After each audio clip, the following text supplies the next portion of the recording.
coaster ride, hands up in the sky, take you on a ride, love to feel the high, we can start again, laughing to the end, screaming at the top, hope it never stops, we could do it all over, dream is bringing us closer, superstar like Nova, oh. Mone, die de eerste race, tweede finished, wordt nu eerste.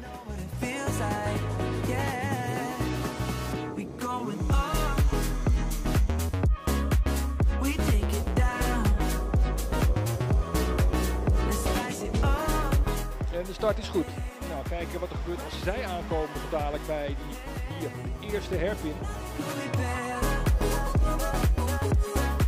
Maakt daar een andere lijn. Maar heeft hij wel genoeg snelheid? Bocht uit? Nee.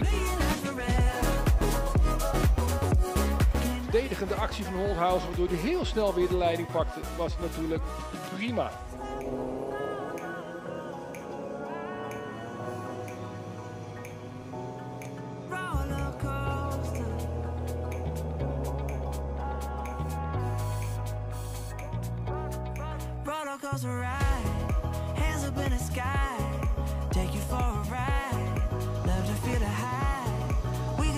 Maximov en Van der Veken ook niet ver weg. En Van Leer gaat nu alweer de aanval. Zo, en dan gaat hij wel helemaal in de ronde. Nee, daar vliegt een wiel. Waar kan de winnaar van de eerste race, Max Sadurski, nog wat doen? Daar, ene laatste bocht, is hij er langs. En oh, Maximov is er langs. En dan moet Sadurski misschien niet te hard juichen, want het lukt hem wel.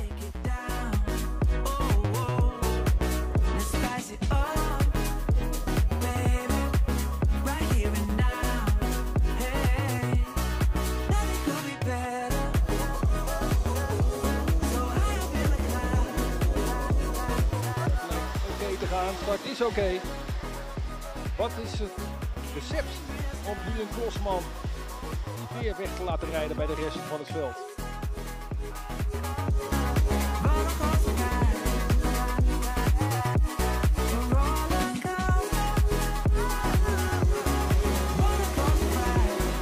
Mooie overwinning hoor, voor deze.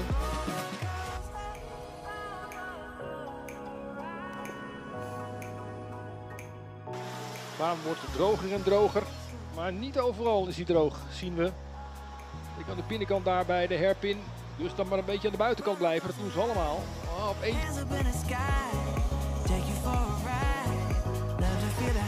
Van de Straat redden we al kursjes van 5 naar 2. En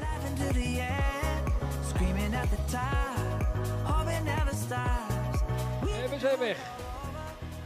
En het gaat net op dat moment ook iets van harde regen nog.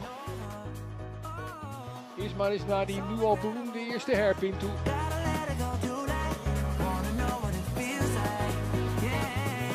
Die gaat Glenn van nu uiteraard niet meer uit handen geven. Ik heb er even tijd om alvast wat te zwaaien naar de mensen die daar bij de werkplaatsen zijn.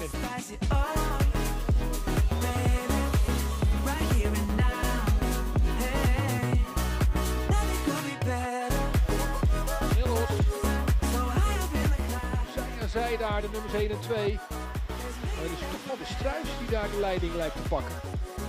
Hier is de hairpin.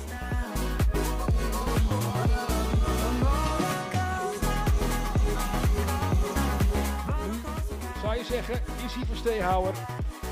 Daar komt hij ook als winnaar over de finish. En de beste prijs, niks verdiend, Kees Huis.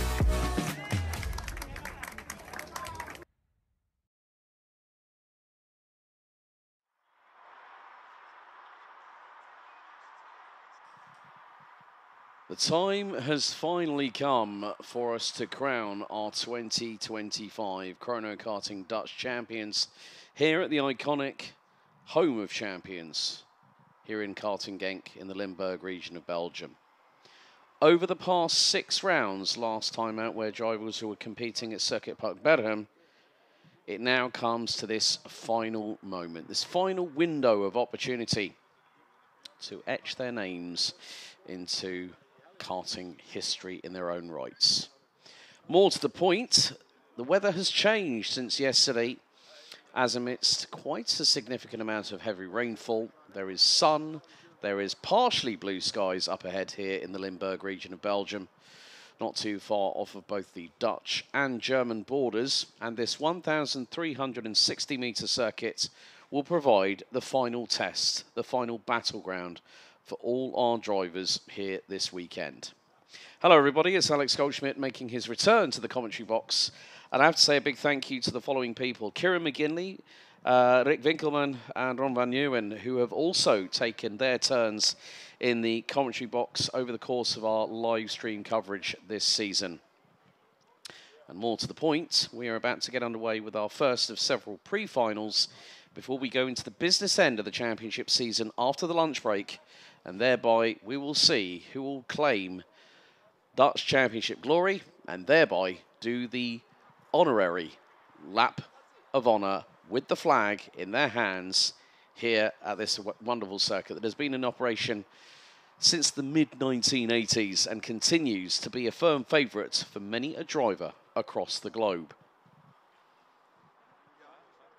Time qualifying did take place yesterday evening, and here is the timetable. We're going to start off with Micromax and Micromax Rookie, Minimax and Minimax Rookie, Junior Max and Junior Max Rookie in their respective pre-finals.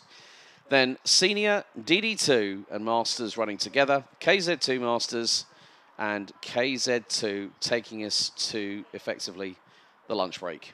And then a few more races, 7 finals, and then we will find out that crowning defining moment for one driver in each of the respective classes.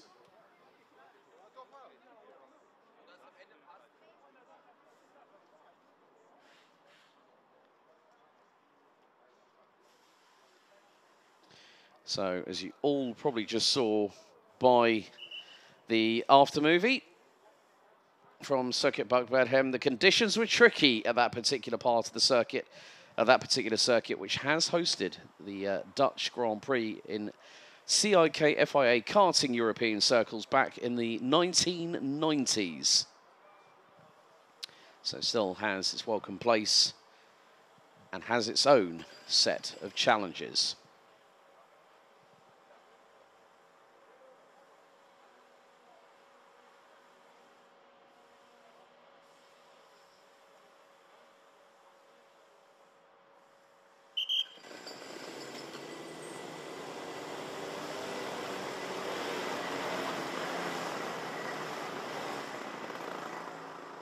Time to get our first pre-final underway. 10 minutes plus 2 additional laps.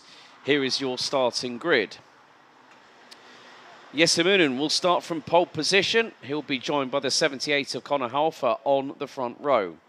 Lasse van der Weyde and Hossein Al-Husseini will round out row number 2 in numbers 26 and 6 respectively. The number 14 of Kenji Schreurs will be joined by the number 5 of Quinten Grijns on row number 3. Maxime Ball in the number 1 will be joined by Adrian Krogel in the number 17 on row 4. Completing your top 10 will be the number 7 of Julian van der Poel and the number 81 of Henry Moyart. Ian Halfer, Mick Echtelt, Leonard Marks and Amisio Zani round out the 14-strong grid.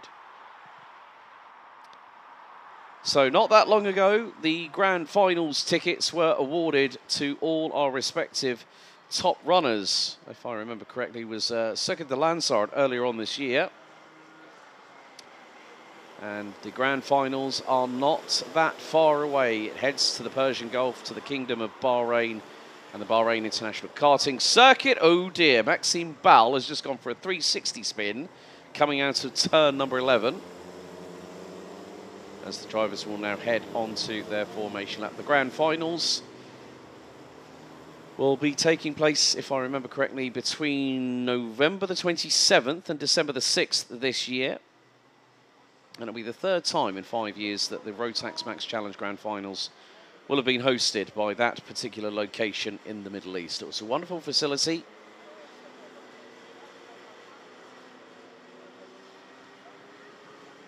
And that will also all be live streamed live and direct from that locality.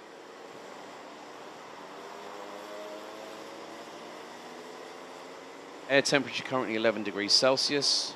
Wind to the north-northeast, 18 kilometers an hour.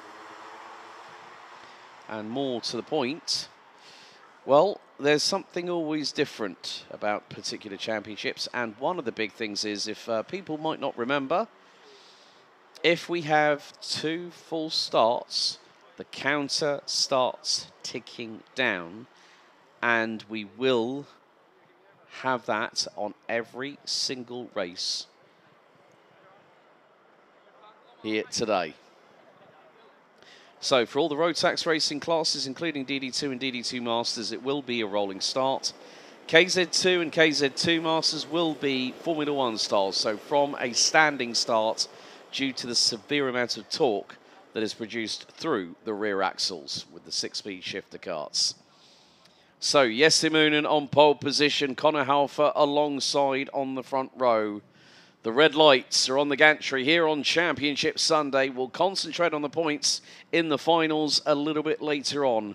But with glare coming off of the slightly saturated surface here at the home of champions, it is time to go racing one more time here in this wonderful facility. Into the tram lines, revs rise. Do the lights go out? No, we're going to get the signal for another formation lap. So full start has been called. And so the red lights stay on.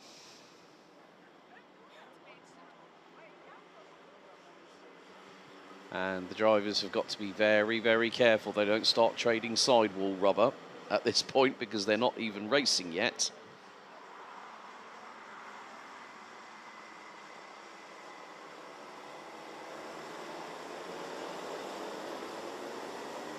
But it was a very, very good lap from Jesse Moonen yesterday afternoon. The last couple of sessions in qualifying we did have under the floodlights here. So Micromax, minimum weight 105 kilos. And if they are on the wet tyres, they will be on the Mojo CW CIKs. And drivers from 7 to 11 years of age. Also, a big thank you to the sponsors of the live stream, VAG Technique, the specialists in chip tuning, maintenance and overhaul for your vehicle. And they're passionate about delivering high-quality technical solutions that improve driving experience and optimize your vehicle's performance. They're one of the market leaders in chip tuning, and they offer tailor-made solutions that maximize your torque, efficiency, and power, more importantly, at the engine underneath your bonnet of your car.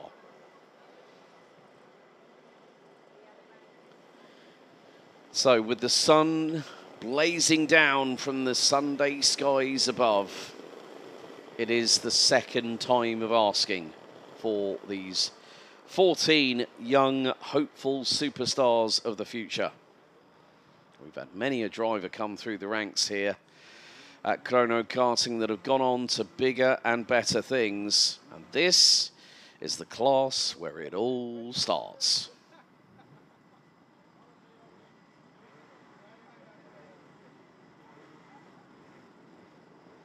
So the red lights are on the gantry. Will we go lights out this time? If not, the counter starts ticking down from 10 minutes. And it's a steady pace, organised by Jesse Moonen and Connor Halfer on the front row. Into the tram lines. Here we go, revs rise. Are we lights out? Yes, we are. The counter starts ticking as a good start from Jesse Moonen. Lasse van der Velde gets through on Connor Halfer, who dives straight back up on the inside. But oh dear, the number 14 of Kenji Schreurs spins backwards and was very, very lucky indeed not to get collected. As we've got an overtake, and that was, I think, the number 7, possibly Julian van der Poel on Quinten Kreins, as Jesse Moonen leads the field into turn 5 off of the Europlan for the first time. Orsina Hosseini now up into P, is trying to go for P3, as Lasse van der Velde has to get on the defensive coming out of turn number 7 through 8. And now into the left-hand sweeping hairpin here at turn 9. But already Jesse Moonen has started to build a little bit of an advantage as they go down through into this right-hand sweeper here at Cafe Corner at turn 10. Drivers leaning on to the left-hand side as they turn right in order to get the traction on the left side tyres and to maximise the grip on that side. And you see how deep all the field are going into turn number 12 as they come out of 13. And Jesse Moonen's gap is absolutely huge at the moment. And it's 1.4 seconds after the opening lap. Conor Haufer, Lasse van der Weide, Hossein Al Hosseini, Maxime Bal rounds out the top 5. Has moved up 2 places. So at this time, things could be, well, change could be afoot as the number 14 of Kenji Schreurs now gets a really, really good amount of traction coming out of turn number 2 and is closing in on Adrian Krogel in the number 17 Praga chassis just up ahead. So again, this does just showcase how quickly the drivers will move forward over the course of the track evolution. We're down to 7 minutes and 3/4 plus an additional 2 laps, not an additional 1 lap like you see in a lot of other competitions that run to a time-based structure. Looks like there was a bit of a throw to the outside at turn number 9, and there you can see how significant, you know, with the camera position trying to lock into people coming into turn 10, the glare that's coming upwards from the surface itself is quite significant. As now Conor Haufer defending from Lasse van der Weide, and they were about a tenth of a second, less than a tenth of a second apart. Van der Weide gets through. Conor Haufer now starts to retaliate and gets towards the outside of turn number 2, gets a bit sideways round the outside. That was a good move by Conor Haufer. Just managed to catch the back end of the Formula K kart as it swung to the right-hand side.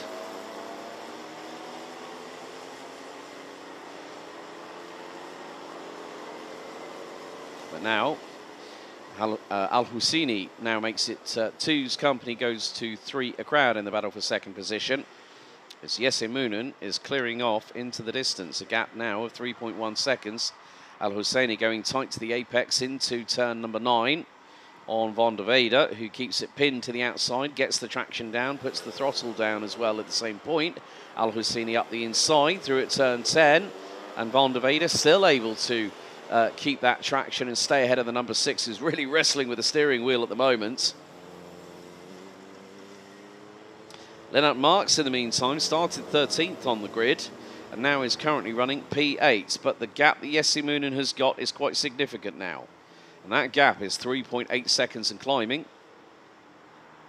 So we've got just under 6 minutes to go of this opening pre-final of the season finale here at Chrono Karting.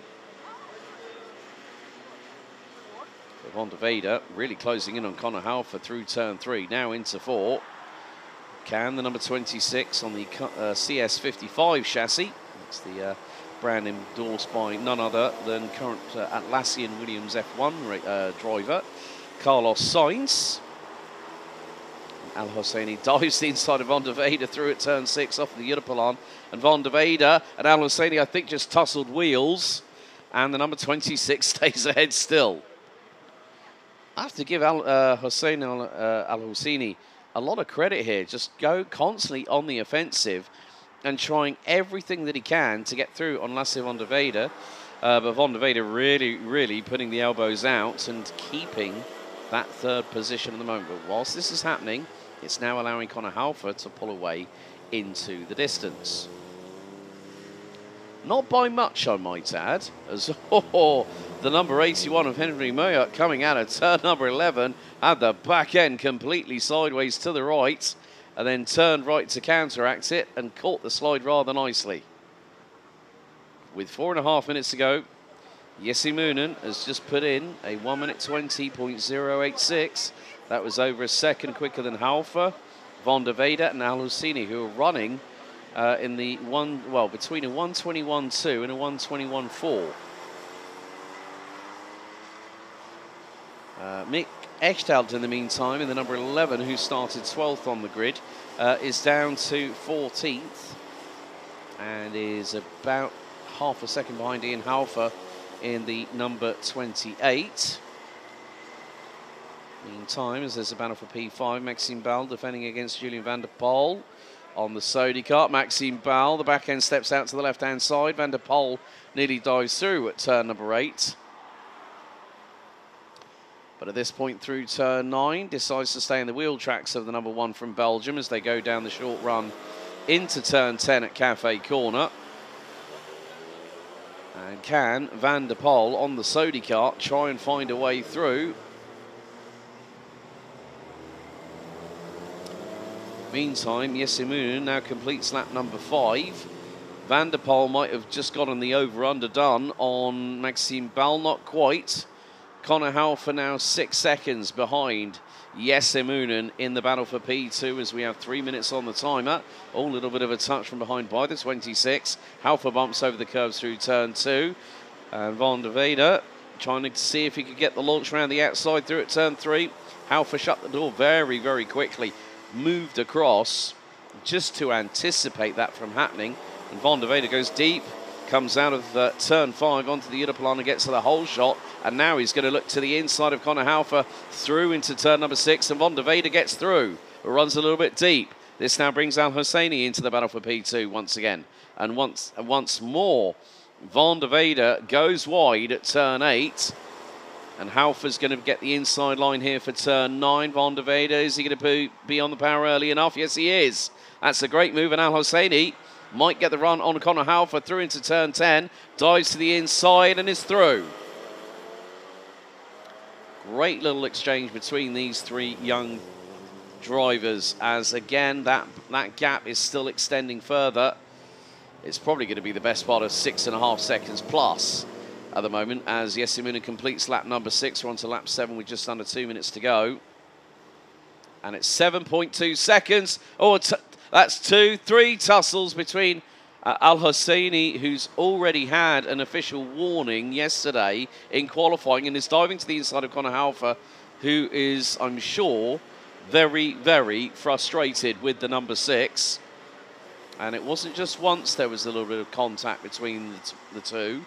It was 2 or 3 times. Now, you can understand that there's always going to be that little bit of loss of traction when you're trying to be under braking. And Conor Halfer, well, Al Hosseini's just gesticulated at the German. But the thing is that what Conor Halfer was frustrated at was the contact that actually happened. It wasn't just once, twice, or 3 times. Al Hosseini, I think, has just pulled off the circuit.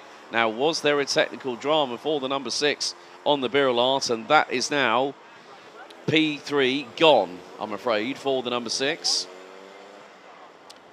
Meantime, Yesimunu is getting on with the business at hand and is clearing a big amount of light at the end of the tunnel, so to speak. So 3 laps to go, and Yesimunun's lead after 7 laps is now 7.4 seconds. So, and along with Hossein Al Hosseini, we've also had a DNF in the form of Leonard Marks, who retired on lap number 5.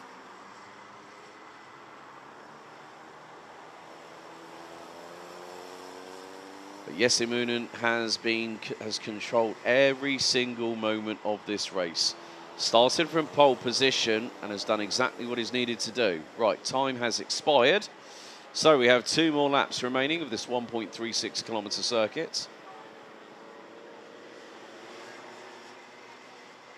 And, well, just seen by the live timing that 3-second penalty for the number 6 of Hossein Al Hosseini, second official warning. We did get that in qualifying yesterday afternoon, but it is going to be 2 laps to go for Yesimunu, who is very much been unchallenged in this race. The moment that Conor Halfer was under threat from Lasse Van der Velde, who's now ahead in the number 26.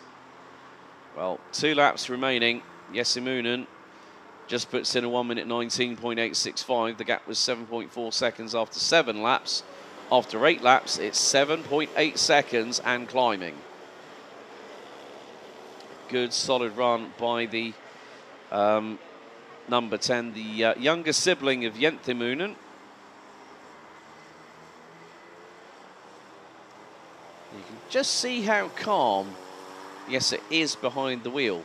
Even though running deep into turn 5 at the Europlan is able to use the minimal amount of steering wheel correction required to catch the kart from over-rotating when running deep into turn 5 at the Europlan, and then point it in the right direction, put the power down, wait until the last moment possible so you don't you don't overcommit with the throttle, because one early application can over-rotate those wheels and spin the kart round quicker than you can say the word jump.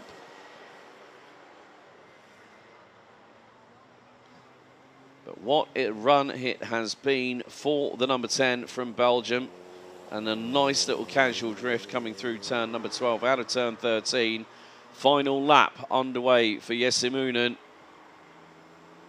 And the number 10 will have a considerable advantage over Lasse van der Weyde in the number 26. That gap is now 8 seconds. And Lasse van der Weyde on that previous tour set a personal best, 1 minute 20.024. Connor Halfer in P3. Maxime Ball, who is now best part of 5.5 seconds behind, is running in P4. Good work by Julian van der Poel and Henry Meujert. They've both moved up 4 places as Amisio Zani has dropped down into 10th position, having started stone dead last. But what a stellar performance by the number 10 of Jesse Moonen on the Haas chassis.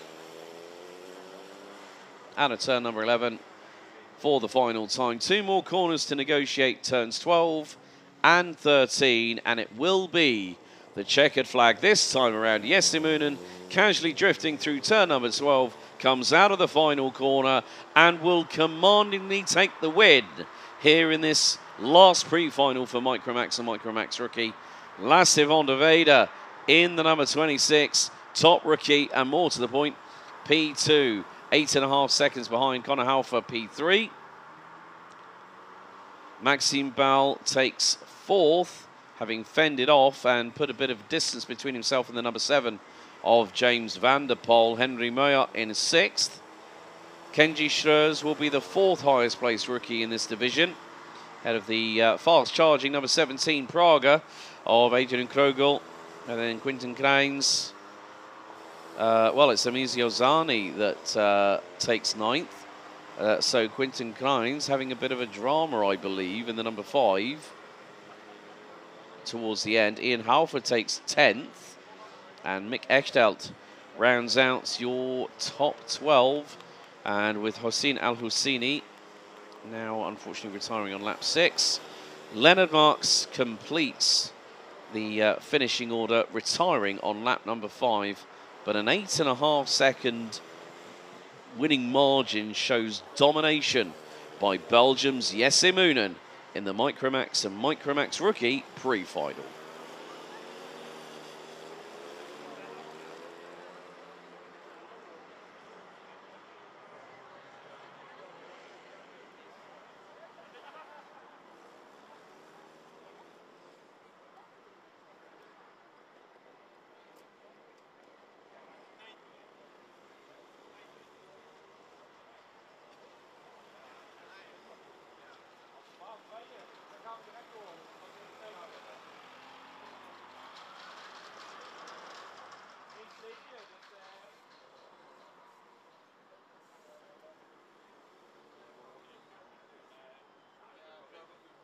Well, the recovery vehicle is now on its way onto the circuit. So, firstly, of course, VAG Technique being the sponsors of the live stream.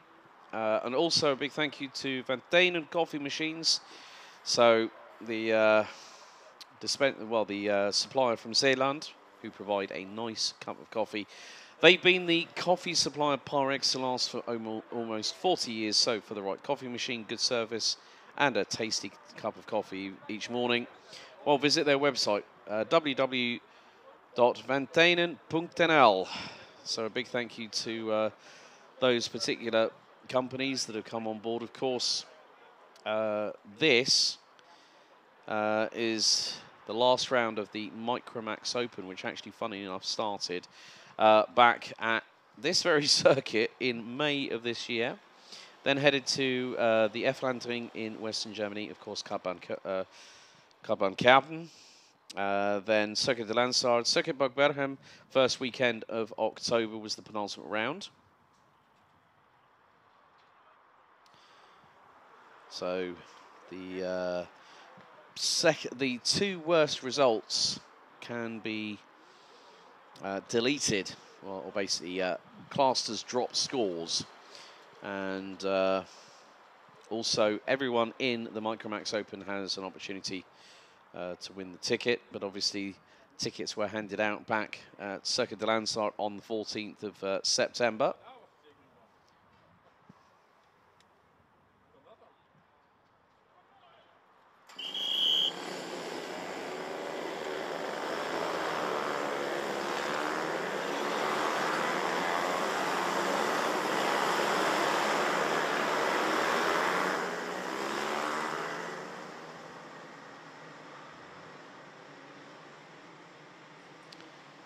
So, time to take you through the starting grid for the Mini-Max and Mini-Max Rookie Pre-Final.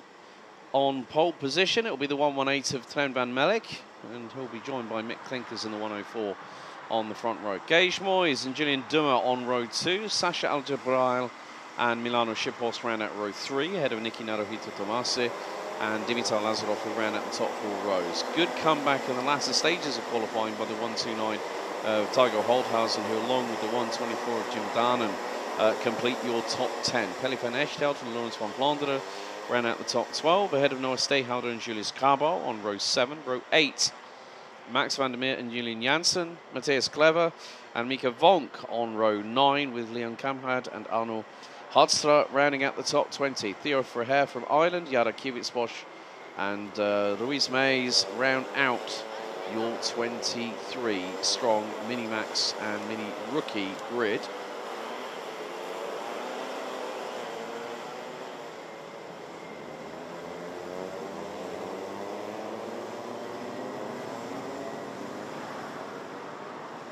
So the drivers go on to their official formation lap.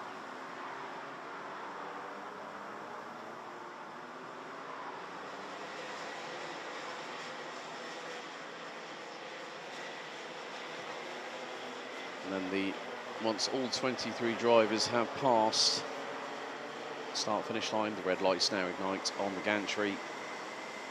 So with Mini-Max, minimum weight 115 kilos. Slick tyres, they will be using the Mojo C2s, just like the Micros if it's wetter conditions, the Mojo CWCIKs, and they are basically from. They start from the year of when they turn 10 up until the age of 13. So air temperature has now increased to 12 degrees centigrade. Wind now to the northeast, so a little bit of change of angle. 20 kilometers per hour.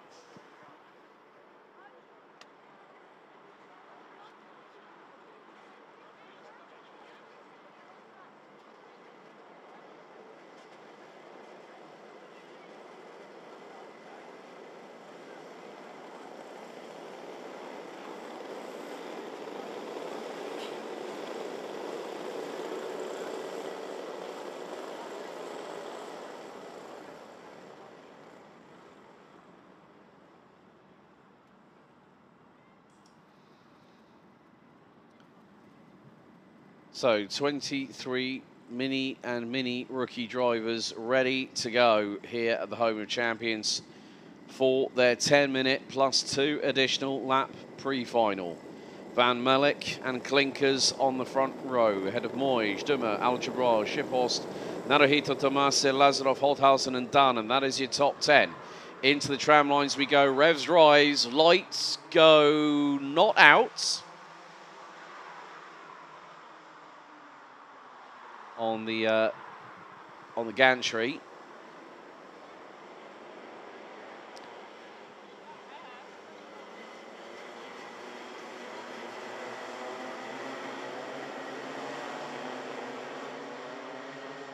So full course yellow, and that means we are going to have a restart in many respects. So the drivers still think they're racing, but they will have yellow flags at the further marshal posts on the circuit. So the drivers will have to get themselves back into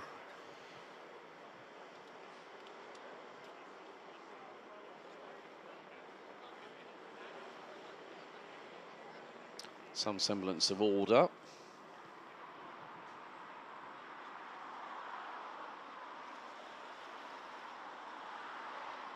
So the drivers now getting back into the 2x2 formation. As I said earlier, if we have it where it's the second full start, the clock starts ticking. Now the drivers will be at a slow crawl. They're moving from side to side. Of course, with the temperatures being a little bit colder, the wet tyres will take a little bit more temperature to warm up. But also one of the other things that the drivers will do is just to be on the safe side, check that the steering's working as it should. Nuts and bolts should have been tightened into the right torque settings before the carts came off of the came out of the awning before this race. So once again, we are under starters' orders.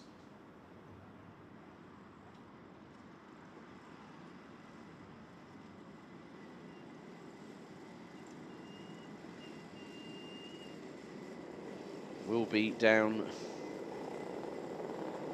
to our race director to make the call if he lets the lights go out. Right, second time of asking. Into the tram lines. Revs start to rise and the lights have gone out. We're underway for 10 minutes plus 2 additional laps. As it is going to be an even Steven run with Van Mullick has got Goldschmidt dives to the inside, and we've got a multi-card incident at the back end of the field. That's at least 6 to 7, 8 carts involved, and I have to say, it looked a lot worse than what it actually was, because everyone has managed to pick themselves up, turn in the right direction down the circuit, and get going again. However, it looks like it was Goldschmidt that got the initial advantage through turn 1, and that will be the number 1, 3, 4, whilst Van Mullick and Klinkers were side by side. Julian Dummer now up into P3 at turn 8, and there's more scrambling for position through at 9, which includes the 150. Well, looks like the 151 Julius Kabal from Germany. Some getting a really, really good run coming out of turn number 10. Some are able to accelerate, and some seem to not quite get the rotation on the tyres to get that traction on the rear axle to propel them forwards out of the corner. So, after the opening lap, Goldschmidt leads. Mick Klinkers second, Julian Dimmer third, Trent Van Mullick, Milano Shiphorst, Jim Darnan. Julius Kabal has moved up 7 places. Pelle van Echtelt now up into P8. And Matthias Clever hold the phone. 8 places gained by the youngster from Belgium with Brazilian heritage. Now up from 17th and runs 9th, as Milano Shiphorst is going to lose a few positions through at T5. It's nearly 3 abreast coming out of turn 5 on the Unipolan. But here is the run from Milano Shiphorst. Trying to go wheel to wheel with Van Mullick. And looks to have gotten through at turn number 7, and so that is the case. Good work there by Milano Shiphorst, getting through on Trent Van Mullick using the slipstream. Drivers using very, very interesting racing lines, as Matthias Clever looking at the back end of this row of 6 drivers on the peloton, and to the outside, that was the 142 of Pelle van Echtelt, trying to get through, I think, maybe on Jim Darnan. That could allow Matthias Clever with the ringside seat. But Goldschmidt continues to lead after lap 2, 1.2 seconds over Mick Klinkers. Matthias Clever battling away with Theo Freher, Jara Kivitsbosch, along with the driver from Ireland in the 155.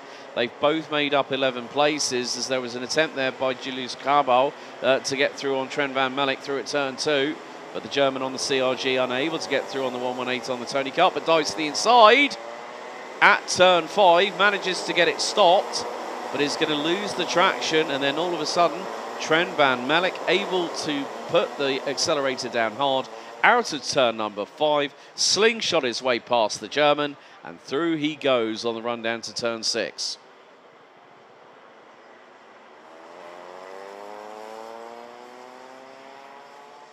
Julius Carvalho, oh, well, that was very, very close to the outside of the circuit for Jim Darnan. As now Matthias Clever, I think, has just lost 9th. And to the, Jim Darnan with an audacious round the outside manoeuvre on Julius Carvalho, but through turn 11, Carvalho goes to the outside. Into turn 12, is going to be hung out to dry here. That's some really, really close elbows out racing in this Minimax division. It really, really is so wonderful to see. And now Theo Freire drops down to 12th position. Meantime, Jim Darnan and Julius Carvalho still battling away. They're wheel to wheel. Grabo to the inside. Here at 4. And Jim Darnan still holding on. That could obviously give the opportunity to the 2 drivers behind. And that is the 142 of Pelle van Echtelt and the 113 of Matthias Clever. But that's going to allow the likes of Jara Kivitsbosch, who did not even get 1 lap of qualifying completed, to close even higher up towards the top 10. And Kivitsbosch, I think, has just got dived to the inside, tried to get through it. Well, no, that was Sasha Al-Jabrail, and now there's a little bit of a Minimax swarm of drivers as 2x2 Noah's Ark style, and through the middle goes Pelle van Echtelt. Managed to get through on Matthias Clever with the slightest glance of sidewall contact. And but there is a big old incident, and one has gone around. Don't tell me that was Matthias Clever that's just been spun around and caught up. That is the case, and I think the other driver might have been Theo Freire in the 155. Oh, that is a real shame. But that just goes to show how highly competitive Minimax and Minimax Rookie can always be here. And not just in this championship, I mean, I'm talking internationally. You see the Micro and the Minimax drivers, they really, really know how to put on a show.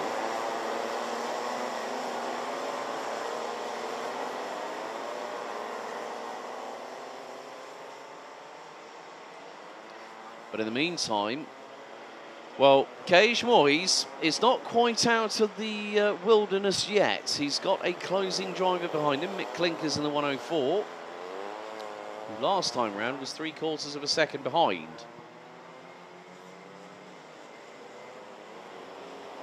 And that gap, I'll be completely honest, looks to be, in some respects, dissipating. And it was 3/4 of a second. It's now under 6/10. Mick Klinkers, new fastest lap of the race itself, and that is a 1 minute 16.216. And they have put a lot of daylight between themselves and the driver currently.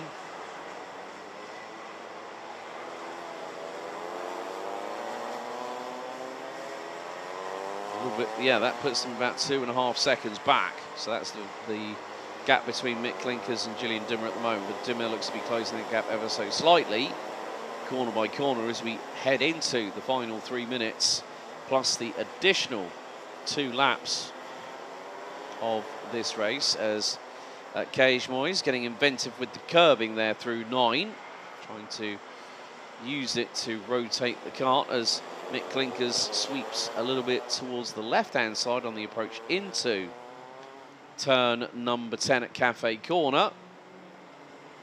But Klinkers looks like there's closing that gap ever still.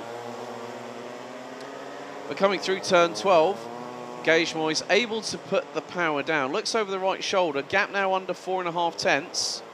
So, Noah Stayholder gets a 3-second time penalty for unsportsmanlike driving, as I've just seen by the live timing announcements. If you are watching at home and you have a tablet, a phone, maybe a laptop by your side and you want to have a look at the live timing, link is in the description on the description itself. And there you'll also be able to access all the results at the same point as well.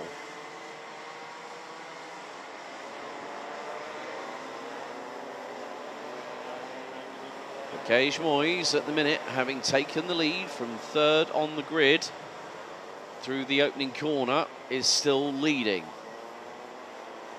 So Moyes doing exactly what he needs to do to stay ahead with a minute and a half to go. As the 134 Birillart makes his way out of turn number 11.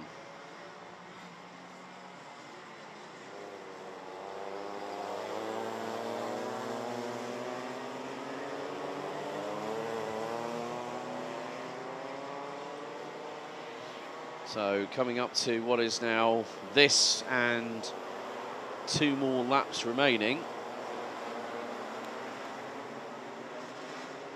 Still time in this race for Mick Klinkers to try and close a 7/10 of a second advantage.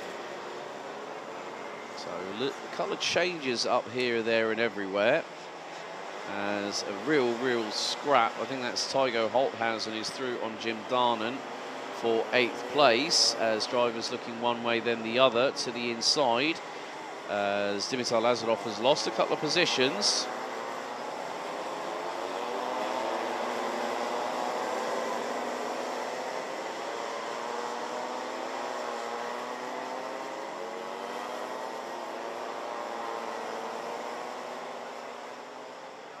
And still the battles rage on like wildfire at the minute, so once again, these drivers, as I said, are putting on a bit of a show, and it's a bit of to me, to you, to me, to you. The timer has expired, and Gage Moyes now has got Mick Klinkers really starting to close on in. The gap is now 3.5 tenths of a second with 2 tours to go. A little bit further back, I think, well, Milano Shiphorst and Sven van Malik have been battling away. Gage Moyes still holding on to that race lead.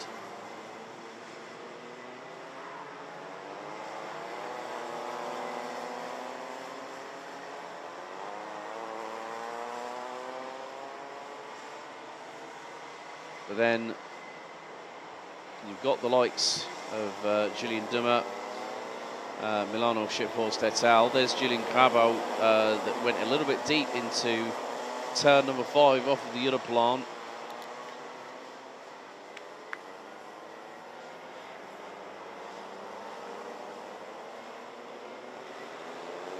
The battles are not concluded yet. And still to the point where some drivers are getting the better of others. But more to the point, there has been a change for the race lead. Mick Klinkers now finally through as we go on to the last lap. Gage Moyes dives to the inside.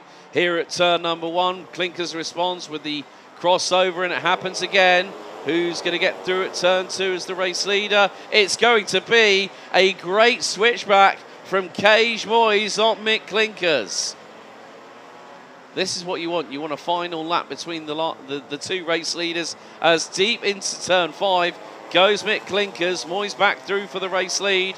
Down the Europlan for the final time, and he starts defending hard and sternly against Mick Klinkers, who dives to the inside at turn 6 and 7.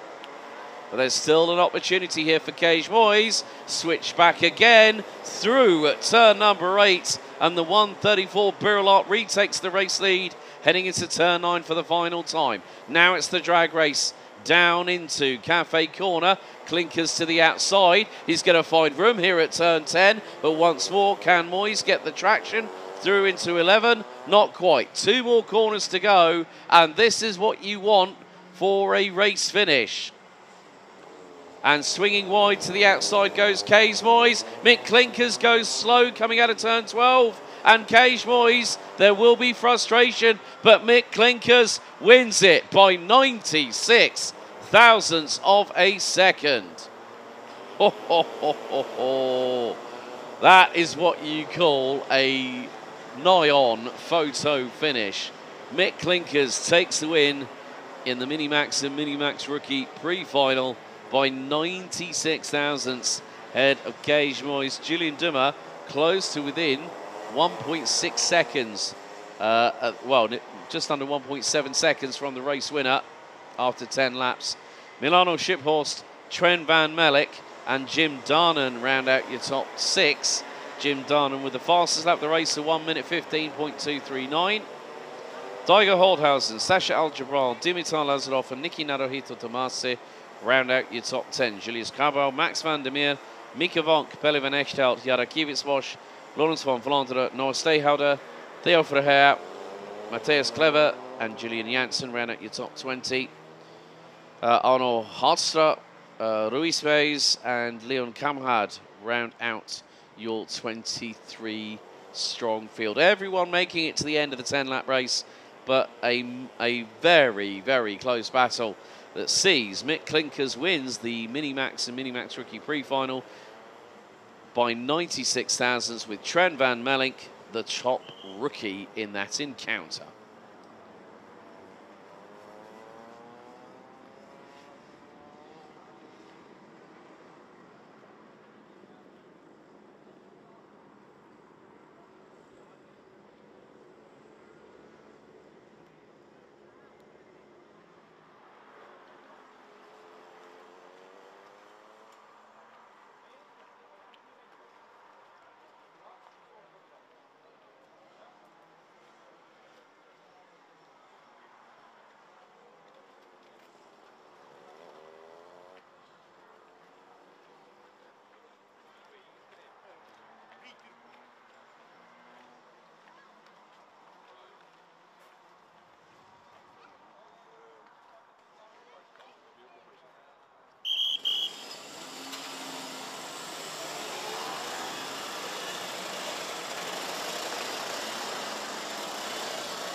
Let's take you through the grid for the GD-Max and GD-Max Rookie Pre-Final. Bran van der Weyken starts on pole position.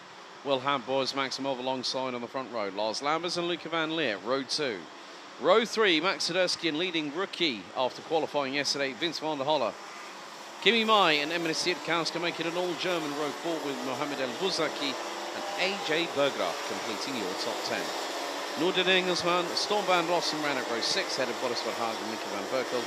Lionel Munguia and Koen Willems ran out row 8. Priam Lelang and Justin Fonk round out row 9. Malaika Heemstra and I think that is Stephen Wams rounds out your top 20. Sepp Terhorst, Devrim Yater, James van der Poel and Joshua Rejal round out your 24 strong grid. Once again, 10 minutes plus 2 additional laps on the timer. And the sun is... the blue skies have really blessed us with their presence here on Sunday.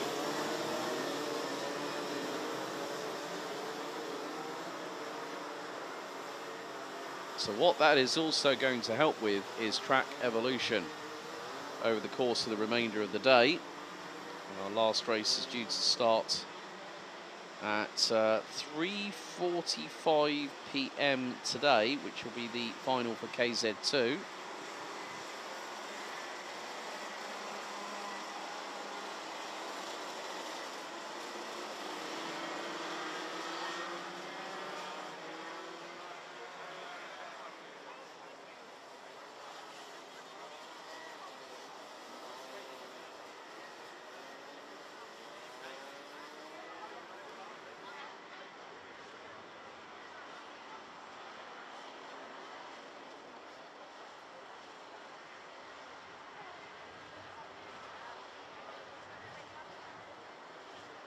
So the drivers will now start getting into their 2x2 rolling start formation ahead of 10 minutes, plus 2 additional laps. Van der Weyken and Maximov on the front row of the grid.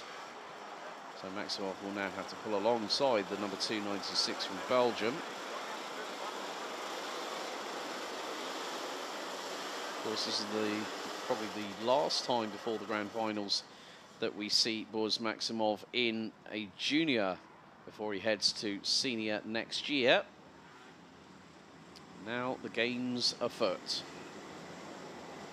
Red lights on the gantry. Drivers once again told to separate and to slow down, as we will head into the tram lines.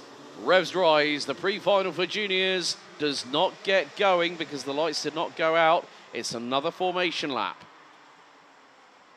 So just like the previous two pre-finals, we have had one full start, but on the second, everything has gone to plan and the racing gets underway.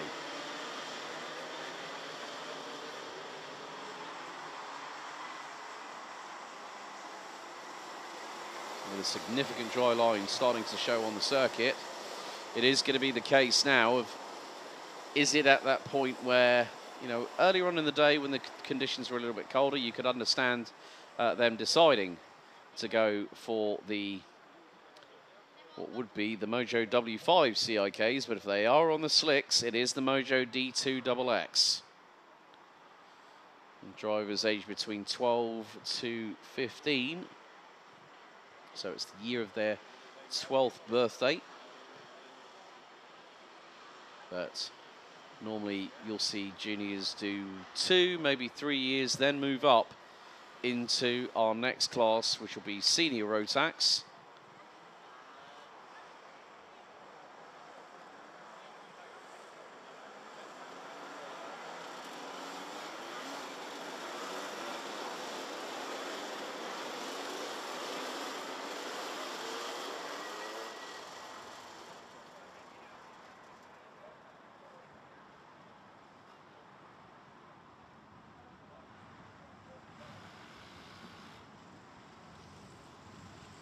So the 24 junior Rotax drivers get themselves back into the rolling start formation. Van der Weyken on pole, Maximov alongside. Red lights on the gantry. Out of the final corner, through the tram lines, revs rise, lights are out, and the pre-final gets going right now. Who's going to hit the first corner first? Well, at the moment it looks like Bram van der Weyken, but I think Max Siderski has steamrolled his way up the inside and gets through for the race lead. So a good bit of work there from the man that started pretty much 5th on the grid.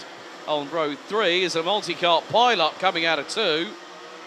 One's got a very, very bent axle. That's going to be the number 204, I think, of Sepp Terhorst. As there is, well, Sepp Terhorst has got away with that. And one of the other drivers, 270, oh, that's AJ Berggraaf in the 271 and Lionel Munguia.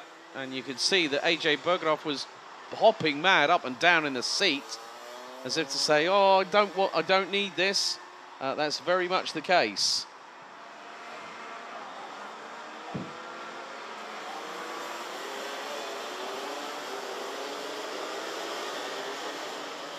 But at the moment, it is the case that the positional changes have happened at the front end of the field. And after the opening lap, well, Bram van der Weyken is back in the race lead. However, battle for P3. That's Lambers versus Siderski. And that's definitely got a shades of elbows out. And, all right, kart 218. Emir Siedkowska has got the mechanical black flag for chain cover missing. So Siedkowska will have 3 laps, including this one, to park it in the pit lane. And that kart is currently running P10 at the moment. Whilst Van der Weyken is trying to pull away, Maximov is leading the quartet of drivers squabbling over 2nd, 3rd, 4th and 5th. And, well, it's Storm van Rossum, I believe, that might be at the back end of that train, behind Max Siderski, who's dropped down to 4th position. A very, very explosive and feisty opening 2 minutes, as the track is continuing to dry. So the drivers will be on the D2 XXs, and Van der Weyken has bolted away into the distance a little bit here by 1 1/4 seconds after 2 laps. Maximov P2, Lambers 3rd, but Siderski is trying for a window of opportunity. Tries for the crisscross here out of 2. He's going to steamroll up the inside at 3 and gets past. And with that, there is also his SP Motorsport teammate, not that far behind. So I think at this point, well, it is a case of all for themselves. I think it was actually Stormbound Rossum that made that inside overtake, but now the elbow's really very much out and sharpened. So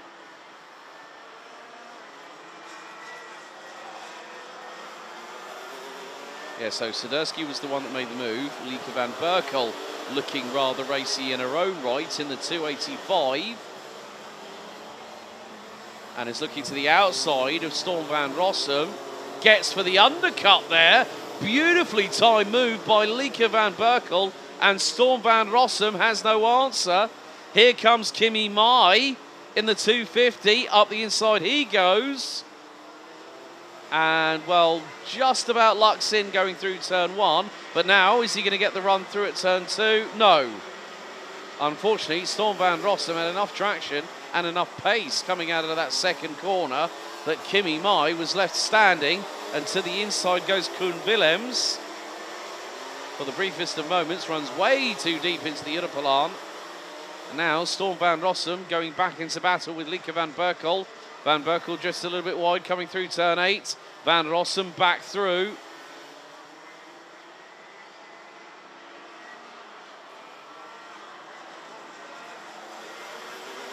And Patrick Verbist in the YouTube chat on cue. As Lieke van Berkel. Oh, and we've got a drama. That is the 205. Steven Vams front end in the barriers at turn 5. Looks like there was an assist on that one, and Vams is out of the race, I'm afraid. So there will be localised yellows at Marshall Post 3. As Storm van Rossum once again steamrolls through on Lieke van Berkel, who once again got through initially. Van Rossum has the fastest lap of the race.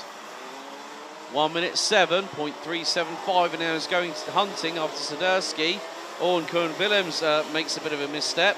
And I think also Vince van der Holle had to get out of, get out of overtaking, because that would have been a no-no under the way things as they stand.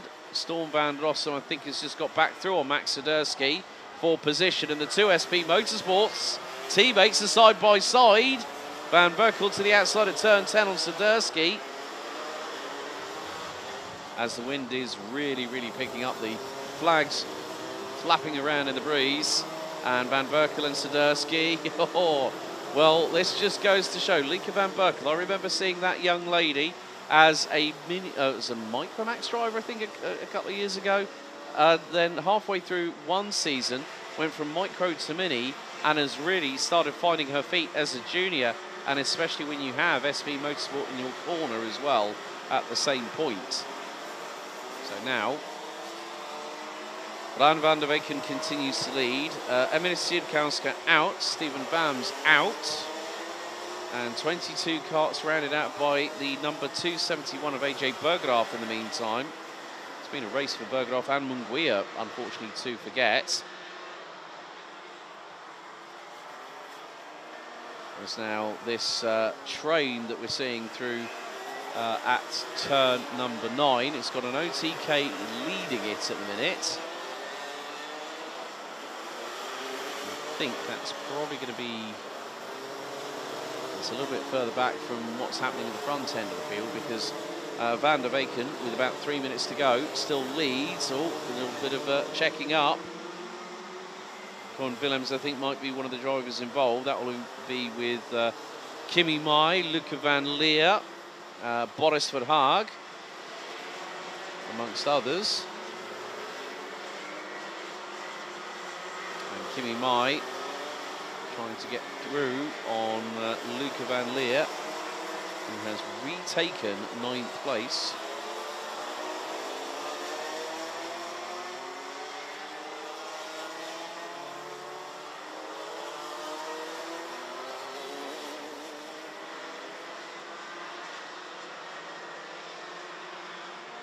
So 2.5 minutes to go.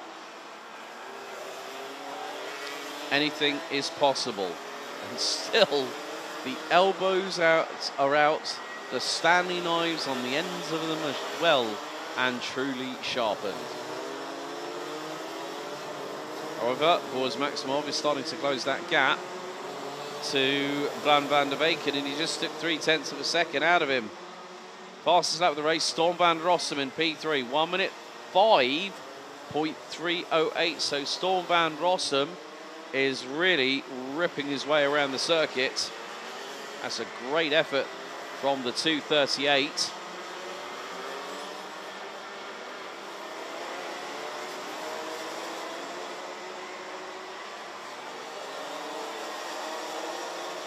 But still, with just over 90 seconds to go, anything can happen here, folks. And there's a tangle at turn 6 of the Europelan.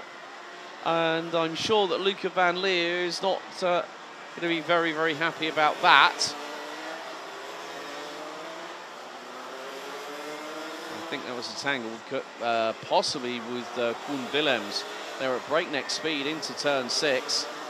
And yeah, Willems just touches the right rear. Van Leer goes around.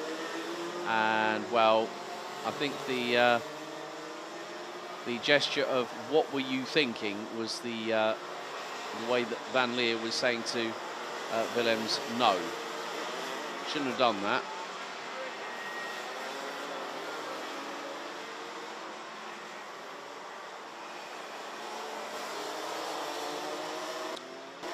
In the meantime, Boris Maximov has got the lead down to 0.7. Van Rossum is now 1.1 seconds behind Maximov, and another new fastest lap of the race. We are seeing the times literally go, oh, well, hang on a second. That was Maximov through on Van der Weyken at turn 9. So a mistake by the 296 means that it could be 3 drivers in contention for the race win. They've got a back marker. That's more than likely Steven Vamser out across the line. But we're going to be fractional on time here. 2 laps will now, 2 laps to go. So it's going to be lap 9 out of 11. Oh, and a 10-second time penalty for driver 207. Koen Willems gets a more than a smack on the wrist. It's like being sent to detention. And very unsportsmanlike driving.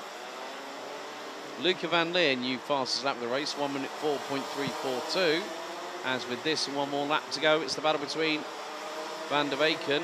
Oh, and it's another 10-second penalty for Koen Willems for dangerous driving. So 1 for unsportsmanlike, unsporting driving standards, and then dangerous driving as well. So 20 seconds. Total time to boot for the 207 and 10 seconds. That's going to put him round about 15th.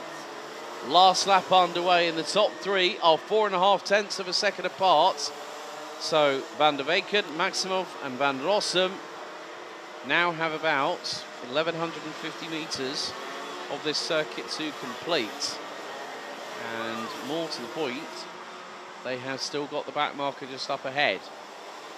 And different line taken there by Van der Weyken. Here comes Maximov, and he straight away, Van der Weyken, I thought there was anticipation, there was, because Van der Weyken straight away pulled to the right-hand side of the Europelan, but Maximov trying to get through. Van der Weyken runs wide, and Van Rossum to the outside. Oh, well, they do say that the numbers game don't always work out in your favour. Maximov got through at turn 8. Van Rossum looking to the inside at turn 11. And Van der Weyken will be absolutely kicking himself because the checkered flag is going to be out. Who's going to take the victory? It's the run to the line.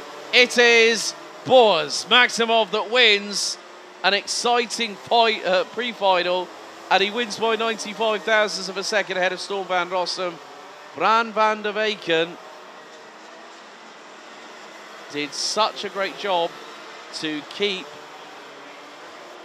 Boris Maximov at bay, but it was one moment that Maximov needed, and he took complete and utter full advantage of that. Boaz Maximov wins after 11 laps by 95 thousandths of a second ahead of Storm van Rossum, who got through around the outside of the entry point into turn 9 on Bran van der Weyken, who up until that lap led every single one of them.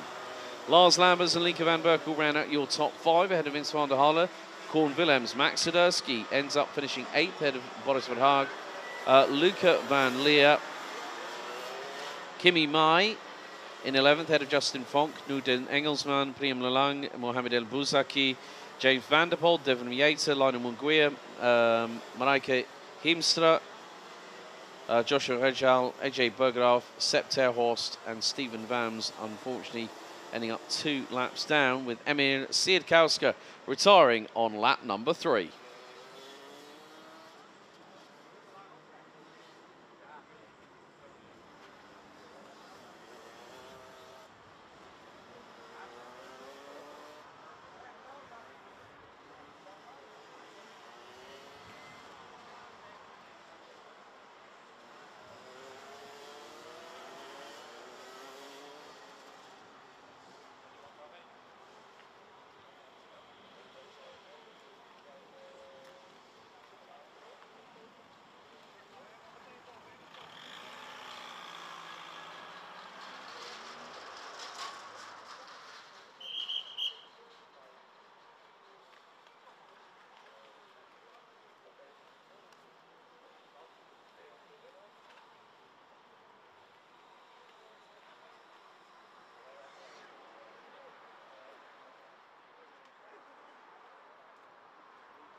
So, after a very frenetic junior pre-final, let's take you through the grid. 34 seniors about to go into battle for 10 minutes, plus an additional lap. Julian Klosman starts on pole position ahead of Benjamin Van Hees, Sebastian Graf and Felipe Falk on row 2. Devian Rost and Dave Stevens row 3. Mitch Haynett and Scott Westhoven's row 4, with Crick Norden and Sam Bergstein completing your top 10. Ruben Verheyen and Joris Schoens row 6, Steen Peters and Jure Valkenhals row 7, Rein van der Meer and Steve Van Vliet row 8, Jay Zutterveld and Kaz Boshuis row 9, with Thomas Verheyen and Mick van den Hout rounding out your top 20. Philip Wisniewski and Bodine Blankenberg rounding out row 11 ahead of Flynn Fitters and Sven Slagmoller. Lendrus and Reimer van Beek on row 13, Kimi Schleich and Luca Moitru row 14. Completing your top 30, Ruben Lichtenstein and Mike van Maastricht, with Louis Le Regular, Brent Spapen, Martin Herrera and Gabriel Svitala rounding out your 34-strong grid. If you thought the juniors was feisty just a moment ago, well, when it's drivers from 14 and above, and this can mean that they can be on the year of their 14th birthday to start as a senior.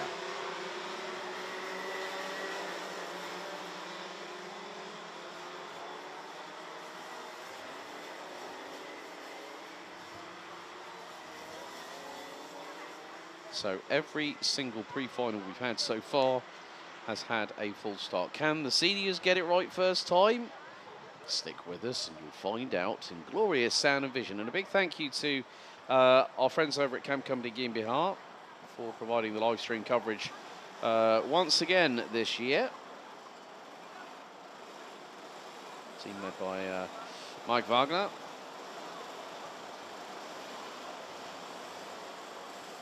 So they've been helping with the live timing as well, which you can find the link in the description in the YouTube video.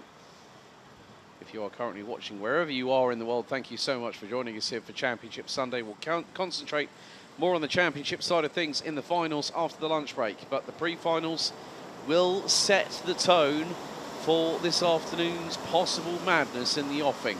Red lights on the gantry. Into the tram lines we go. Revs rise. It's a full start. They're sending them round again. Well,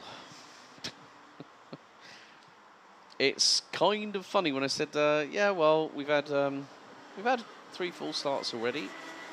That's number 4. But of course, for some of the drivers who are competing for the title, it is very, very important. They want to make sure that they bring their A game, that they leave no stone pretty much unturned. Because every point lost means that there is a little bit more favour brought towards your opponents in terms of the championship side of things.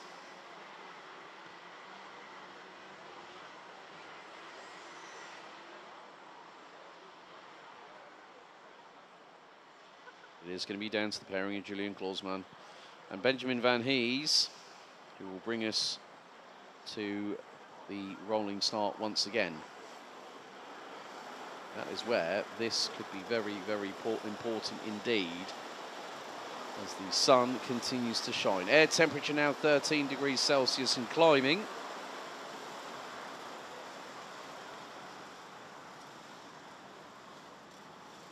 As the drivers now pass the point of no return. There's no going back from here. They've got to very quickly get into formation, because otherwise our race director, Michael Andrit, is not going to let them go. Okay, red lights on the gantry. Second time of asking. Revs rise, lights are out. We're underway for the second time, as it's the run down to T1. Kloosman leads the way. Koch looking for an inside line, and oh, in the middle, that is Devian Rost, and that is one of the TB carts. That is going to be Mitch Haynert. Oh dear. And that's not something, well, I mean, anything can happen when they go into turn 1. It's a free-for-all, it's a melee, it's elbows out, and look at the right side rear bumper of Devian Rost's cart. That has been bent upwards. Oh, we've had another incident at turn number 8. And that is... Now, I'm wondering, was that Sebastian Koch? Probably. Well, it's a Sodi cart. No, it's not. And that is going to more than likely be Mike van Maastricht in the 309. So, more dramas afoot. And the apple cart has been quite literally turned upside down and on its head and spun 360 degrees the wrong way. As steam rolling up the inside of the, I think that was the 334. Scott Westhoven's was Krit Knoren. So Krit Knoren launched the left side wheels into the air off the curbing at turn 3. And Scott Westhovens really didn't have a response on that one. You know, when you're the kart behind, as now we got a battle for the race lead. Julian Klausmann has got Sebastian Koch right on his rear bumper.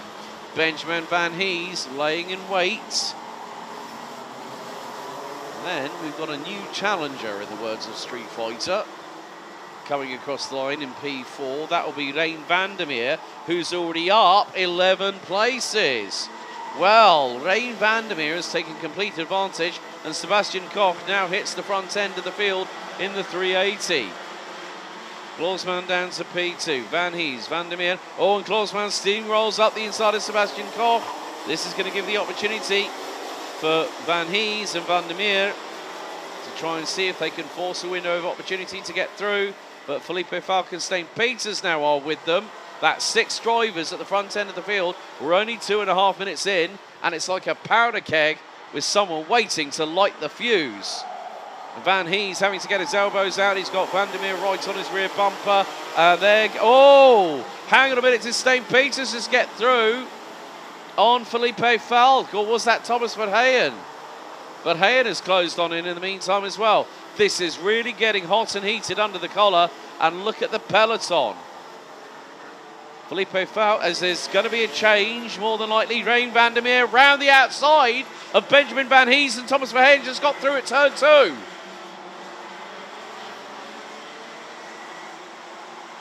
Hold the phone now. Oh, well, that is going to be Felipe Falk, I believe, up the inside. And Benjamin Van Hees has tumbled from 3rd, now is 6th.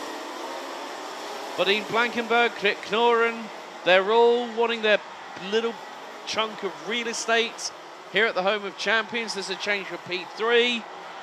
Vandermeer loses out, I think, to Verheyen, but is trying to come back at him through it to turn 10. And Verheyen now up into P3. Not Ruben, that's Thomas, let's not forget. Because Ruben is a little bit further down the order.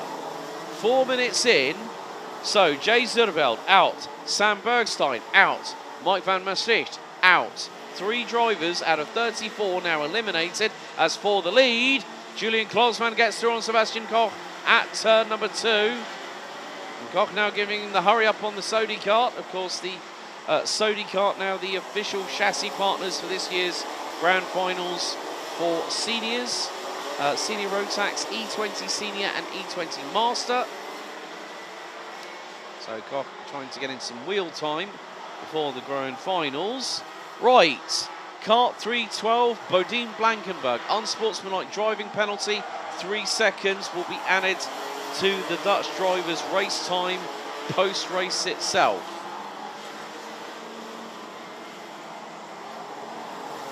And we are now halfway through pretty much this race. Lap 5 in the books. And Julian Klausmann now has a 0.22 second advantage over Sebastian Koch. Thomas Verheyen up 16 places. Would you believe that?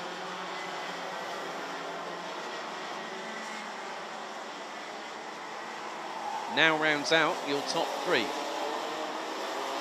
Rein Vandermeer, Felipe Falk, Badine Blankenberg also up 16 positions, despite the fact, 4 wide coming out onto the Europelan. Hang on a second, this could get really, really exciting. Through into turn 6 as it was nearly 3 wide.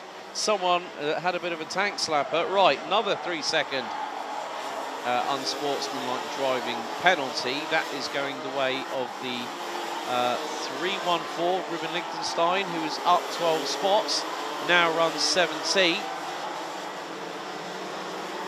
As there is a change a little bit further back. There's the 372. Krit Knoren is out. That's a shame for the driver that started in 9th place on the rolling start just over 6 minutes ago. And this is not getting any easier. That is Julian Klausmann through. I think. Oh no! There's a clash on the Europelan, and one goes off backwards into the barriers. Might have been Dave Stevens possibly in the 382. And it was 3 wide, and no one was giving an inch, no one was taking a mile. There's somebody else off the circuit. Oh, it's the 386. That is... Oh, Thomas Verheyen, who was battling for P2, has just found himself eliminated on that clash. Well, it wasn't going to be an easy one here today, and we all kind of knew that, being in terms of the facts of how the championships are respectively looking.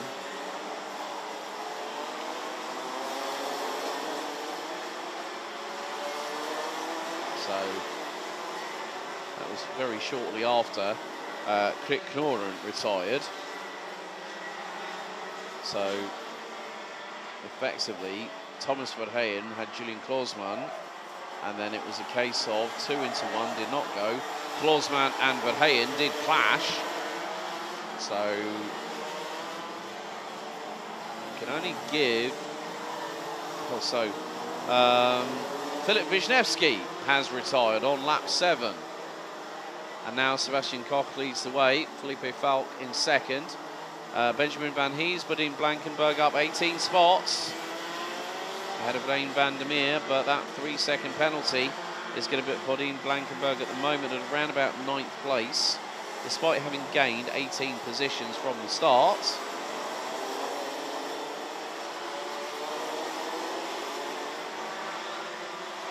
Looks like Thomas Verheyen managed to get going again in the 386 after tagging the grassy verge, and there's still more elbows out action. That involves Julian Klausmann, Tay Stevens, looks like Flynn Fitters at the back end of that 3-kart train through into turn number 10.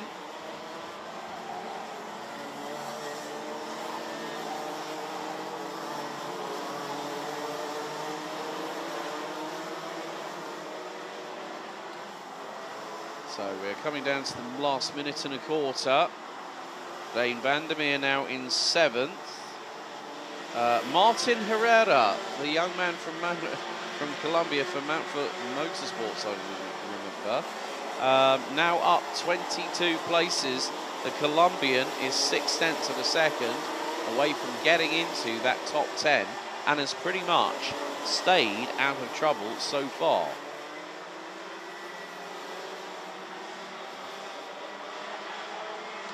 But still with 45 seconds on the timer remaining, plus those additional 2 laps.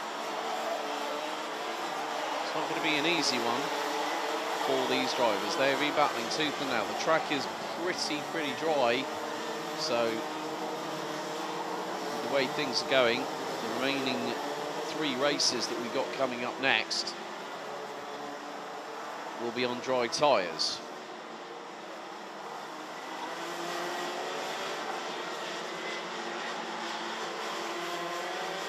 However, Julian Klausmann now closing in on Bodine Blankenburg. This is the battle for 4th place as they go into turn 5 at the Idaplan. 3, 2, 1. Timer has expired. 2 more laps to go. Klausmann looked to the outside of Bodine Blankenburg going through into turn number 6 and 7. Couldn't make the best of it. Tried for the undercut through at turn 8. That was not either happening. That was not happening either. Julian Klausmann says to Bodine Blankenburg, "Come on, get on with it." Well, Bodine Blankenburg needs to minimise as much of the 3-second penalty as possible, and if he can help himself by keeping, well, Klausmann decides that's enough, I want to get through, as we've got 2 more laps to go, so 2.72 kilometres of the circuit. Blankenburg is not giving up, neither is Klausmann. There's Tay Stevens waiting for his opportunity to get through. And if Bodine Blankenburg and Klausmann continue as they are, Stevens will find a way through. And now at turn number 5, onto the Idaplan we go.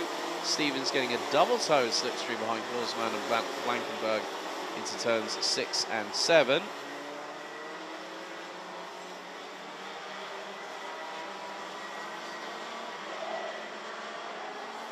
So this could be a very interesting battle in the dying stages of the race. At the moment, Sebastian Koch now making his way through to turns 12 and 13 on the Sodi kart. He's got a 1.3 second advantage over Felipe Falk as we go on to the final lap. Gap is now 1.5 seconds and climbing. Bran van der Weken, not Bran van der Weken, Benjamin Van Hees, my apologies there. Benjamin Van Hees in third place. Julian Klosman, Bodine Blankenberg now up 17 spots. In fifth, Dave Stevens, Jordi Schoens, Flynn Fitters has made up 15 places. Ruben Verheyen in ninth, and Martin Herrera from Colombia up 23 spots from 33rd on the grid. Now runs genuinely in 8th place and is 1.2 seconds off of 9th. However, Sebastian Koch, the number 380 for Dams Racing, will come through the final corner and will pick up the win in the Senior Rotax Pre-Final, finishing 1.7 seconds ahead of Felipe Falk. Benjamin Van Hees, Julian Klosman, Jori Schoens, Dave Stevens, Flynn Fitters, Bodine Blankenberg, Ruben Verheyen, and Martin Herrera from Colombia rounds out your top 10, up a whopping 23 positions at the checkered. Scott Westhoven's Kaz Boshouse, Siim van Vliet, Ruben Lichtenstein also making up quite a few positions up to 14th, but also has a 3-second time penalty. There's another 3-second time penalty going out to Siim van Vliet, who does come across the line in 13th behind Scott Westhovens and Kaz Boshouse. Ruben Lichtenstein, Rein Vandermeer, Jure Valkenaars, Brent Spapen, Devian Roos recovers to finish 18th. Steen Peters and Sven Slagmol around at your top 20. Mick van den Hout, Kimi Schleich, Raymer van Beek, Len Druers, Mitch Haynert, Luca de Moitru, Louis Le Regular and Gabriel Svitala round out your 28 finishers. Thomas Verheyen we lost on lap 9, Philip Wisniewski lap 6, Krit Knorr on lap 5, Jay Zervelt and Sam Bergstein on lap 2, and Mike van Maastricht was out on the opening lap of the race.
As they do say, a picture paints 1,000 words, and I think that's probably the most I've seen on the back of that recovery trailer for a very, very long time. But still, nevertheless, we have 3 more races to run until we go to our official break here at the Home of Champions.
So after a lengthy wait for all drivers to be brought back in that have retired from that race, let's take you through the starting grid of the DD2 and DD2 Masters Pre-Final. Bennett Demler from Germany will start on pole position. He'll be joined by Belgium's Vincent van Kerkhoffen on the front row. It's an all-Belgian row 2 with Nicolas Guillaume and Kian de Brandt. Will Kirstens and Mika van der Pavert round out row number 3. William Norweg and Ralph van der Pavert, who was doing his warm-up early on yesterday evening. He's probably done the same thing where he's pretending to jump rope to keep himself warm. They round out row number 4. Axel Hoos and Luca Neuenhausen make it an all-Dutch. Row number 5 completing the top 10. Row 6, Jordi Clavor and Imke Arts. Row 7, Rick van der Stad and Nick Danchenko. Jesse Spans and Milan Broom round out row 8. Derek van Kurt and Theo de Wijn round out row 9. Wim Rouleau and Gwen Bloxel round out the top 20, with Dawn van Weert completing the 21-strong grid.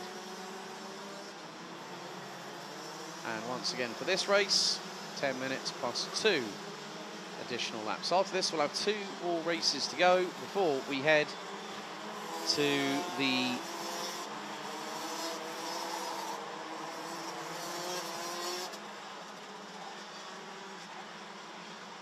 into the lunch break.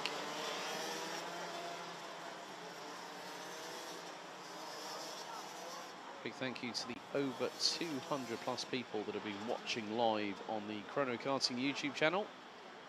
Thank you so much for joining us here today. Wherever you're watching the world, we appreciate your company, and thank you so much for those that have put their name, has been discussing things in the chat. And after this, it will be KZ2 Masters. Then we'll head from 2-speed gearbox action to 6-speed shifter action for the last 2 races. As now the DD2 and DD2 Masters drivers get themselves set and ready.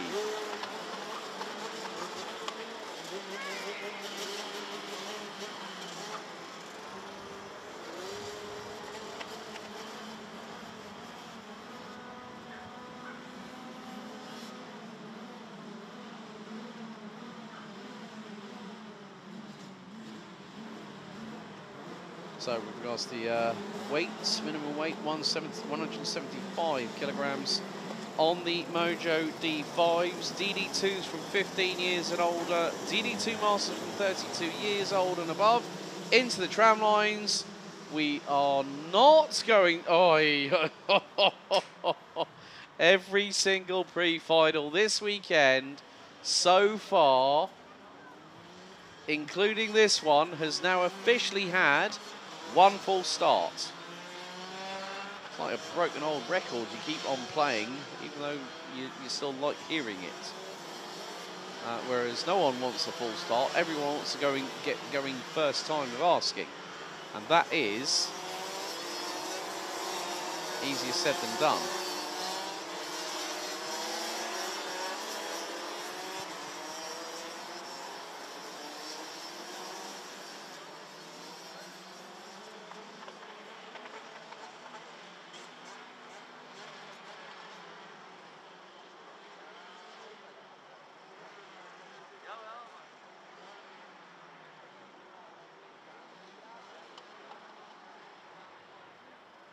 You never can tell what is going to happen as the field starts making its way through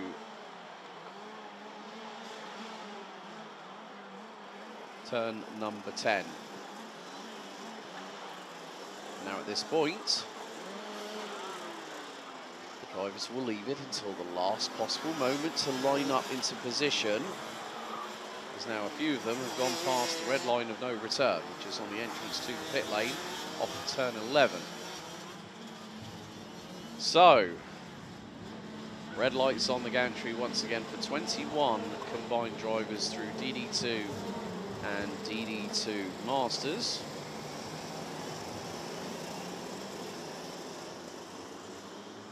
Into the tram lines, revs rise, and the pre-final gets going at the second time of asking.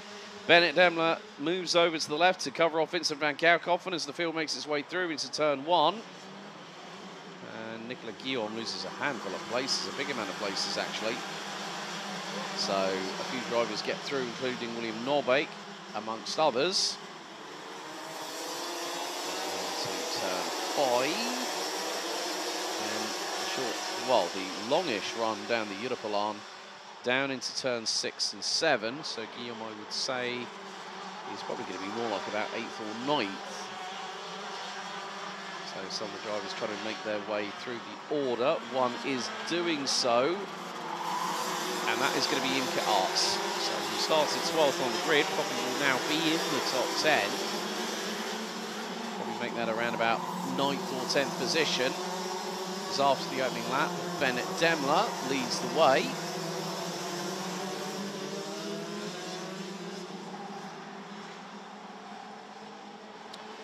Now it's a 3-horse race here for P3. Van der Pavert up the inside. Oh, Wout Kerstens gets a fright, and there is William Norbeek, who manages to get through, but just about. And then Wout Kerstens able to retaliate. Jordi Kleibort now behind the 455, in front of the 455 of Axel Hoos, who now finds himself behind Norbeek. Guillaume is there. Guillaume, oh, hang on a second. Nicolas Guillaume is slowing. Nicolas Guillaume slow out of turn number 9, and the 416 is going to come to a grinding halt any second now.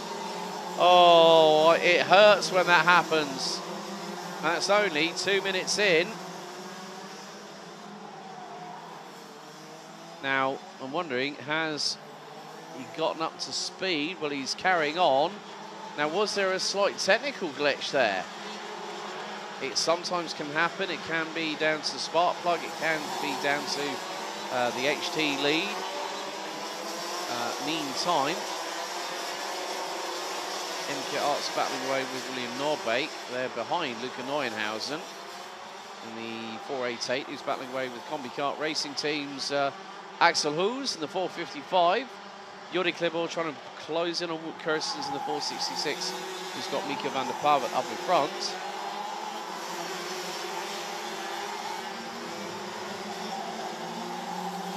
So Kian de Brandt, Kian de Brandt unfortunately is at the Marshall post 2 between turns 2 and 3, and that kart is not going any further, I'm afraid to say. So the 458 from Belgium has officially retired from the race on lap 2. And, oh well, Nicolas Guillaume, I think, might have just retired as well. So that's 2 karts out of 21. 19 runners and riders still circulating. It's never easy. I'm not too sure whether the pair might have had a little bit of a slight coming together. That's not what you want to see, to be truthful.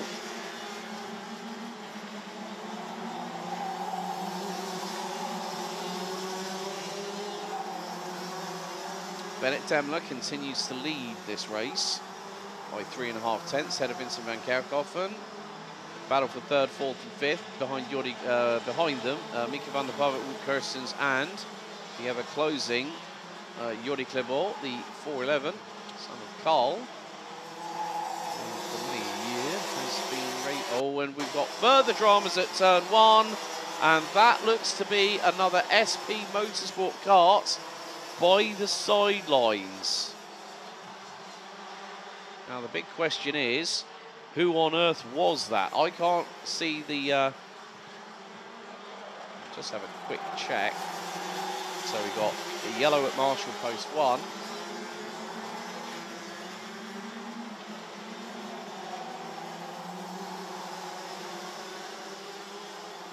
That is 488.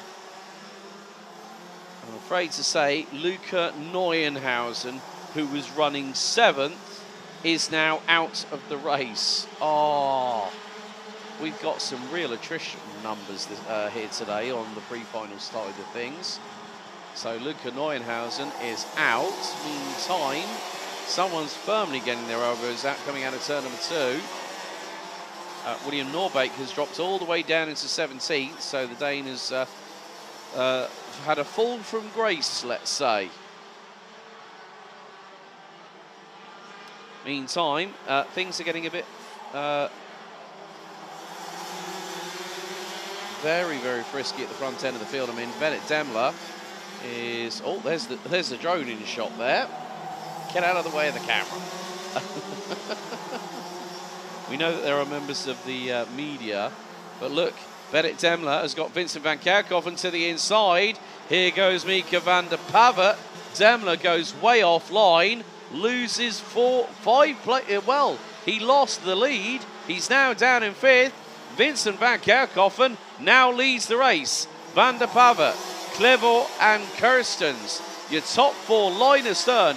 Down the Europelan with 4 minutes to go. And through on the inside, that is Mika van der Pavet. Vincent van Kerkhoven gets shuffled to the back of the train. And thank you very much for the warm welcome back from Tobias Frank Schwieren and Adam Matiak in YouTube. Yes, I haven't been... I've been a very, very, very busy individual. As you can just see how close it is between the top 4. Last time around 4/10 of a second. Now 6/10. This battle is not over by a long, long sight. Truth be told. And Van der Pavet leads. Clearbourg has an opportunity to get through on the youngster from the Netherlands, the younger brother of Ralph, who currently is sitting in 8th position. Van Kerkhoven now gets through on Kirstens. Back through into 3rd he goes. And here comes Combi Kart Racing's Axel Hoos, who makes it a quintet at the front end of the field. They were covered by 1.2 seconds. Clearbourg looks for the inside line at turn 10. He does not get through, and it's now Constantine, the top 5. Watch out, because look who's closing. Imke Arts and Rick van der Start will make it a septet at the front of the field. That's 7 drivers who are covered now by 1.4 seconds. And there's a bit of elbows out. And that was Mika van der Pavet, I think, versus Axel Hoos, possibly. That was coming into turn 1. So Van der Pavet has dropped to the back end of that train. He's actually fallen off it. And now he's got brother Ralph with him, I believe.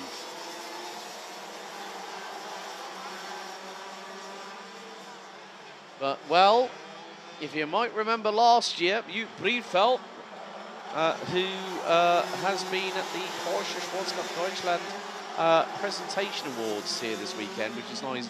Why he's been unable to join me this weekend in commentary, but I have to say big thank you to you for joining me at times during this season. But look, top 6 last time were covered by 1.2 seconds.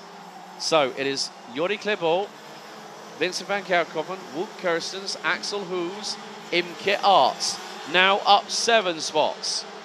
Along with the Sodi kart of Rick van der Straat in the 495. Theo Lemoine in the number 496 representing France, now up 10 places and is currently sitting 8th behind Ralph van der Pavet. Mika van der Pavet, in the meantime, has dropped all the way, unfortunately, down to 12th spot.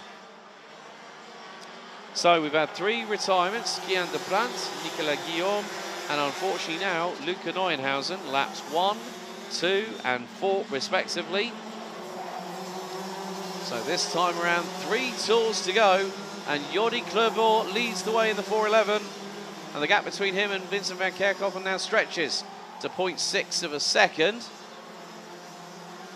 Wout Kirstens P3, Axel Hoos P4, Imke Arts now half a second back in 5th, with Rick van der Start, Theo Lemoine, Ralph van der Pavet now 8th, ahead of Jessis Barnes and Bennett Demler, our initial pole sitter, now rounding out your top 10. William Norbeek, Milan Vroom up 4 spots, now ahead of Mika van der Pavet. Wim Rouleau leading DD2 Masters in 14th, up 5 spots overall. Derek Van Kurt, Gwen Bloxhill, she's doing a fairly good job. The number 413 up 4 places. Now rounds out your top 16. But this time, 2 laps remaining.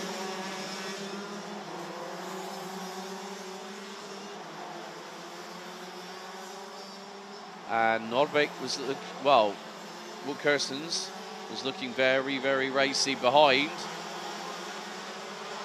Vincent van Kerkhoven looked for a move possibly up the inside of turn numbers 1 and 2 on 483 for GKS.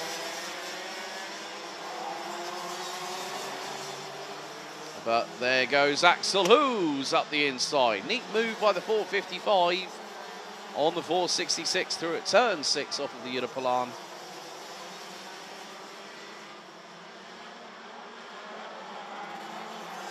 And there is a slowing kart.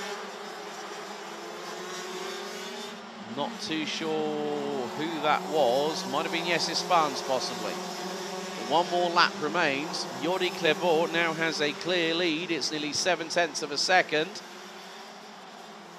And Axel Hoos is still on hunting mode at the minute, the 455. Trying to close in on the GKS X-Spree of Vincent van Kerkhoven as we're about to hit the halfway point of this last 1.36 kilometres in this pre-final.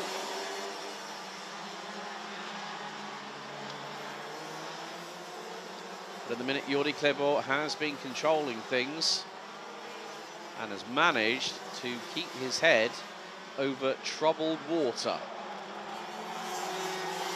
2 more corners to go after turn 11, which they negotiate now. Checkered flag being prepared this time. Profisiat Jordi Clebot, who comes across the line to win the pre-final. And it was a drag race to the line. It was 9.35 tenths of a second. That was the winning margin for Jordi Clebot ahead of Vincent van Kerkhoven. Axel Hoos takes P3. Wout Kirstens 4th. Imke Arts up 7 spots. Finishes 5th ahead of Rick van der Stat, who also made up 7 spots. Theo Lewogne from France in the 496 made up 11 places to finish P7 ahead of Ralph van der Pavert. Bennett Demler and Denmark's William Nordbeek rounding out your top 10. Milan Vroom, Mika van der Pavert, Wim Rouleau, who wins DD2 Masters, round out your top 13.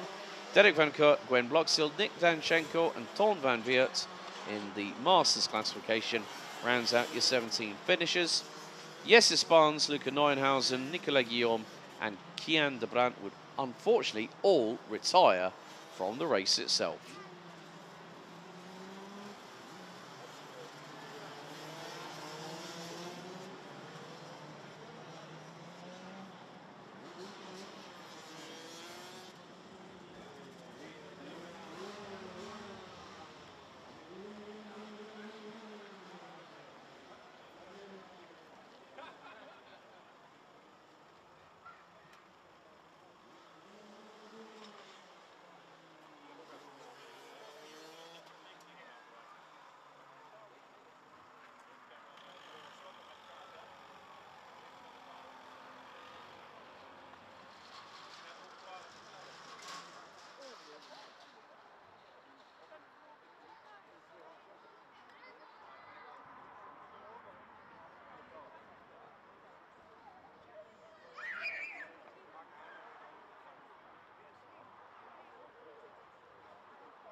So we head to KZ2 Masters, and it's the pre-final.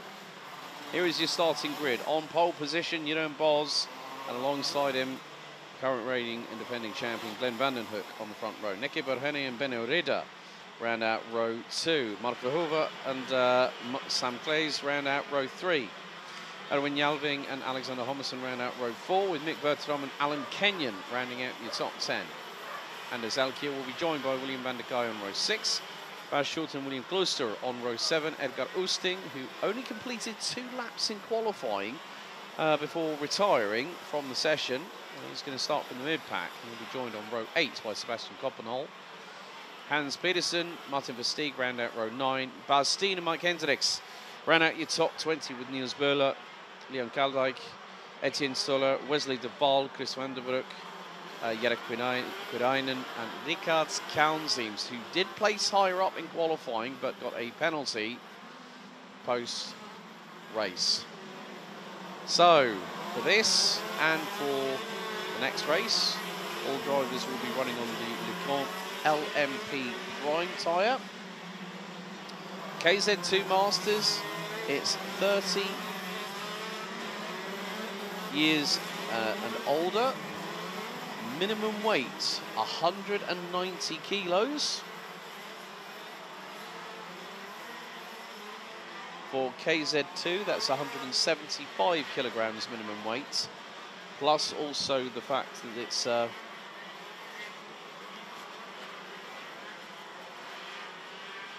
also be using the same tyres as the KZ2 Masters.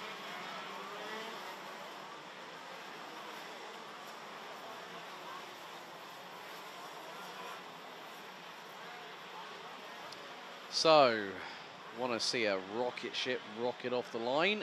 That's what we got coming up now and for our next race.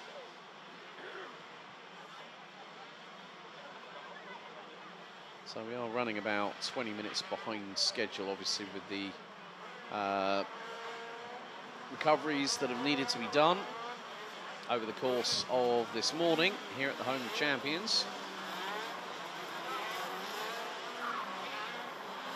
Oh, and we've got a drama for the 104. William van der Kaaij. Erwin Jalving has non-started in this session, despite having put a lap time in that would have started the driver on the inside of row number 4. So William van der Kaaij due to now start what would effectively be 11th on the grid. But will be Jeroen Bos, Glenn Vandenhoek, who won the title in memory of his grandfather, who passed away late part of last year. Is still going to give everything. And Jeroen Bos has opted to start from the outside of the front row. That's an interesting choice.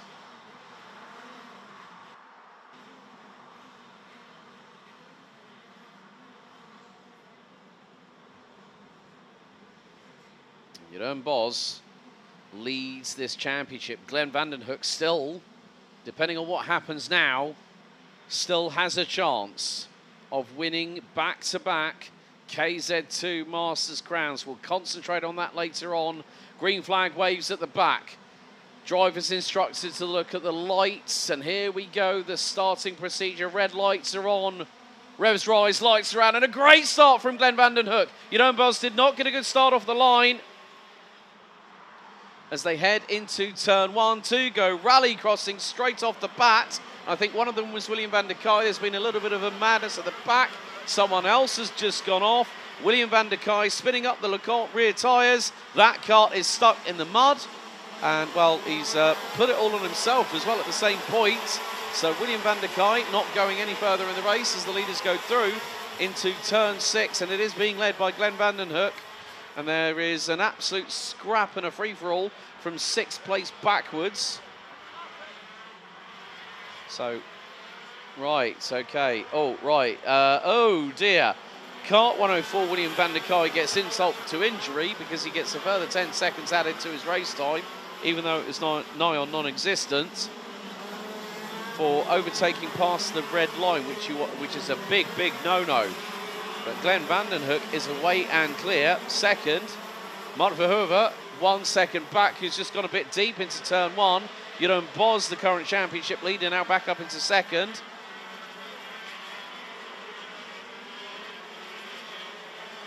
So Mark Verhoeven doing a bit of a faux pas into turn one, as he's now got someone very, very close behind him. That's going to be Benno Ridder in the 112, whose number is completely obscured by sidewall rubber that has marked that side pod of the vehicle. But Glenn Vandenhoek doing everything he needs to, but obviously Jeroen Bos at the minute has got, I think that's Sam Clay's not too far behind. So drivers that have struck trouble. Mick Bergstrom, oh my goodness, would have started down in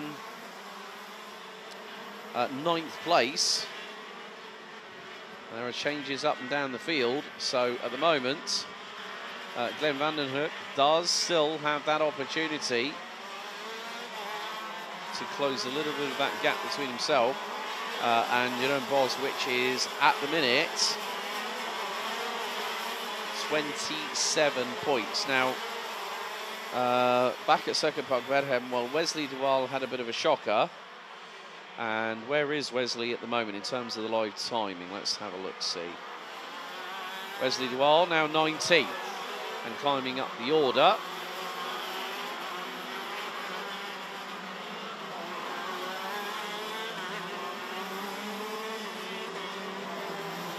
So in many respects, this might help Glenn Vandenhoek overtake Wesley de Waal, who had a multiple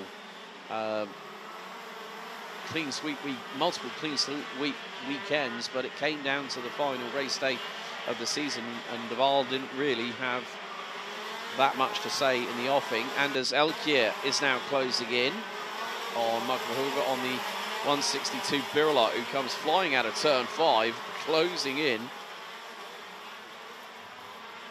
Well, actually, that's you've got Sam Clays, Anders Elkier, who closed in. Oh, well, that's Mark Verhoeven. And Verhoeven in that very, very stealth body work. Cool. To the inside goes Elkier through at turn 10.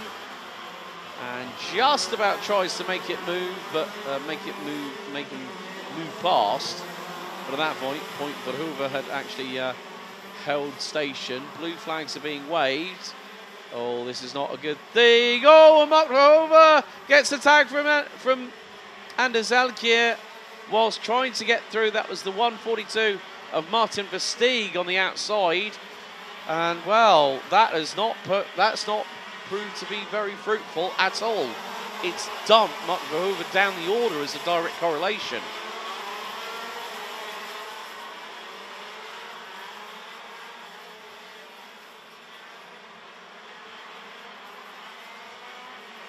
And as they say, that is definitely not what the doctor ordered. There is Benno Ridder, who's just been passed. That would have been by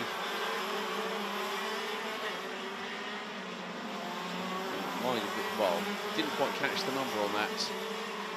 Green, black and white. Oh, it might have been Sebastian Coppenol who got through. And Alan Kenyon from the UK, now up into 7th. As we hit pretty much half time in this race. And Glenn Vandenhoek is leading, but Jeroen Bos is now in 2nd and has closed that gap to, what was it, just under 0.6 of a second with the new fastest tour in the meantime, 54.786. Oh, and it's gone horribly wrong. Wesley de Waal has retired from the pre-final, and that might mean that his chances of getting the championship this year, after a Herculean battle between him and Glenn Vandenhoek, who will be fighting with Jeroen Bos right up until the last lap of the final a little bit later on, still has a chance. But oh well, Jeroen Bos, another new fastest at the race, and he's with Glenn Vandenhoek now on the CRG.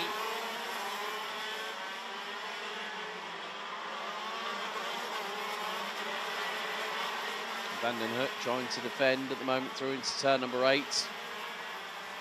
Jeroen Bos looking for his opportunity to strike and get through, but at the moment the 101 on the CRG just doing a resolute job of just hanging on in there. There's only so much hanging on in there that you can actually do before you really need to start getting those elbows out well and truly sharpened and keep your opponent at bay. And that is easier said than done when you have an unstoppable force against an immovable object. At the moment, Jeroen Bos, I think he's just waiting. Biding his time, waiting for the move, and if a mistake happens from Glenn, he'll say, thank you very much, I'll take that every day of the week.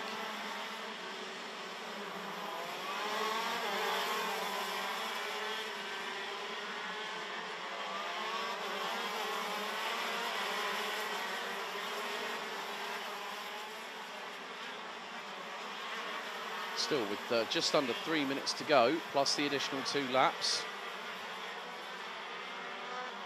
Now, if Sam Glaze can close on a little bit towards the rear bumper of Jeroen Bos very, very shortly, we are going to pretty much have a 3-horse race for the victory in this.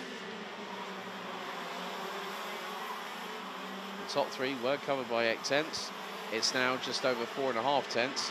Sam Glaze now takes the fastest lap of the race, 54.277.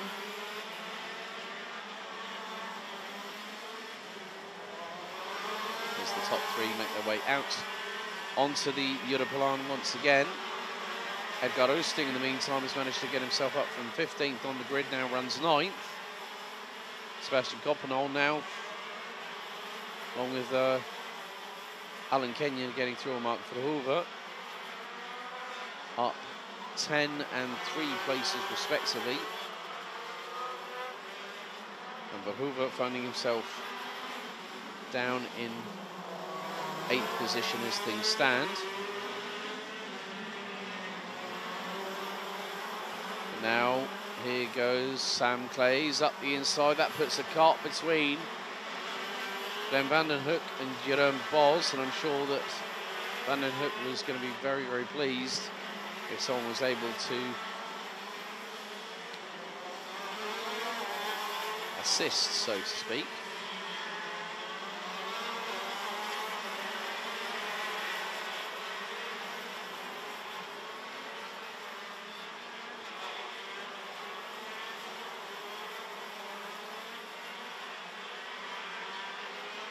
But now Sam Glaze is looking for the race lead, and he tangles with Glenn Van den Hoek through turn 10. Oh, Van den Hoek still keeping his foot stuck in. And could this provide an opportunity to the Jeroen Bos? That will do through at turn number 12.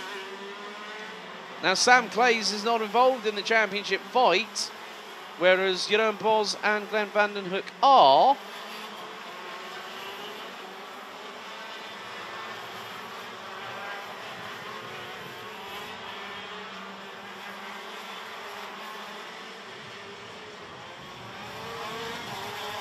So Sam Glaze being more of a guest starter, if you will.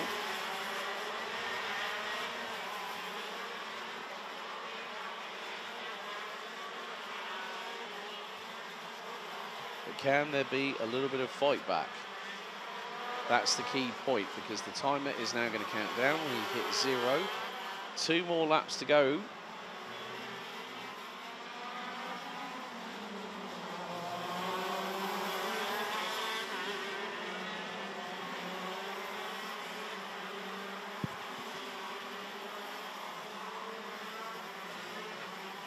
Sam Glaze now leads Jeroen Bos from Glenn Van den Hoek. Now the thing is, even with this and 1 more lap to go, there is still a window of some modicum of possibility. What I mean by that is, if Glenn Van den Hoek hangs fire, waits for Jeroen Bos to try and get through on Sam Glaze, could that be the window of opportunity that he needs to get back into that race lead that he got very, very quickly after the lights went out? We will still have 1 more lap to go. So last lap in the last KZ2 Masters Pre-Final of the season. Sam Clays continues to lead. Jeroen Bos second. Glenn Vandenhoek makes it the top three, covered by less than 9.5 tenths of a second. Then way back yonder is Anders Elkier in P4, who is about 3.7 seconds back. Jeroen Bos, new fastest lap on lap 12 out of 13, and he's really trying to see if he can get a move done in the dying stages of this race on Sam Clays through into turn 9. Then it's the short run down into Cafe Corner, just off of the outside. Well, it's the outside where you've got the grandstand, and then of course where we'll be hosting our podiums later on here today. But out of the final corner, Sam Clays does the business here in the penultimate race of the season for KZ2 Masters. Jeroen Bos and Glenn Vandenhoek round out the top three, two of the three main championship protagonists. Anders Elkier, Neke Verhenne, Sebastian Coppenol up from what would have been 16th to 6th. Alan Kenyon 7th. Mark Verhoeven, Bas Schulten, Edgar Oosting running at your top 10. Benno Ridder, Bas Steen, Mick Bertram, Mike Hendricks, Etienne Sola ran at your top 15 with William Klooster. Alexander Homerson, first kind seems Leon Kaldijk, Chris van der Broek, Hans Christian Pedersen and Martin Versteeg rounding out the 22 finishers, with Yannick Guerin retiring on lap 9. Wesley de Waal lap 2, with Van der Kaaij and Böhler out on the opening lap. Erwin Jalving, unfortunately, not starting this particular race, I'm afraid.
One more race for the final, or the last pre-final of the 2025 Chrono Karting Dutch Championship season. It is KZ2, the pre-final. On the front row, Kevin Steyhauer and Tom van der Stroys line up on the front row. Daniel Senbach and Christian Klein round out row 2. Robin Glirum and Daniel Stell round out row 3. Chantal van Andel and Renzo Alibax round out the 4th row. Rob Lucassen and Jelte Gids running out your top 10. Jens Streur, Sam van Verschoyle, Jeffrey Fixer, Jelte Boma, Luca Prima, Nico Hanka, Arjan Kivitsbosch, Milan van Winden, Tim Verels and Hannah Lang in the UK. They round out the top 20. Doven Sifthout, Rocco Kerr, Madak Svers, Jeroen Duivenvoort, Sarah Wouters, Jorrit Belema, Matthew van den Broek, Giovanni Witteveen, and with Nelson Berghaus and Rooney de Broeke, latter of which did not set time in qualifying.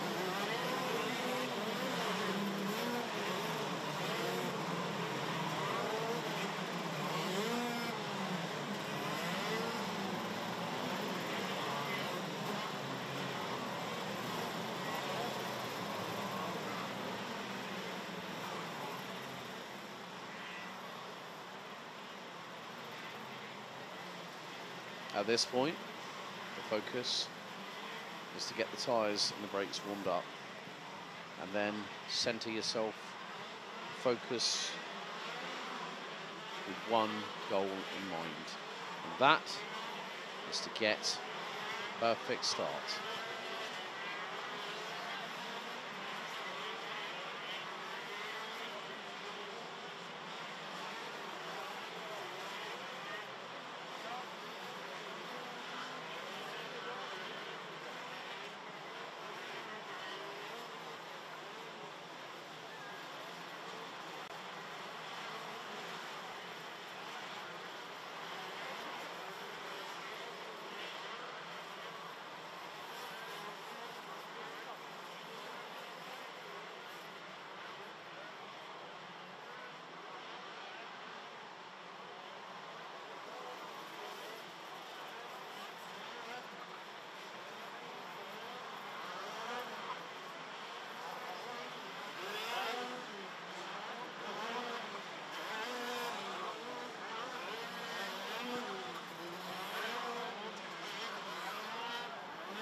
So the first 6 rows now complete.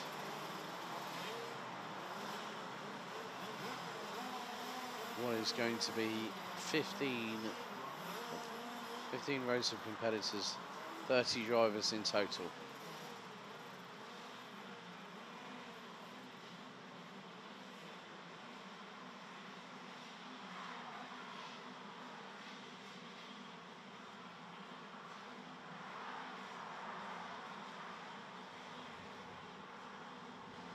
Drivers now instructed to look at the lights. The green flag waved at the back.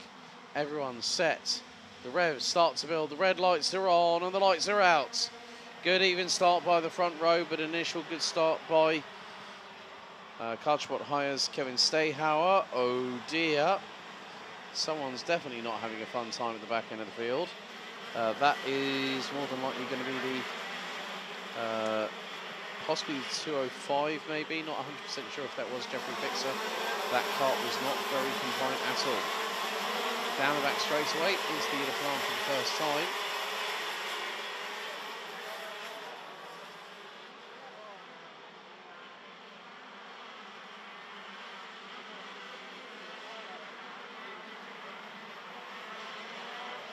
So the field makes his way down to cafeteria corner for the first time.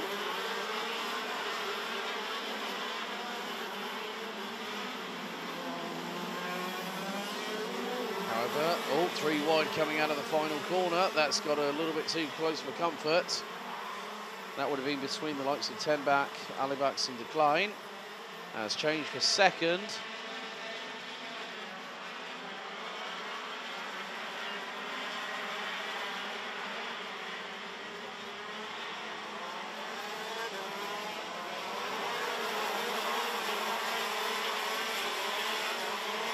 Oh, there's a bit of hand signalling there, going on from the 269 up the inside. Oh, and we've had a little bit of a coming together. 235, 257.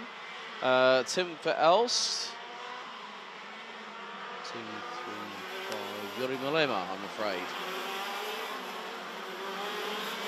Oh, we've had further dramas coming down from turn 9. Yuri van Duivenvoort has ended up on the back of the wrong end of the stick of that one, I'm afraid.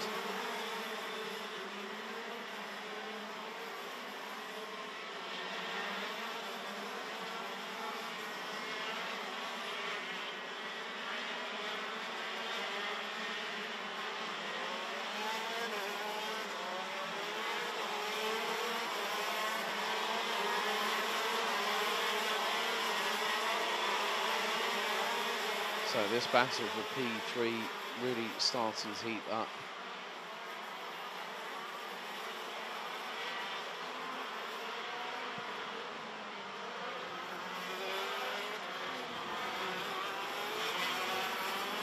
They're going to push every single muscle in the body.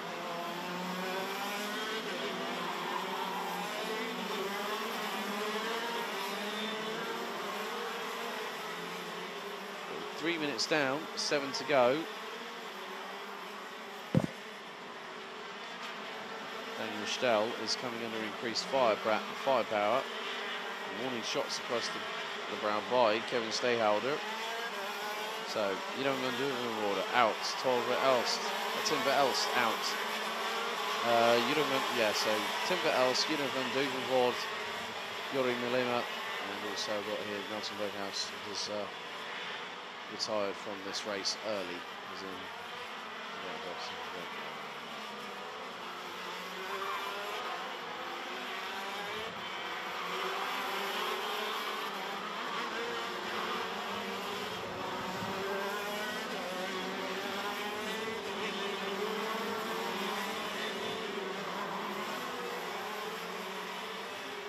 some drivers opting to take the long game.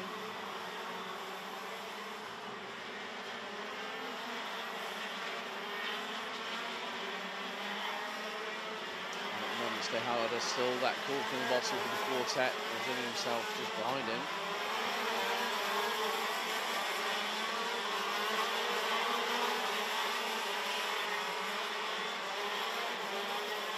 With the KZ2 musical chairs not quite lighting up as we normally expect to, it is about this race being quite crucial towards the championship.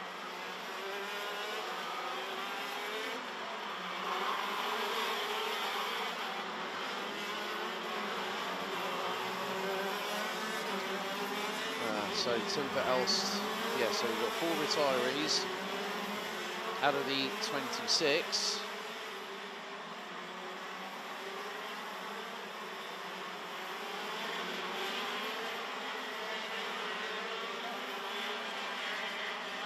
Christian Klein trying to do what he can.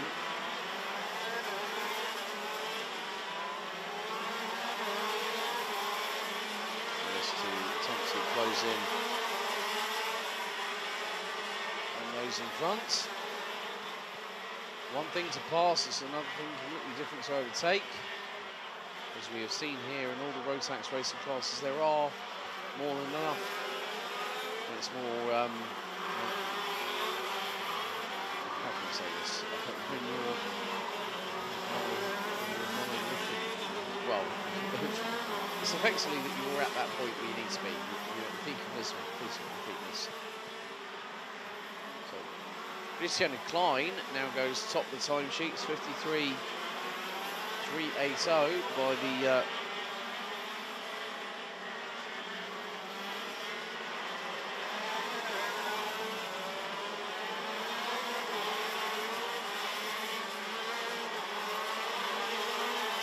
Now got two really close battles. Tommy van der Sloijs leading ahead of Robin Glirum.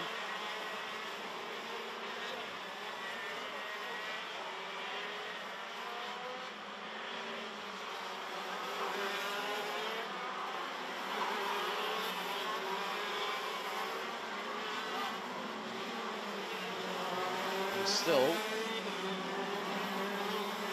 Jens Streur has dropped all the way down to 21st. As this could be a well-needed overtake.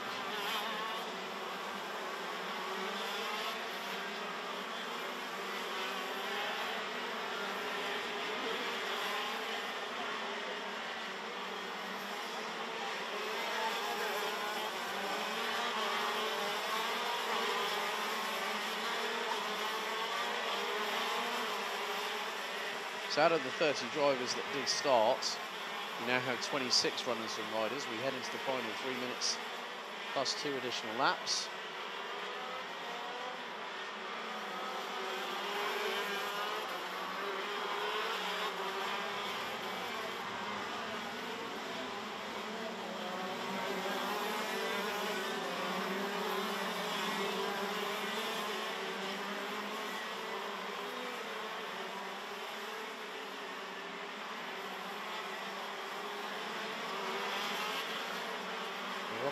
Is trying to keep away from a certain driver by the name of Tommy van der Sloijs, who has been closing in over the last couple of laps. In the last two laps, there's a personal best and one of his worst race ever so far. It's not going to be an easy one. A little bit of a bitter pill to swallow, but all you've got to do is that you've got a short rest time. After this, you're going to see a mechanic. Whilst eating.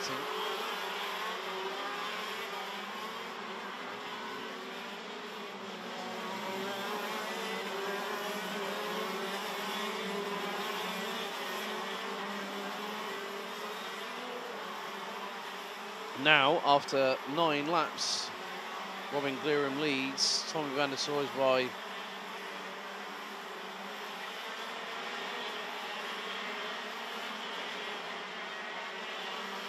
Klein goes underneath sub 52 for the first time here this weekend.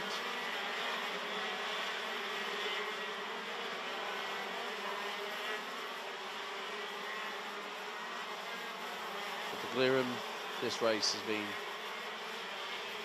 I say, 9-6 top.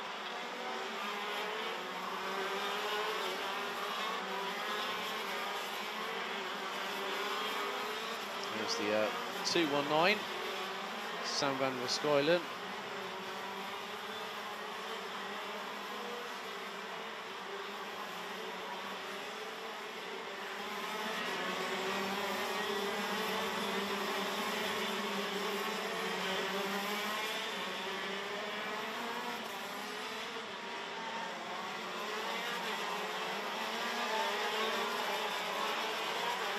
As the timer counts down,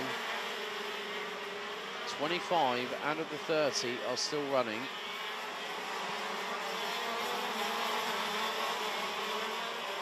And it has been the 216 of Robin Glirum that has pretty much controlled proceedings all the way through the race itself.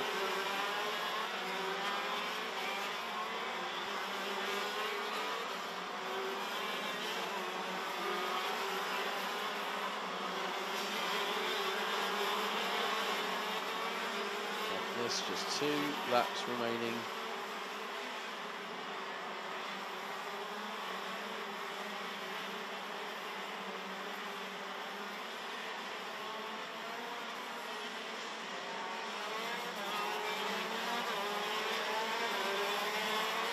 The timer now hit 0. This is where it is going to be rather crucial in how the standings look from this perspective, that Jens Stroh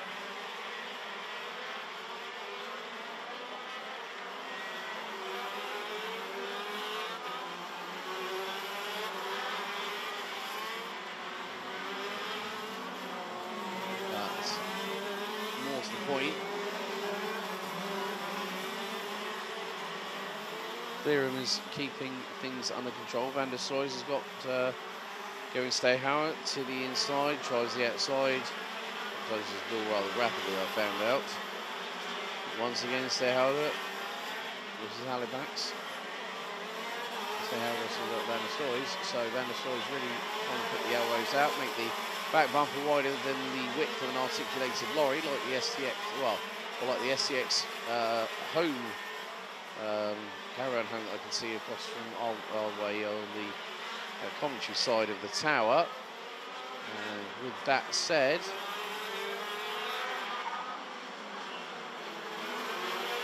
that would be Van der Sloys, but stand back looking at the inside as well.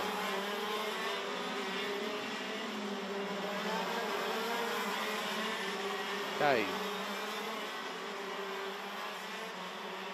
1 lap to go. Will it all for themselves or help each other a little bit?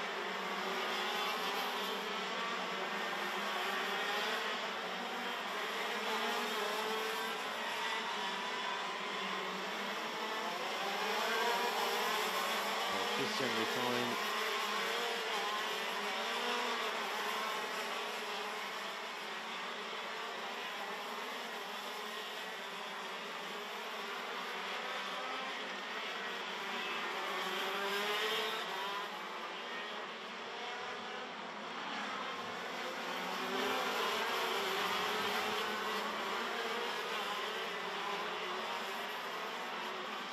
But will be the case that Robin Clearum takes the win after 14 laps by just under 3.5 tenths of a second from Christian de Klein. Tommy van der Sloys rounds out P3, a further 5.9 seconds back.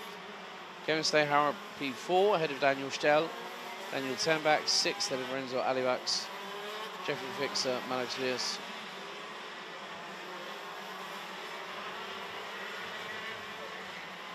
So then we'll have Renzo Halifax, Jeffrey Fixer, Manox Wirtz up 14 spots from 23rd on the grid. Yada Kivitsbosch started 17th.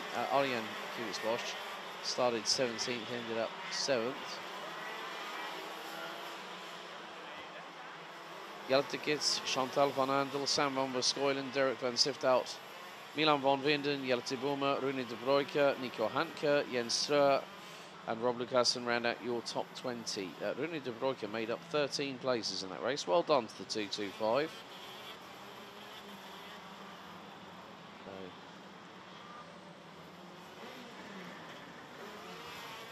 But that, as they say, is that. Robin Clearum wins, not by much, but a win, nevertheless, is a win.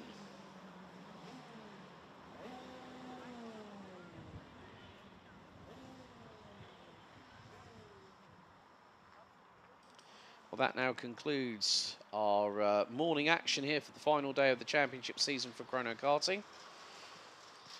And with that, we're going to go to a little bit of a break. We might be a little bit late back, but join us. Don't touch that dial. We'll be back for the finals to see who will become our 2025 Chrono Karting Dutch champions for Rotax and for KZ2. See you in a bit.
Right, we get back to racing a few minutes just after the original time, and we are getting set and ready for our last race of the 2025 Chrono Karting Dutch Championship for Rotax and for KZ2.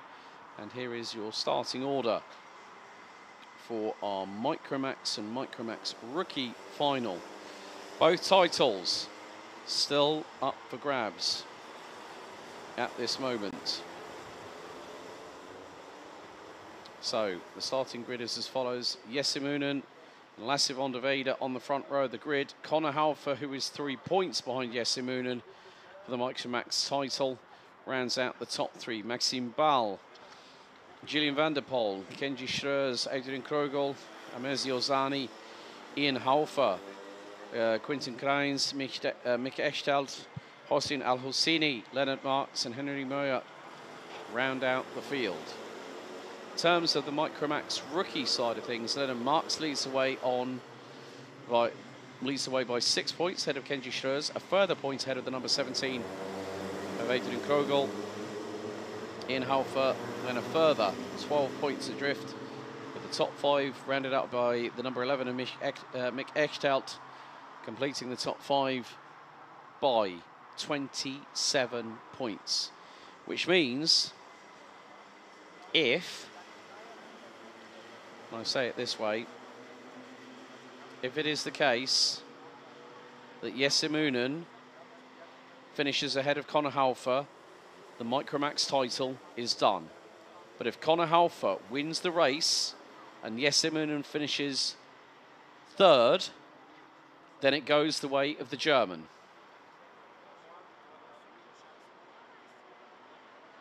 This time we up the ante. For every single final from now on, it is 13 minutes plus 2 additional laps. So more of a strategy comes into play.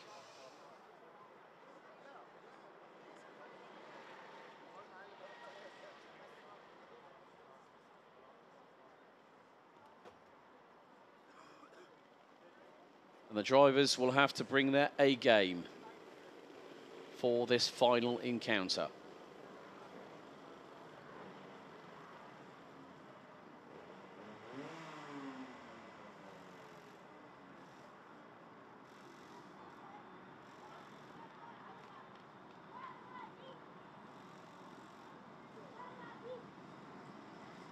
Red lights are on the starting gantry for what will be the final time for these drivers here in Chrono Karting for 2025. Into the tram lines, revs start to rise. The final, does it get underway? Yes, we do go lights out first time. And it's the run down into turn 1. Connor Halfer straight away on the offensive and goes through on Jesse Moonen through at T1 for the race lead, but Moonen able to counter around the outside on the entry into turn 2 to retake the race lead. Halfer, however, wants to get to the front of the field as quickly as humanly possible and start to try and bridge a gap. Now, if you might remember, Jesse Moonen built a gap that was north of 8 seconds after the race had been concluded earlier on today. And with regards to the way things are looking,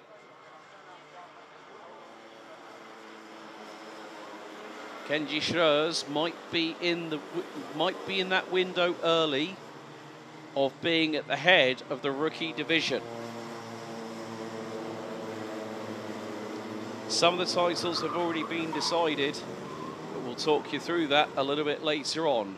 After the opening lap, Jesse Moonen has a lead over Connor Halfer to the tune of nearly 1 second. Lasse van der Weide, Maxime Bal and Amazio Zani round out your top 5.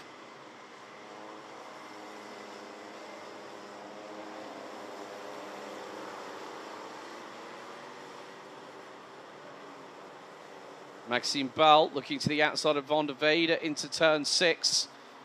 Right, number 7, Julian van der Poel, has just picked up a 3-second time penalty for unsportsmanlike conduct, reference driving standards.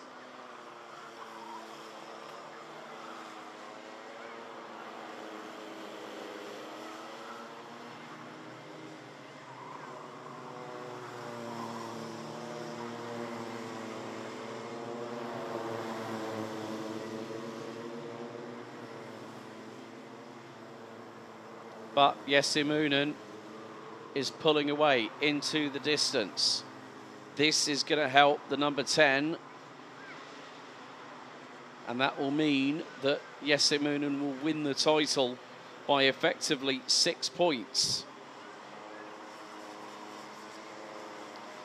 Leonard Marks at the moment has made up 3 places, now rounds out the top 10 overall.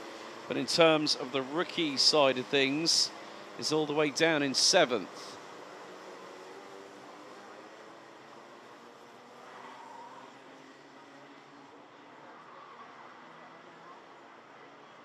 Coming into this round, Adrian Krogel was leading by 1 single point ahead of Kenji Schreurs. Leonard Marks was quite a way behind. See, this does take drop scores into consideration.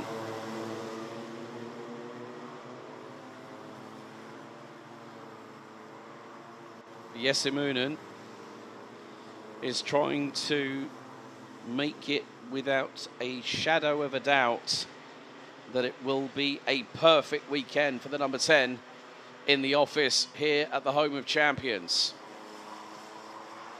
Lasse van der Weide still being hounded by Maxime Bal as Emzeni Ozani on the number 22 Praga is closing in. So is Kenji Schreurs. As Maxime Bal tries once again to go around the outside of Lasse van der Weide on the approach into turn number 6, but there's going to be a change possibly for position. Not quite. Kenji Schreurs nearly got through on Emzeni Ozani. Less than 9 minutes to go in the championship season for Micromax and Micromax Rookie, plus 2 additional laps.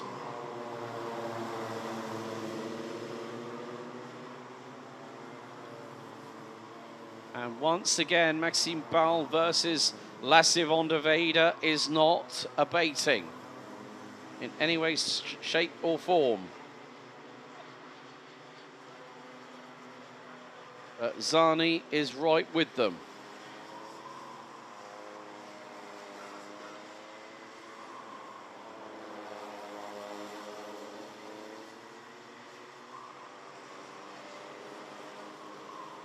Again, Maxime Bal to the outside. Oh, bit of a wriggle there from Lasse van der Weide coming out of turn number 6. And that nearly caused dramas for everyone behind. And Maxime Bal has only partially got the job done, but to the outside he goes on Zani, who looked through on the inside at turn number 10 on the run through to 11, and now Zani looking for a possible move here. That's going to open the door for Maxime Bal to get through at turn 13 and take 3rd. And it's 3 wide nearly heading into turn number 1. Maxime Bal, Emzeni Ozani and Lasse van der Weide now loses another position, this time to Kenji Schreurs. Incredible battling between these youngsters. Oh, but a moment! No, Kenji Schreurs coming out of turn 5. Nearly beaches it on the outside curbing coming out of turn 5 and onto the Europalan. Oh, hang on a second. The rain has just come down. Oh dear, it can be, all I'm going to say is, like Zolder and at Spa, it can be sunny in one part and it can be raining in another, and that rain is carrying over the circuit. Oh no! Van der Weide off at turn 10. Slippery surface flags now out. And that was Emzeni Ozani at the same time. The sunshine still above. We'll have rainbows in the sky.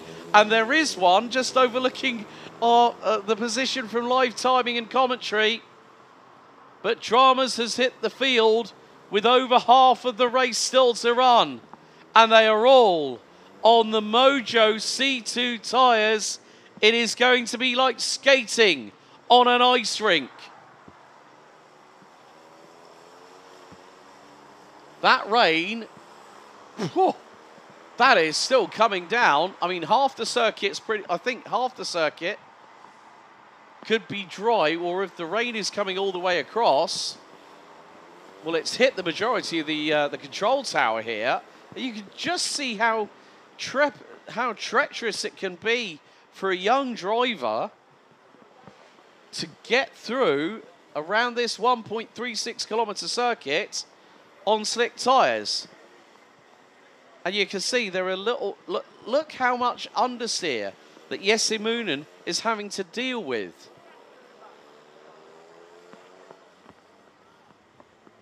And slippery surface flags are circuit wide. Who would have thought of that one? Forget Spa-Francorchamps, forget Zolder. Here we are at the home of champions. Right, 4 minutes and 50 seconds to go, plus 2 additional laps. And the rain, once again, catches us out unawares. There are some more significantly dark clouds out there. But when you have sunshine and rain at the same point, what you do have is a rainbow. So you don't see it very often, but when it does, it is a sight you don't forget. But the drivers will be concentrating on getting around this circuit and getting to the checkered flag. But at the moment, well, let's put it into perspective. Jesse Moonen's fastest lap of the race, 1 minute 3.421. His last lap, a 1:32.405. And as quickly as the rain has come along, it is evaporated into the upper atmosphere. Now, whether that might happen again, your guess is as good as mine, ladies and gentlemen, boys and girls, everyone watching. But that gap between Jesse Moonen and Conor Haufer was significant. It was just under 3.2 seconds last time around, and it's now gone down to just under 3.1. So Conor Haufer is slowly but surely starting to catch Jesse Moonen, but they are both in the same boat. On slick tyres, on a wet track. Now with the sun comes warmth, and thereby comes a little bit of light at the end of the tunnel, which means that the track will eventually start to dry up. How quickly it dries up, however, your guess is as good as mine, folks. And still, all 14 drivers, including the number 7 of Gillian van der Poel at the bottom end of the field, are still running. They have made it through a very, very sudden and very significant downpour of rain.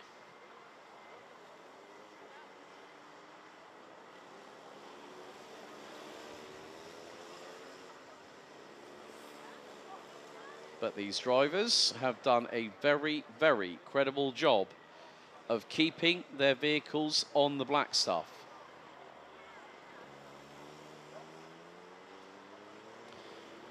Now, if anyone might remember a little story about a certain man by the name of Jenson Button, whose father John would send him out in conditions very similar to this on slick tyres. So this, for the drivers, is a fantastic learning opportunity. Meantime, with just over 1.5 minutes to go, plus 2 laps, Jesse Moonen is nearly 4.5 seconds ahead of Conor Haufer. Lasse van der Weyde still leads in the rookie division, ahead of Adrian Krogel. Now, whether this might change things in the Micromax rookie division, it might be the case that Adrian Krogel might be the driver that has that window of opportunity to become the Micromax rookie champion.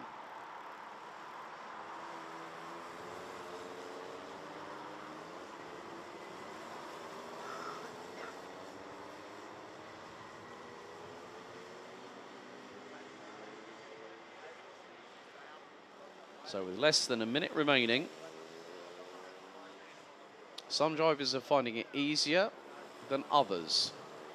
But it is about smooth and consistent driving. It's not always about going 10 tenths. You know, if you drive, well, there was a little bit of a moment there for Quinten Krebs on the Paralin chassis, who is closing in on Maxime Ball, who's very close to possibly losing that 5th place. But we have what will effectively be 3 more laps to go, as Jesse Moonen is just under 4 kilometers away from championship glory, leading Conor Halfer by nearly 5.9 seconds after 10 laps. The lap times are improving. We're now in the 126s. There's Lasse van der Weide versus Adrian Krogel on the number 17 IPK Praga entry. Hossein Al-Husseini now moves up into P9, having moved 3 places up the order, having started 12th. But Jesse Moonen now making his way down into turn 10. What is the 2nd from last time?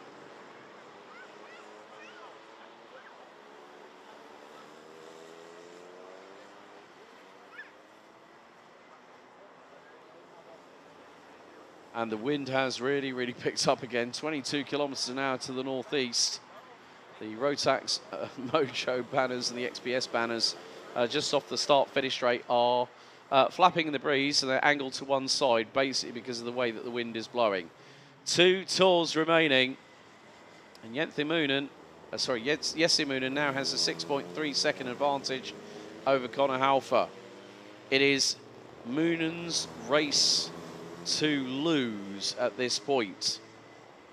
But even with a spin, even if he finished behind Conor Halfer, well, it may not make that much.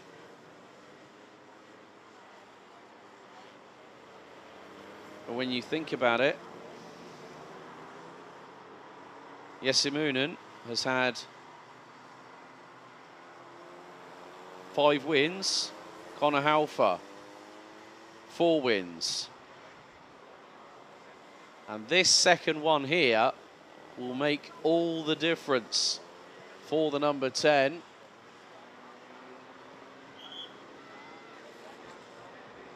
Who's now got 30, after this, 13 corners.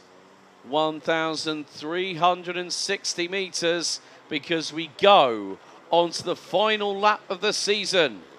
Jesse Moonen now striding towards turn 1 for what will be the 13th and final time.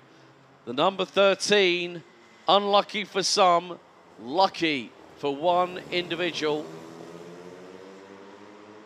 As Moonen makes his way down towards turn 5 and onto the Europelon, has nearly an 8-second advantage over Conor Halfer in the last few moments of this season.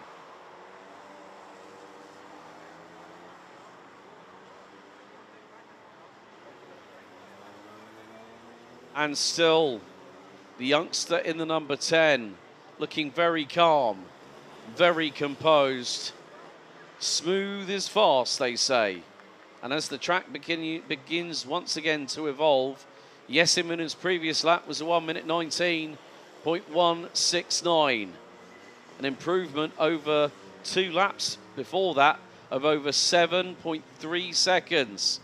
But down to the final 2 corners, Jesse Moonen from Belgium, the number 10, is going to come out of the final corner and become the 2025 Micromax champion this season. And now it sets in. Now celebrations. Conor Halfer, I have to say, battled all the way to the checkered flag. Takes 2nd position, not just in the race, but also in effectively the Micromax Open this year. Lasse van der Weide takes P3 and top rookie. And I think maybe Adrian Krogel might have just done enough to possibly become the Micromax Rookie Champion. It also depends on where everyone else ended up, because Leonard Marks is going to be all the way down in 10th position, and that is going to be P8. That might not be enough, but Yesemunen, Proficiat, congratulations, the 2025 Micromax Open champion this season. And now the pointing has started.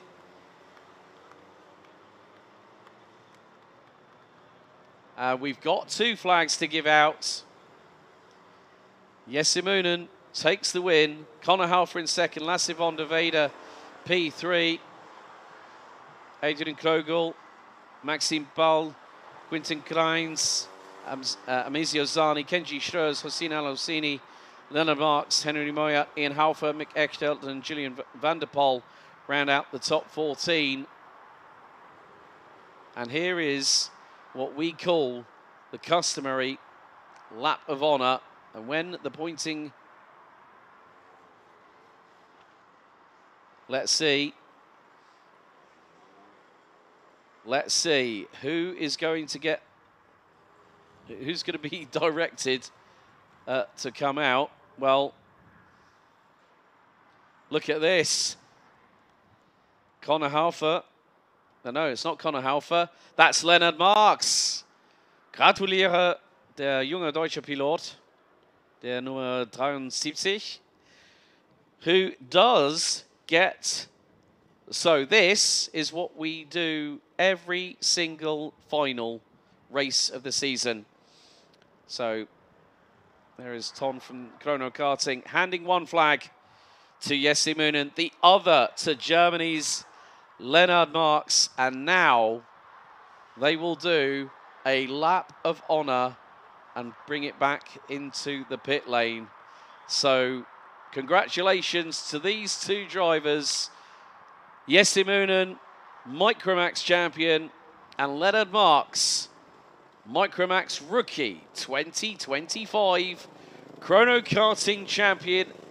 And what a fitting place to run a lap of honour, as they will be greeted by the flag-waving marshals, our men and women in that always are with us and do a fantastic job. And they will celebrate with our 2 drivers, Yesemunen and Leonard Marks, who at a snail's pace, rather than full throttle, can enjoy the circuit.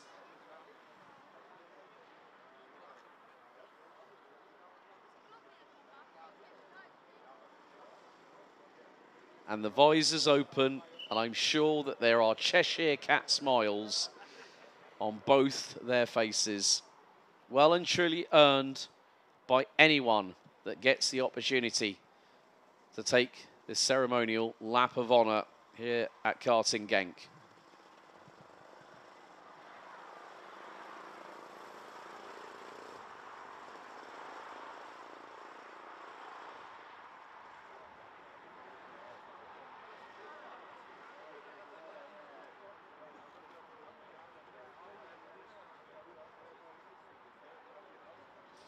So they do take a little bit of a shortcut down through halfway across the Europalan. But congratulations to these 2 young drivers. Yesemunen, who knew that the job was done the minute he crossed the line and took the checkered. And Leonard Marks will remember this moment for a very, very long time to come. The youngster from Germany in the number 73, despite the bumper scraping a little bit on the front. But congratulations to these 2 young drivers, as that concludes our first honour lap here at the season finale.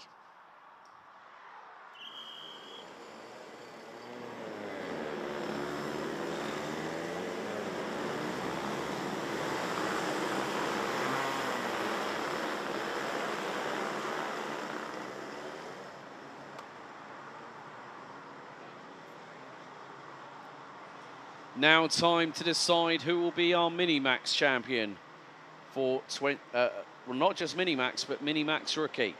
Here's the grid. Mick Klinkers and Gage Moyes start on the front row. Gillian Dummer and Milano Shiphorst, row 2. Tren van Melk and Jim Darnan, row 3. Sasha Al-Jabral and Dimitar Lazarov round out the top 4 rows, with Niki Naruhito Tomasi and Julius Grabau rounding out your top 10. Max van der Meer and Pelle van Echtelt on row 6. Jara Kiewitzbosch and Tiger Holthausen on row 7. Lawrence van Vlaanderen and Mika Vonk, row 8. Theo Verheer from Ireland and Matthias Clever from Belgium round out row 9. Completing the top 20, Noah Stehouder and Julien Janssen, with Arno Hardstra, Louis Maes, and then Leon Kamhad rounding out your 23-strong grid. Minimax, it's a 17-point spread between Gage Moyes, Mick Klinkers and Tiger Holthausen. In Minimax rookie, Tren van Melk leads Jim Darnan by 11 points.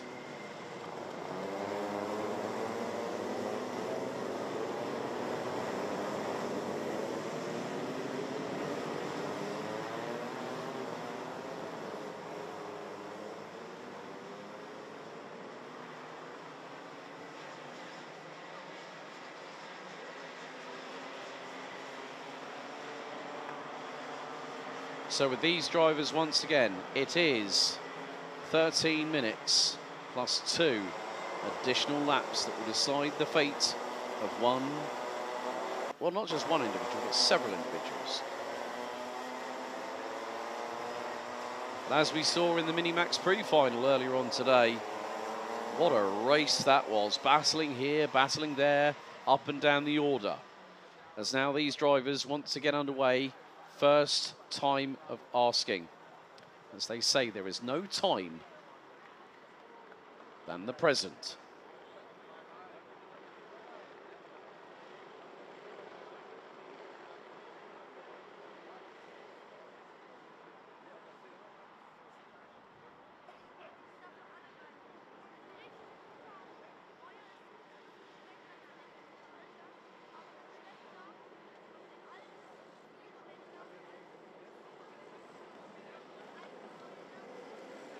Gage Moyes needs to win this race to get the job done in terms of the Minimax title. All Tren van Melk needs to do is stay ahead of Jim Darnan, and that is that for Minimax rookie. The drivers will now go past the red line of no return.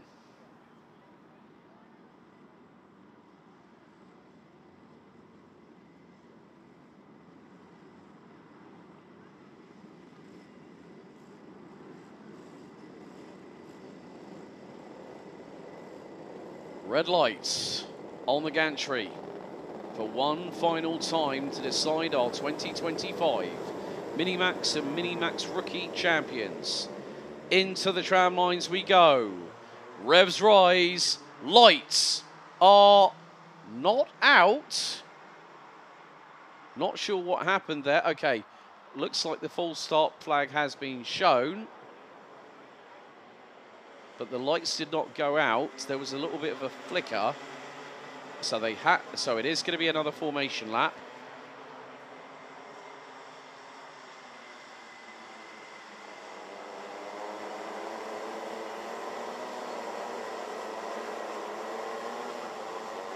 So once more, these drivers will get into the 2x2.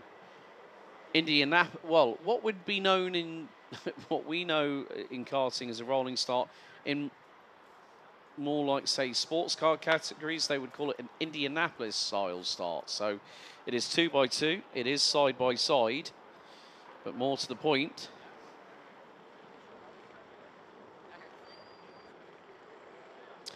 now get this, if Mick Klinkers wins this race ahead of Gage Moyes, it will be one single point that will decide what happens for the Minimax title. And I think I've seen it where a handful of points, I think at lowest, I think 2 points, one particular year on a championship I was commentating on. The champion won it at the last race of the last round of the season, and it was 2 points. But with a slightly stronger strategy game in place for 13 minutes plus 2 additional laps, the drivers will have to have their heads on a swivel.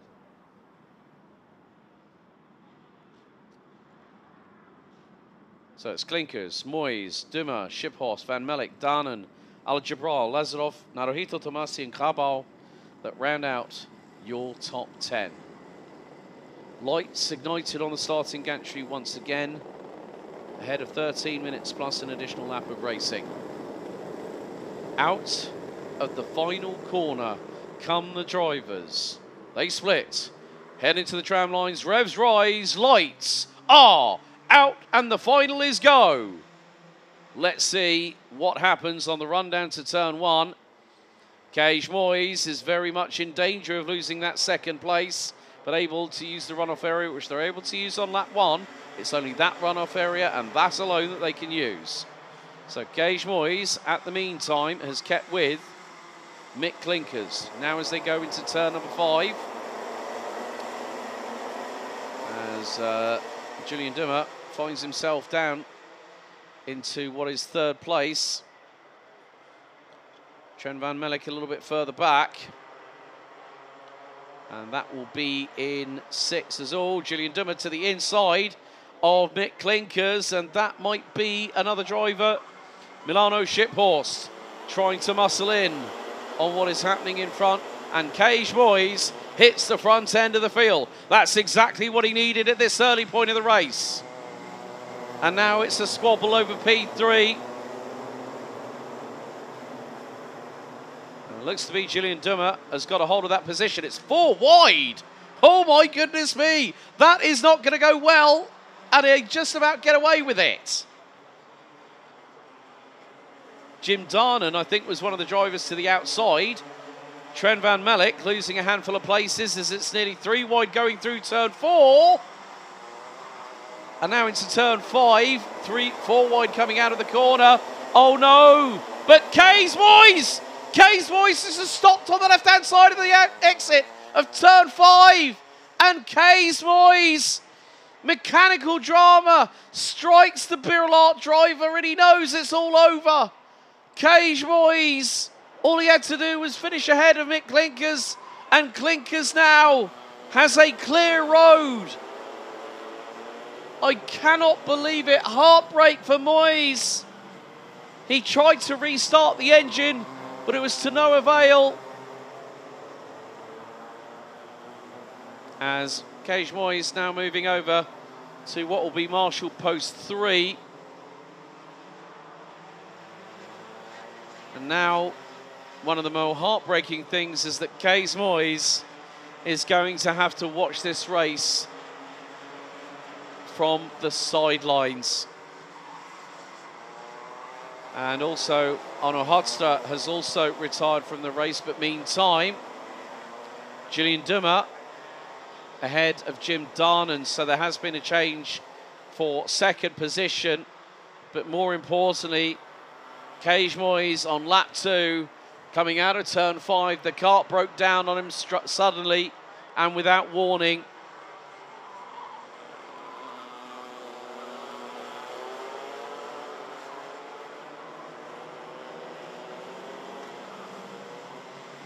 So Mick Klinkers will lead us on to lap number 4 of this race. And at the moment, well, I don't think Jim Darnan will have done enough to usurp Sven Van Melk in terms of how the rookie championship will come about. I think the gap will close, but it just depends on what happens over the next 9.5 minutes, plus an additional 2 laps of racing here at the home of champions.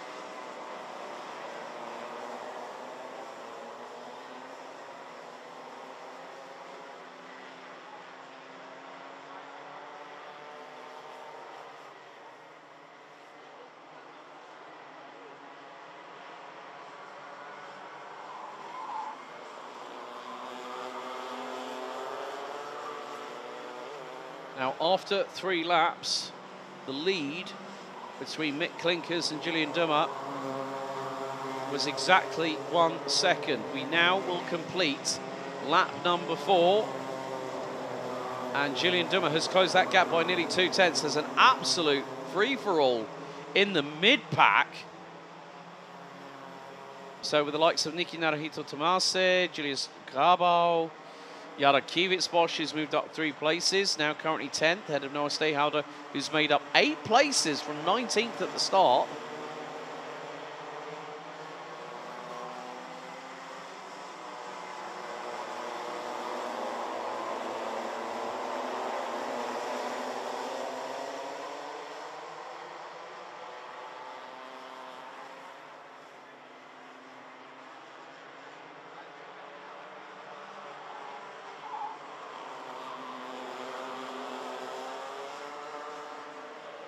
But now there's a bit of side-by-side action. That's Tiger. I think that might be one of which was Pelle van Echtel. Was that maybe Tygo Holthausen to the immediate left-hand side? Well, the 2 drivers respectively were wheel to wheel for a multitude of corners. And Tygo Holthausen now up into P5. Holthausen up from 14th at the start, now hits the top 5 itself. Noah Stehauder up 11 spots, now is 8th. As one of the drivers went all 4 wheels into the air. We just spotted Julian Janssen in the 123, who has got Theo Freher just behind in the 155 for GKS. But 21 out of the 23 drivers still circulating. A little bit further up the field, there is change of foot.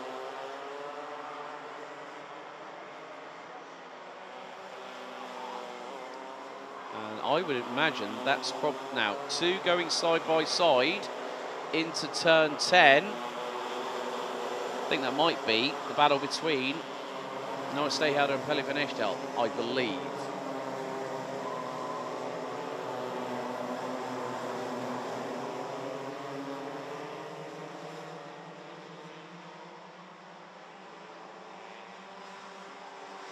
There are still some great battles up and down this order as we have 6 1/4 minutes to go. Oh, but the 155, Theo Freher loses, gets a snap-on of oversteer. Matthias Clever manages to get through on him, the Belgian with Brazilian roots. And at that point, well, Freher gets back through on Clever at that point. And here is the battle for 2nd and 3rd. Julian Dummer from Germany versus the Netherlands' Jim Darnan, who was the fastest out of anybody out on the circuit. Last lap around was a 1:02.542 for the 124. Then you got Milano Schipphorst, Tygo Holthausen, Niki Naruhito Tomase, and Noah Stehauder, who's made up 12 places, now runs a genuine P7 on the road. And Holthausen gets through. Schipphorst drops to 6th, behind Naruhito Tomase.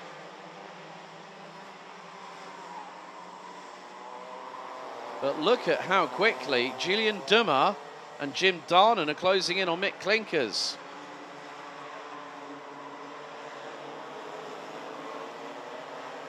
They are really starting to push, and Jim Darnan was over a 10th quicker, 0.114.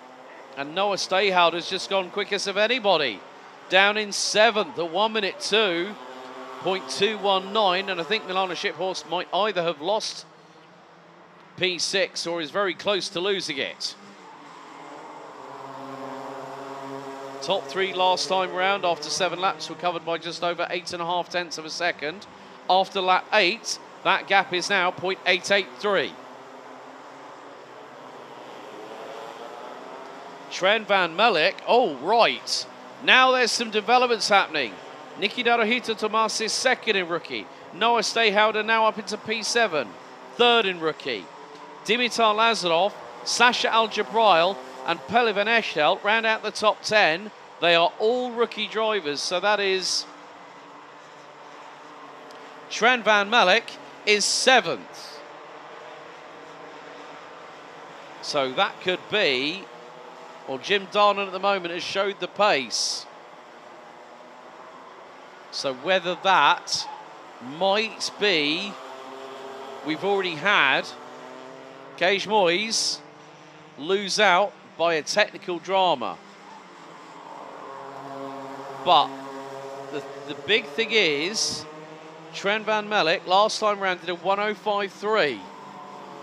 And in comparison with Jim Darnan, who just did a personal best, 1:02.373, Trent van Melk is hemorrhaging time. Noah Stayhouder now through on Nicky Naruhito Tomasi.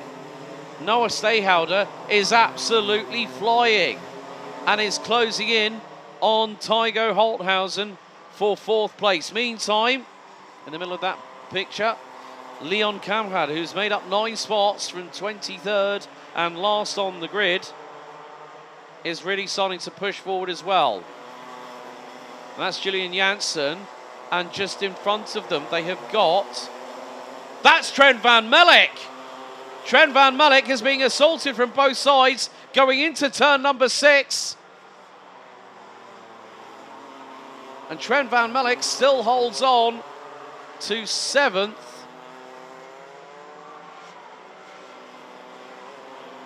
So Jim Darnan.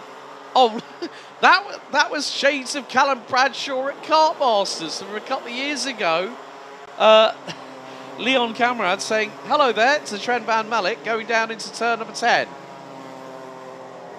If anyone remembers the Cooey Remember Me Callum Bradshaw moment from Kart Masters a few years ago, I know Henry Baudet does. And now Trent van Melk is all the way down in 14th. He's lost out to Pelle van Echtelt. He's lost out to Leon Kamrad and Trent van Melk's lap times. That was a 1 minute. That was a 1 minute 5.7. This is not what Trent van Melk needs right now, because this could give Jim Darnan the championship title.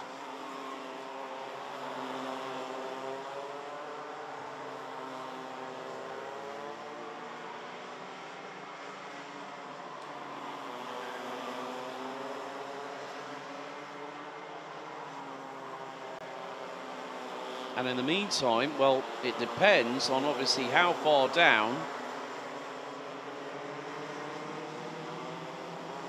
It also depends on the points, because Minimax and Minimax Rookie, there are respective points. So it would be 52 for a win, 55 for a win, 52 for second,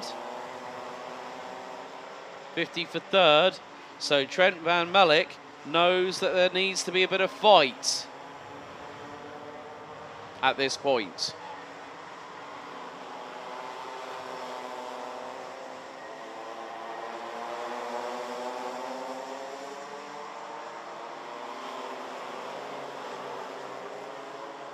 We are finally coming down to the final few moments of this race.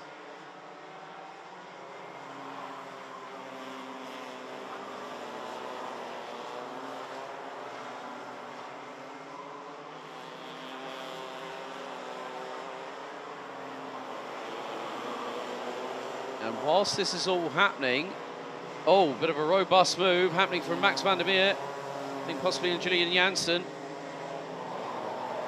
So Jim Darnan could be in that positional window. Oh, there's been a tangle coming out of the final corner. And that involves Max van der Meer and Julian Janssen. They tangled going through out of turn number 12. And you can see how frustrated Max van der Meer is at the moment. And Trent van Melk at the minute is still 7th. So this could be an ultra decisive moment.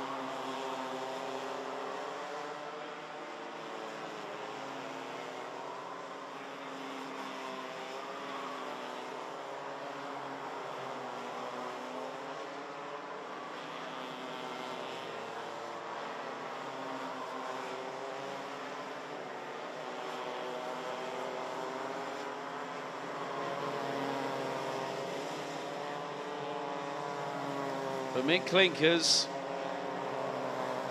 is getting closer and closer to the end of this race on what will be a very, very much season decider.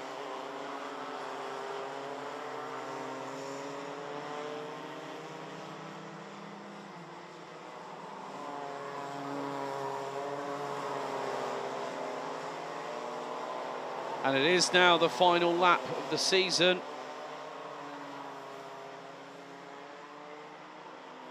Mick Clinkers has been able to keep a calm head on cool shoulders.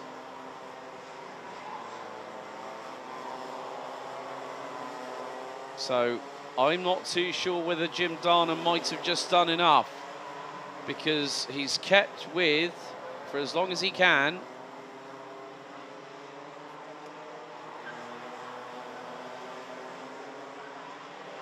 Julian Dummer. But Mick Clinkers is just a handful of corners away. Despite the dramas, it could have been a really interesting battle between this man and Cage Moyes. But Mick Clinkers comes out of the final corner and becomes the 2025 Mini Max Champion. Julian Dummer finishes in P2. Jim Darnan takes P3, has that secured the Mini Rookie title for the number 124. Got to wait and see where Trent Van Melk ends up. And at this point, well, Mick Clinkers can finally celebrate. My heart goes out, as I think everyone else should do, for Cage Moyes. You don't want anything bad to happen to an opponent. And let's just see, Trent Van Melk finishes 7th. So, in the rookie class, finishes 12th overall. Matthias Clever made a great old comeback, but has Trent Van Melk, probably by a whisker, taken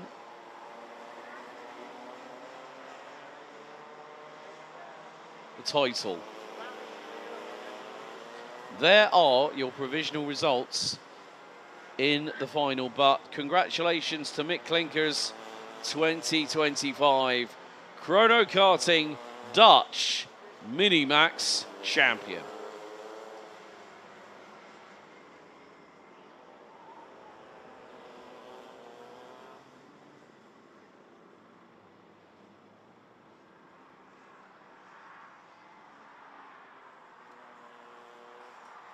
It might have been the case he might have just done enough, and there we go.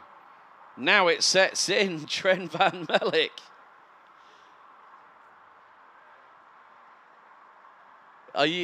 This is one of the things I love about this lap of honour that we do here at Chrono Karting. And you can just see the sense of relief that Trent Van Melk, I think, has taken the title, and with it will get the lap of honour. Now, I'm wondering what's happening. I think they're radioing saying, where on earth is Mick Clinkers? Because if he's gone in the pit lane... But look at that. Trent Van Melk, all filled with the joys of spring. And spring 2026 is not that far away, folks. There we go. On cue, Mick Clinkers.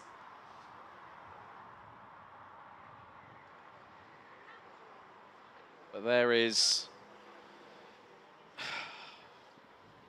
You know what? That young man, Cage Moyes, has nothing to be ashamed of. Fought every single hurdle, every single way this year. So, but for the second time today, they're just being instructed on how the lap of honour will be, how it will take place. So, ladies and gentlemen, please give your appreciation for your 2025 Chrono Karting Mini-Max and Mini-Max Rookie Champions. The 104 of Mick Clinkers takes the Mini-Max title, and also the 118 of Trent Van Melk takes the Rookie division. So, yes, that does mean one hand on the wheel whilst holding the flag, Trent. Don't want you accidentally spearing off and inadvertently collecting Mick at the same time. But congratulations to these two young drivers as they take the lap of honour here at Karting Genk.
So now we turn our attention to Junior Max. Now, the rookie title has already been taken. AJ Bergeraff, congratulations. He will start down in 21st, but I'll come to the title ramifications for juniors in just a minute after we've gone through the grid. Boris Maximov starts on pole position. Bran van der Weken alongside on the front row. Lars Lambers and Lieke van Berkel round out row 2 ahead of Storm van Rossum and Vince van der Halle. Boris Verhaag, Luca van Leer, Kimi Mai and Max Sidursky round out the top 10. Justin Fonk and Nudes den Engelsman round out the top 6 rows ahead of Priam Lelang and Mohamed El Bouzaki.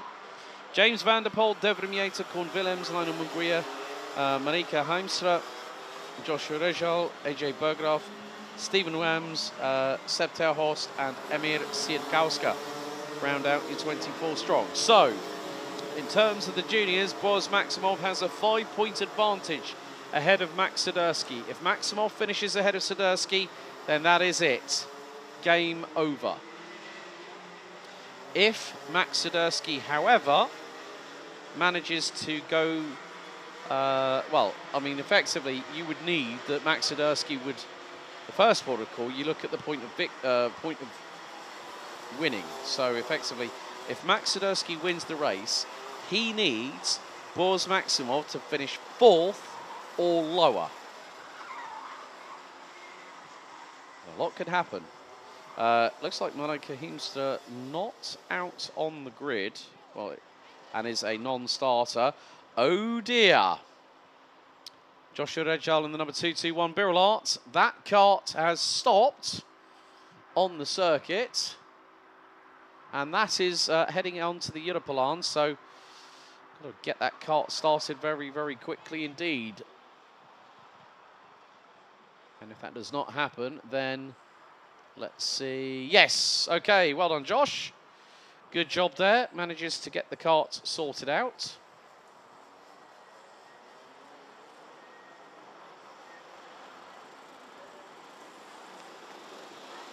So Joshua Rejal manages to get the 221 Birillart fired up and back onto the circuit. So well done.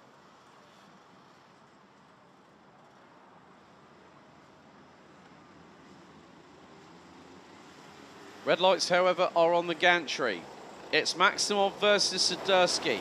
What's going to happen over the next 13 minutes plus 2 additional laps? We go into the tram lines, revs rise, lights are out first time. Now let's see how turn 1 unfolds. As several drivers looking for the opportunity, several having to use the runoff area. Oh dear! Someone nearly cannonballed into everybody else, and that was the 298 of Mohamed El Bouzaki, whose kart's rear tyres are spinning like nobody's business. Got it on the grass, nearly caused a, maybe could have gotten a strike there, but nevertheless managed to get away with it. Oh no! Who was that just dropped off the circuit? Was that Bran van der Weyken? Was that Van der Weyken that just lost it? Understeered straight on at turn 9. So, after the opening lap, Boris Maximov leads the way.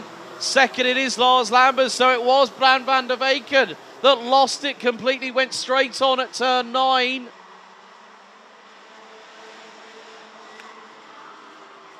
And now it's a bit of a free-for-all. And Storm van Rossum has just ended up behind Justin Fonk.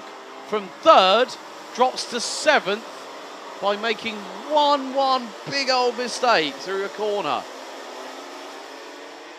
And Bran van der Weyken now rejoins. Looks like Kimi Mai is also having his own troubles. And Justin Fonk is now up into 3rd place by some good strategic driving.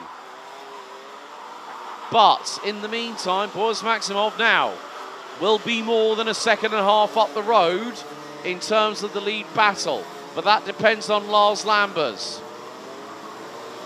And now Max Sidursky is in the cusp of a quintet squabble. 3-second time penalty by Lars Lambers. Unsportsmanlike driving. One driver has to use the runoff area. That was Storm van Rossum. And Max Sidursky finds his way up the inside at turn 2. 3 wide with Van Rossum to the outside, who's hemorrhaging positions at the minute. And someone goes for a dive up into turn 7.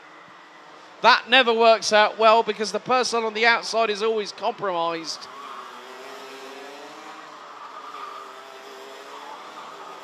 I did say anything can happen in these races.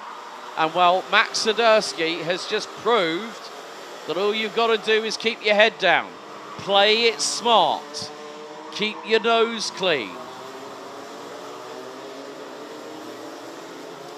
And Lars Lambers now has gotten through on Boris Maximov. Max Sidursky now 7th and is 9.1 seconds behind P2. So there is still a window of opportunity. And Max Sidursky, what he needs to do is start putting in qualifying style laps at this moment in time. It's not going to be easy, that's for damn sure. But you know, with regards to Sidursky, I still remember when he won his first title as a mini a handful of years ago. And he has improved. His racecraft has evolved to the point where he knows exactly what he needs to do. But he needs to catch. What he needs to do now is bring along with him Koen Willems and Boris Verhaag. Oh, but Sidursky has just lost out to Koen Willems. And Boris Verhaag has just got through. There's Stefan Yater, I think, was it? Or no, it's AJ Berggraaf. So AJ Berggraaf there. So that means that Max Sidursky, you've got a wingman. He's your Iceman to your Maverick. I nearly said Goose there. Frederick Bacon, I know you're in the paddock. That would have been a good one, Fred. Right. However, at the minute, there's still a lot of skin in the game to play. And believe you me, Max Sidursky will not give up. There's still probably about the best part of 10 minutes or so of racing left. And Sidursky still has time to find.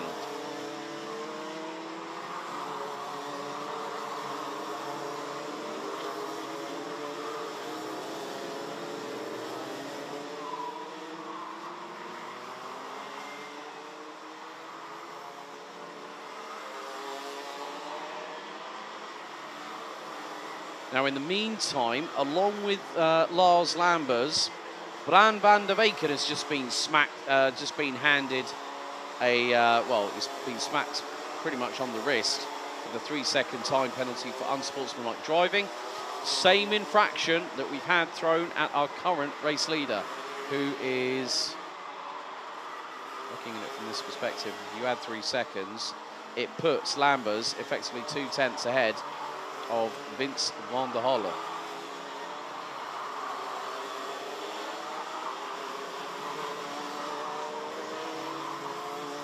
Fastest lap of the race so far, however, Devrim Yater in 19th position.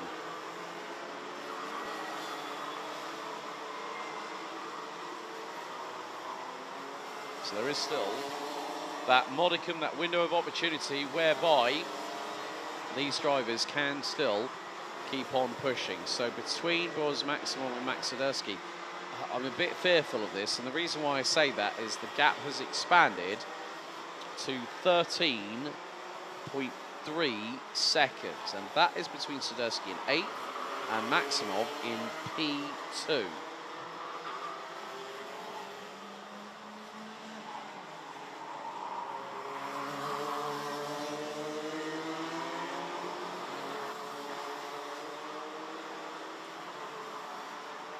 The gap between first and second now jumps down to just over 0.31 of a second. And where is Max Sidursky? There. Okay, right. There's Max Sidursky, I think, coming across the line now.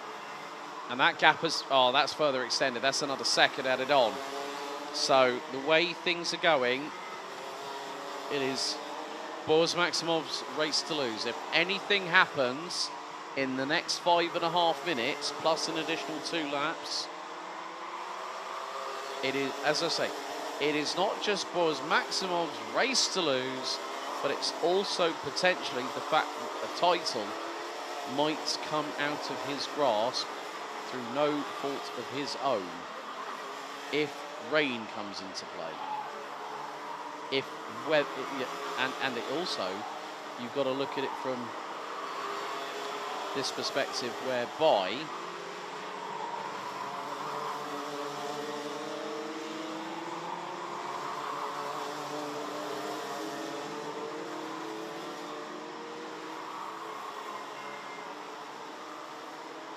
if a mechanical happens, we've just seen that proved with Cage Moyes not that long ago.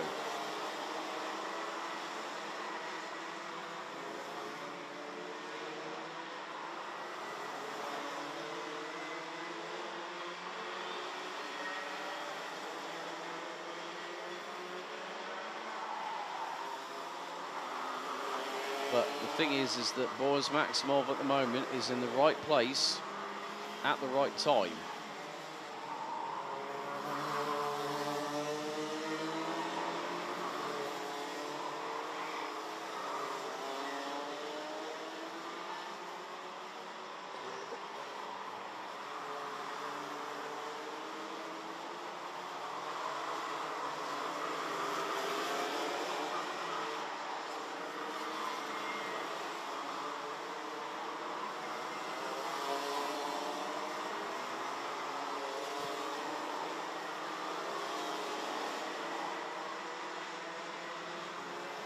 Maximov, it's advantage for him. So if you were playing a tennis game and you got to 40 all, and it would be advantage Maximov at this point in time. But the skies are looking a little bit greyer up above, and that's what could be quite crucial at this time for the man in the number 230.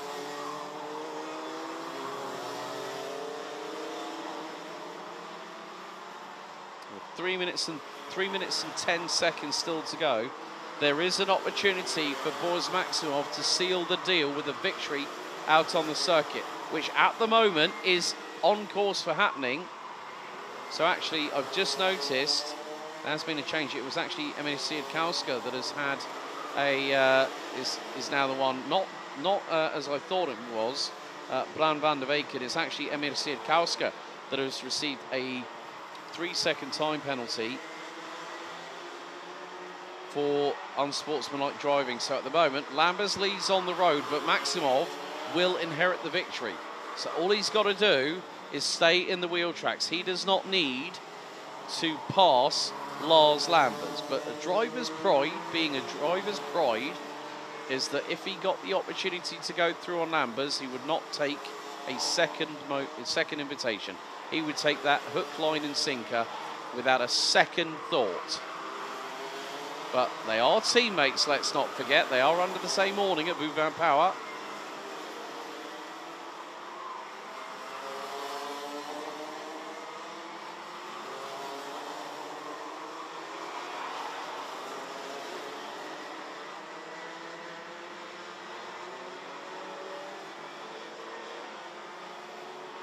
And now Bran van der Weyken has got through on Max Sidursky for position. Other changes happening up and down the order. Vince van der Holle looking to side off as a rookie this year in chrono karting. He's done a fairly good job. He's currently P3 at the moment. So it looks like it's going to be a top 3 for Berger Bouvin's outfit. Oh, and we have got one driver by the side. Emir Siedkowska walks away from the kart, the 218, and that was out of the final corner. The German, I would say, would have been absolutely frustrated. Chain guard lost in the pre-final, and then on lap 10, retires with a technical DNF. But the end of the road is nigh here in Junior Rotax for chrono karting for 2025.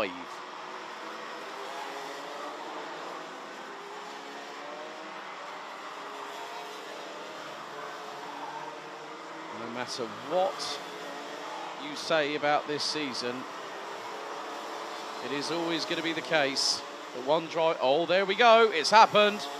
3 laps to go, and Boris Maximov decides now is the time to get through. Lars Lambers really didn't fight it. He knows that he's got a 3-second time penalty coming his way, but he's going to have a little bit of fun with his teammates. That's what should happen. You know, it's the last race of the season, but there's always, as I said, that inner competitive thought process from every single driver on the grid no matter what class you are a part of in karting events all across the world. Right. So, kart 206, James van der Poel has got a 10-second penalty for very unsporting conduct with regards to driving standards. So that has just been shown on the digi flag. 10 seconds. That's a big old slam dunk penalty. And then next time around, when Lars Lambers crosses the line, it will be one more lap to go.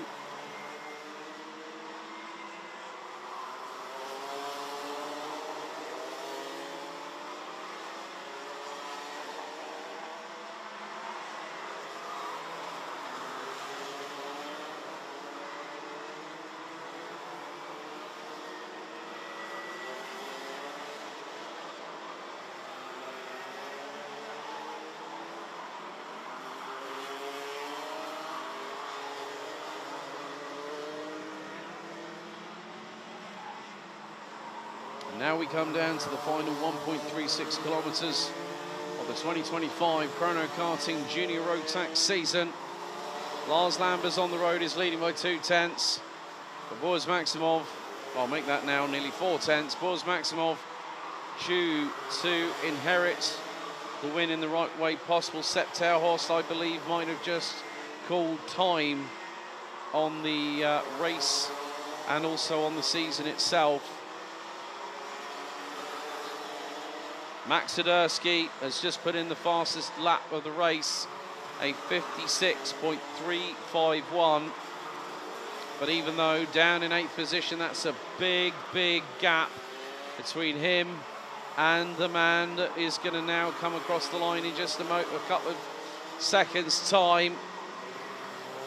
Lars Lambers might be the winner on the road. He will be demoted to second, but out of the final corner, it's not only a demotion, it's a victory for Boris Maximov, who becomes your 2025 Chrono Karting Junior Rotax champion. Maximov, in his last appearance, in terms of national competitions, he will make his final appearance as a member of Team Netherlands at the Rotax Max Challenge Grand Finals, and before he moves up into seniors next year. But he caps off a 2025 season that he will not forget for a very, very long time. Lambers wins on the road.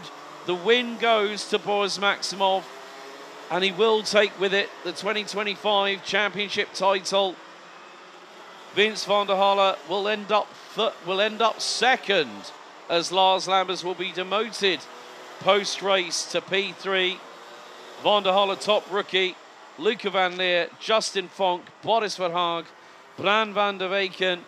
Max Sadursky has fought every single step of the way, head of Kimi Mai, and finishes 8th, head of Kimi Mai. AJ Berggraaf making up 11 positions and caps off in style his way to the junior rookie crown for 2025. Head of Lieke van Berkel, Storm van Rossum, Devrim Yater, Nuden Engelsman, Lionel Munguia, Mohamed El Bouzaki, Joshua Rajal, James van der Poel, Sepp Terhorst, Prima Lang, Korn Willems out with 1 lap to go. And now we leave you with the customary lap of honour for our 2025 Chrono Karting Junior and Junior Rookie Champions, Boris Maximov and AJ Berggraaf.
Well, with the senior Rotax title already decided, so firstly we have to congratulate Devian Rust in the 3:45 that has taken the title. But here is your 34-strong grid for the last race of the season.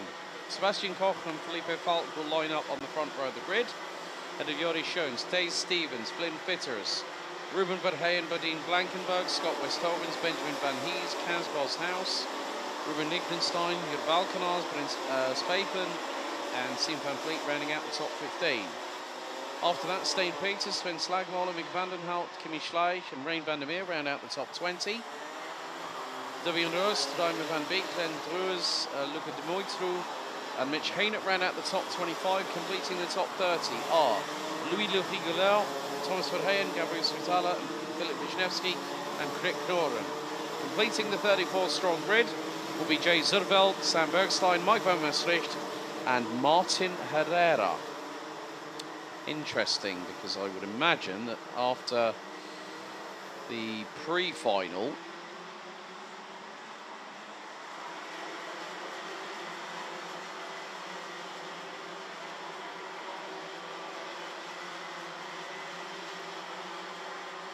so Martin Herrera, well, did finish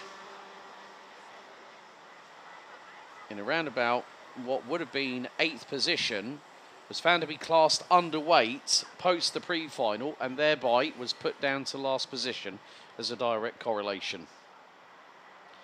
It's never easy when that kind of thing happens to a driver, when they've done so well and then go on the weight bridge and then boom, you're underweight, back in the field you go.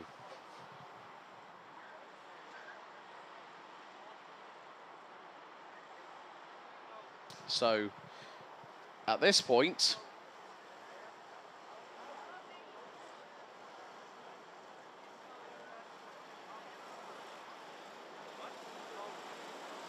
these drivers, there is nothing to gain in this race apart from one thing, and that is, above all, pride. To go in to the winter with a smile on your face.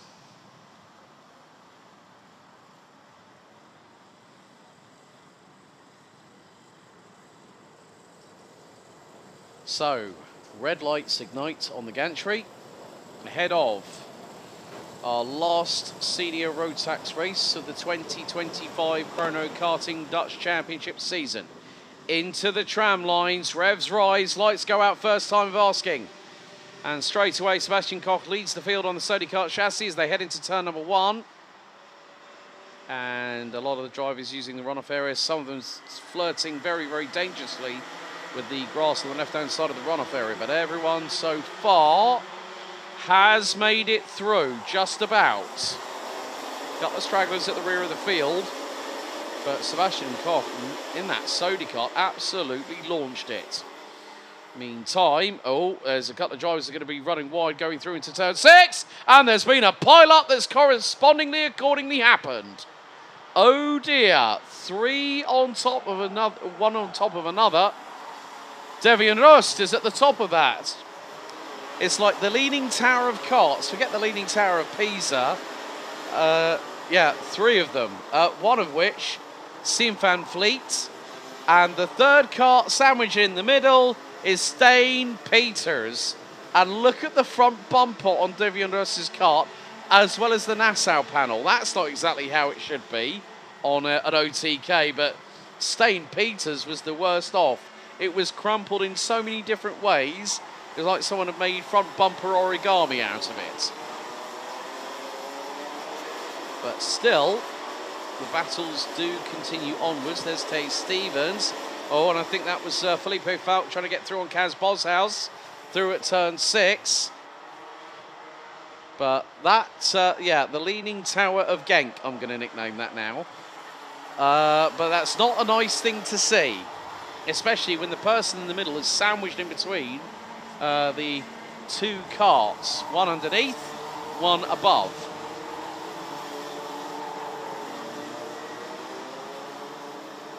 But Sebastian Koch leads after the opening 2 laps of this race, and the temperature has started to drop Cloud cover now 75%. Obviously earlier on today we did have a lot of blue sky, a lot of sunshine, and then we had the almighty mother of downpours when it was bright and sunny here at the circuit. And then, well, there we go, two drivers, Siem Van Vliet and Steen Peters, out of the race, sitting at the local marshal post as their residency for the next probably about 12.5 minutes plus the recovery.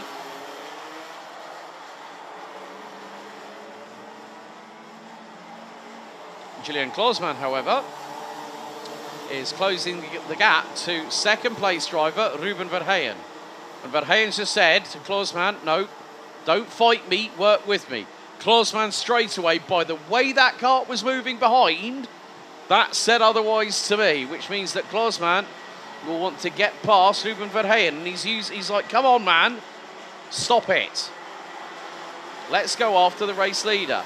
Now, bearing in mind, Julian Klausmann has just put in the fastest lap of the race, so 55.879. So the SR Solutions driver, very, very much knowing that he has got that opportunity of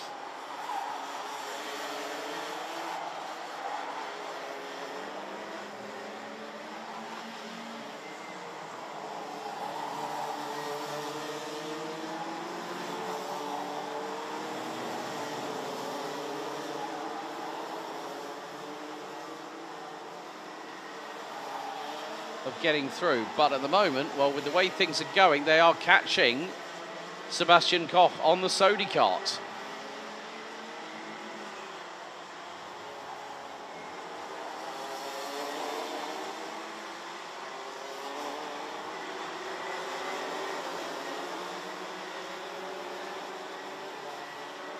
And Sebastian Koch is now being hounded by the two that have chased him down. And leading that is Ruben Verheyen. It's not going to be an easy one for Sebastian Koch to have to deal with.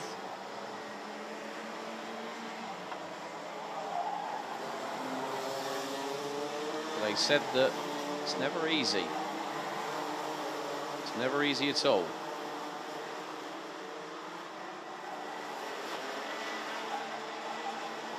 That is why we now have a change for the race lead. So Julian Klausmann taking full advantage of that.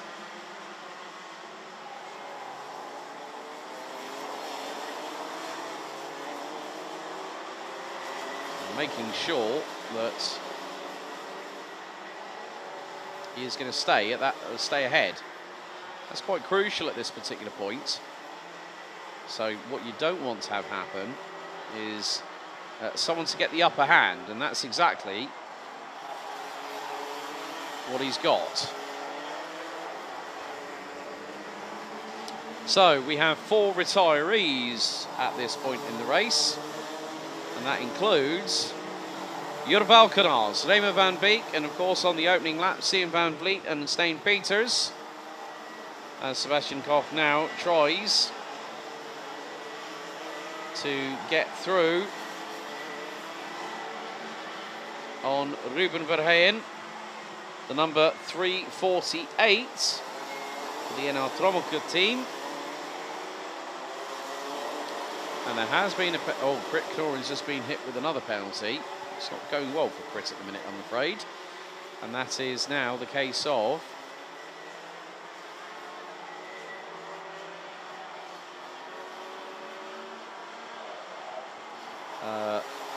effectively a unsportsmanlike driving penalty, and that is, as we know, that is a 3-second time penalty going the way of that particular individual.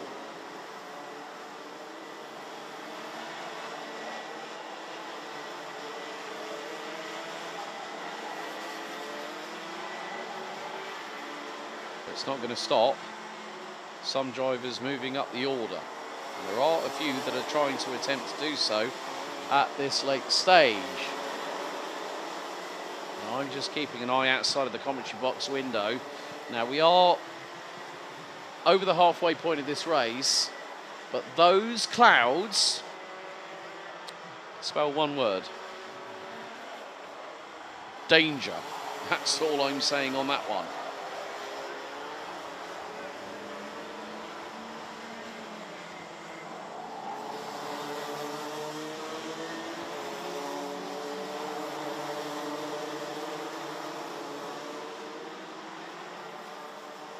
And now it's 3 wide. Sebastian Koch back up the inside, gets through, retakes the race lead.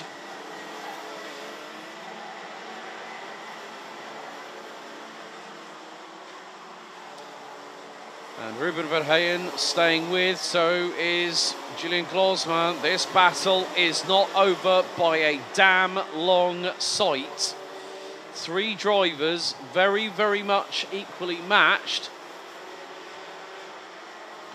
And it's not a case of if, it is a case of when does someone pull the trigger and react first. It's like putting down your cards on the blackjack table and showing your hand, but they don't want to do that too early.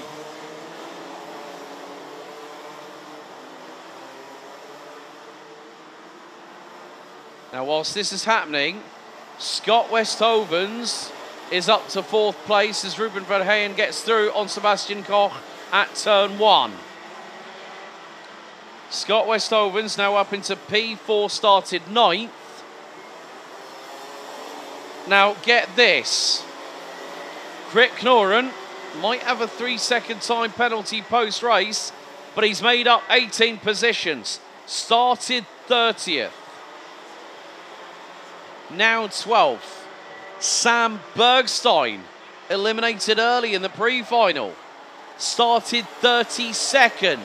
Now is 3 places away from the top 50, from the top 10. Jay Zurveld down in 17th, started 31st, has the fastest lap of the race. So as I said, there are many twists, there are many turns in this tale of this, what has been a tower-filled, topsy-turvy adventure for these drivers. Sebastian Koch trying to see if he can get through on Ruben Verheyen, but Klausmann went right. That's my opening. Gets through and takes 2nd away from the German for Dams Racing.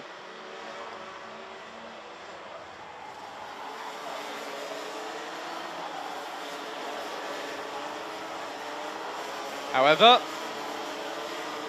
we are still just under just under 2 3/4 minutes to go until we hit the last couple of laps. And as I say that, Julian Klausmann and Sebastian Koch both within the same corner. You don't see it very often here at Karting Genk. They both got through for the race lead, and Klausmann dive bombs on Koch. Verheyen gets the buy one, get one free special out of turn number 5. Oh, we've got a bare-knuckle boxing match rather than a karting side of thing, karting exhibition, if you will. It's not an exhibition. They're battling for the race win. Now Koch is going to look for the move up the inside at turn 10. Gets through on Klausmann. That's P2 for the Dams Racing driver from Germany.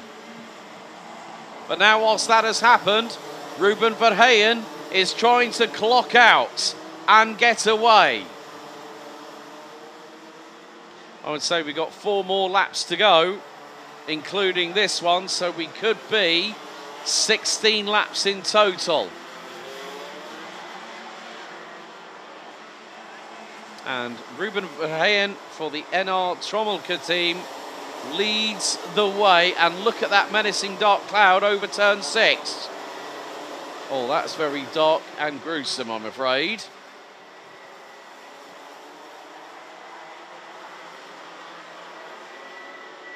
But Sebastian Koch, oh, here's a little dark horse that I haven't seen at the front end of a field for a while.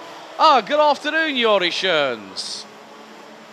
Benjamin Van Hees is now up into 5th, and he's at the back of the train. Flynn Fitters closing in on Scott Westhovens, and has now got the undercut through at turn 13. And now, is there going to be a change for the lead? Oh, Sebastian Koch goes through. Ruben Verheyen had to go wide on the runoff area to try and avoid anything from happening. And now Yuri Schoens. Oh, it's 3 wide coming out of turn 5. And here comes Yuri Schoens at breakneck speed. Julian Klossman to the inside. And Ruben Verheyen retakes the lead. Schoens up into P3. Gets through on Sebastian Koch. And there is Benjamin Van Hees. This has been absolutely brilliant what we've seen. This is why when I get excited to... Oh, slippery surface flags. Because the rain is back, folks. It is just... The heavens have just started to open. And Yuri Schoens going through at... on the approach into turn 1. He gets through. So Ruben Lichtenstein has just been given a 10-second time penalty for leaving the track and gaining an advantage. That is going to drop that driver a heck of a long way back to around about 23rd position, which is currently being occupied by Martin Herrera. So we've got this and one more lap to go on these D5s. These drivers have to be very, very careful now because the rain is back. And obviously this is going to change the circumstances for the last couple of races. We've got DD2 and Masters, KZ2 Masters, and also KZ2. But coming out of the final corner, one more lap of the season. Ruben Verheyen leads. Yuri Schoens in second. Koch in third. Fourth is Klossman. Fifth is Van Hees. Flynn Fitters now with him, may even be passed. Not quite yet, as the rain continues to fall, not in the significant intensity that we had earlier on in the Minimax final. Actually, scrap that, the Micromax final. So we've been pretty much scot-free. The rain is starting to slightly dissipate in terms of intensity. And now also, this could be a grandstand finale for the senior Rotax season here at Chrono Karting for 2025. But is it going to be that someone's going to hang on? Ruben Verheyen wins the final race of the season. Wow! Ruben Verheyen for NR Trommelke. Proficiat, that was a great run. Started on the inside of row number 4 and takes the win. Julian Klossman absolutely kicking himself, knowing that he could have won this. But Ruben Verheyen, that was a mega job. And wins by just over 0.3 of a second. Yuri Schoens P2, Sebastian Koch P3, Julian Klossman 4th, ahead of Benjamin Van Hees, Flynn Fitters 6th, Krit Knoren from 30th to 7th in that race. Impressive drive, young sir. Felipe Falk, Bodine Blankenberg and Scott Westhovens round out your top 10. Kaz Boshouse, Ruben Lichtenstein rounds out 12th. Sam Bergstein from 32nd to 13th. Thomas Verheyen from 27th to 14th. Jay Zurveld from 31st to 15th at the end of that race. Tay Stevens, Mitch Haynett, Gabriel Svitala, Mick van den Hout and Mike van Maastricht round out your top 20. Philip Wisniewski, Luca de Moitru, Rein van der Meer, Sven Slagmolen, Martin Herrera, Lendreurs, Louis Le Rigoleur, Kimi Schleich, Devian Rost and Brent Spapen round out the 30 finishers. Jurval Canals, Lema van Beek, Siem van Vliet and Steen Peters round out the unfortunate non-finishers in that one. Ruben Verheyen wins the final race of the season, but there is your 2025 Chrono Karting Senior Rotax Champion, Devian Rost, as very shortly he will take to the track for his ceremonial lap of honour.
Well, as you can see, the weather has deteriorated to the point I was reminded of a moment at a season finale back in 2019.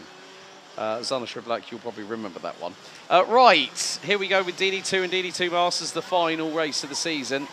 Jordi Klebold will start from pole position. Axel Hoos will line up alongside on the front row. Wout Kirstens will be joined by Imke Arts on row 2. We have already been told that Wout Kirstens has already clinched the DD2 championship this year, so congratulations to the 466. Rick van der Start and Ralph van der Pave. Wout Kirstens is not. Right. Wout Kirstens is out of the kart. And is that going... Oh, right, he's getting back in, but one kart might be going on a trolley jack. Well, there's Axel Hoos walking away from his kart. Who else? Nick Danchenko, I believe, in the 409. They've gone, don't like this. So that basically means that Imke Arts has probably got pretty much a straight line run into turn 1 quite easily from 4th on the grid. So yeah, Nick Danchenko. Right, apart from that, Thielen will be starting alongside Vincent van Kouwhoven on row 4. Lemoine starting 8th. Bennett Demler and Mika van der Pavert ran out the top 10. William Norbeek, Wim Rouleau confirmed as DD2 Masters champion for 2025. Once again, will be representing Team Netherlands at the Grand Finals. Did so last year at Sarno. Milan Vroom, Gwen Bloxhill, Ton van Weert, Jesse Spans, Luca Neuenhausen, Nicolas Guillaume and Kian de Brandt. Spoke with Nico when he came up to the restaurant area, and he said, throttle issue. As, oh, Jordi, what are you doing? He just spun it on the run down to turn 9. And on that particular occasion, didn't quite work out as planned.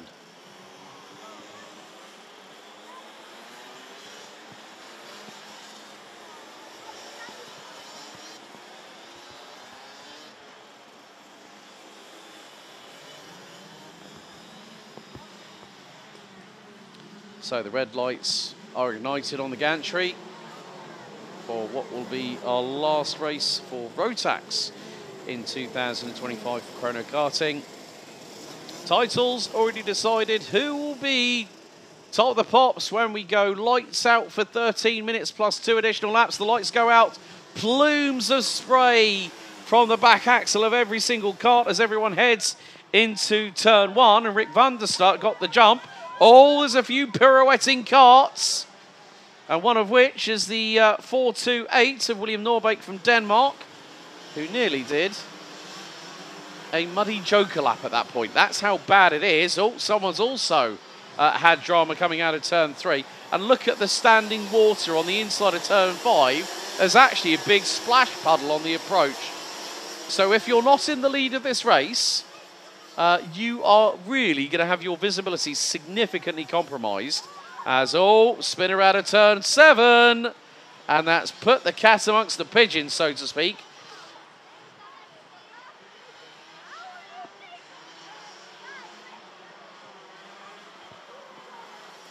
So the drivers now, it's like treading on eggshells.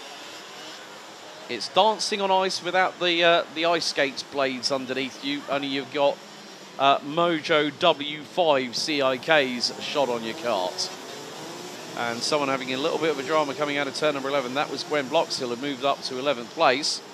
But Vincent van Kouwhoven leads the way. Mika van der Pavert, Bennett Demler ran out the top 3. Jordi Klebold in 4th. Now, I think the kart that went off would more than likely have been, I think it was Ralph van der Pavert possibly. Well, Ralph is currently, no, it would have been Luca Neuenhausen. Sorry about that, 488. He was the one that went off the circuit. So, yeah, final race of the season and the heavens open and all of a sudden the track is completely saturated. There are so many standing water puddles. The spray when they hit the puddle on the inside of turn 5. Let's just say you've got to be very, very careful especially with the radiators on these karts, especially if it's a left-hander and the puddle is in on the left hand, on the inside of the apex on that corner you're turning in if you're steering left. As now, that is Rick van der Straat, I believe, possibly on the Sony kart, losing a position. So after 2 laps, Vincent van Kerkhoven has a 1 1/4 second lead over Mika van der Pavet. Bennett Demler up 6 spots. Mika van der Pavet up 8 spots. Vincent van Kerkhoven up 6. And not everyone went out. Well, Axel Hoos and Wout Kirstens have all come out onto the circuit anyway. So has Nick Danchenko, who's effectively 2 laps off the leaders.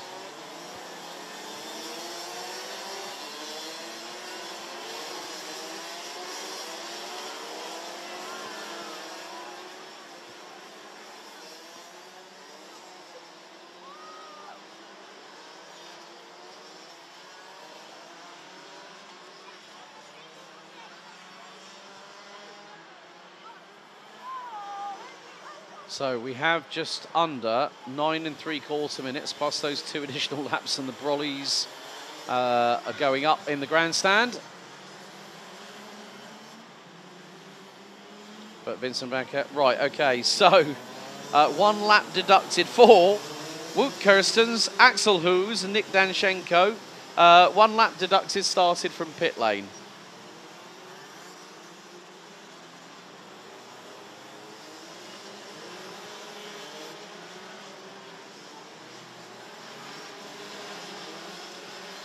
And now, kart 428, that is William Norbeek.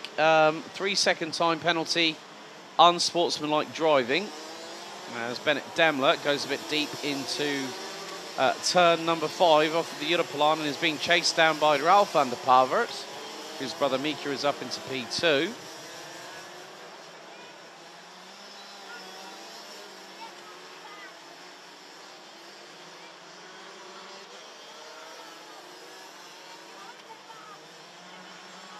So Vincent van Kerkhoven trying to start to pull away a little bit as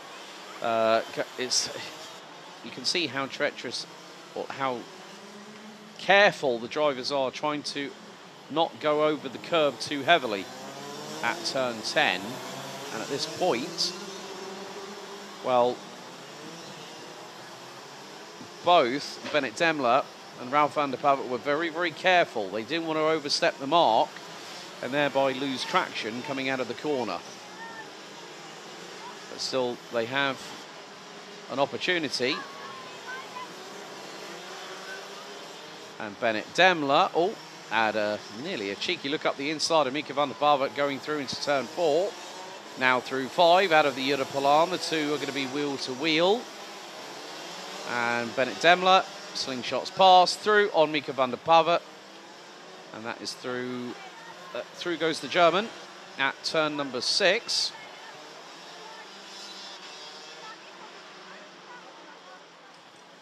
But that's not going to stop these 3 from battling. But Vincent van Kerkhoven is going to be able to pull away into the foreground. And there's Ralph probably saying to Mika, "Come on, just eyes forward, head down. Let's just get on with it." And the biggest gainer so far in this race, Kian de Brandt, would have started stone dead last had it not been for the 3 that decided to start from the pits.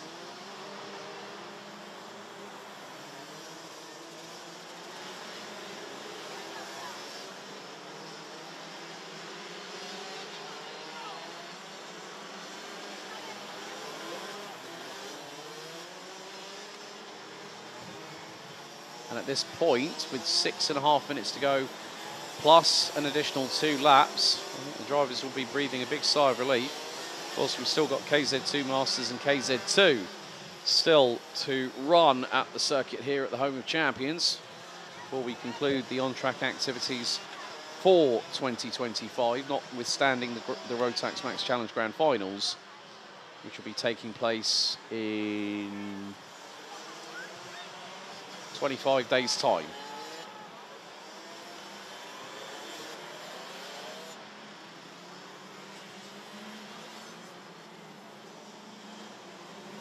And still the standing water.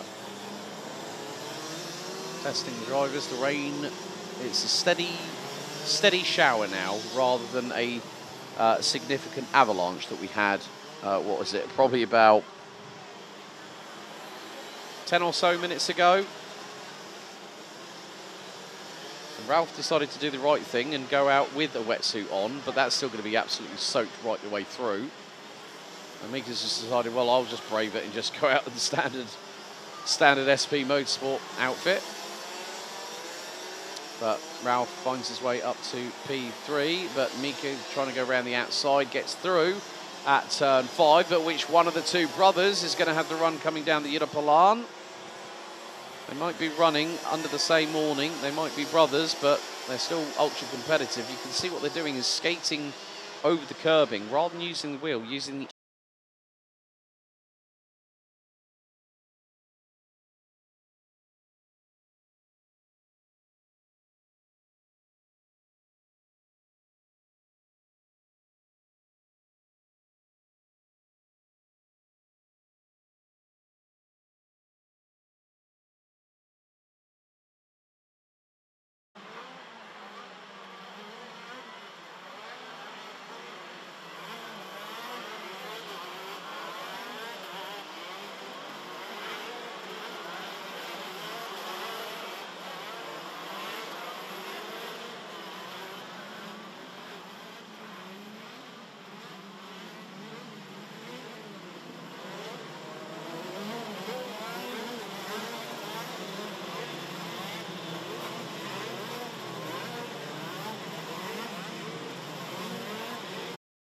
ahead. Meantime, I think that's Anders Elkje up the inside of Mark Verhoeven, going through into, oh, we've got a yellow flag at Marshall Post 7. Now what's happened? It looks like someone might have gone straight off, and well, one's trying to start their kart. Well, Alan Kenyon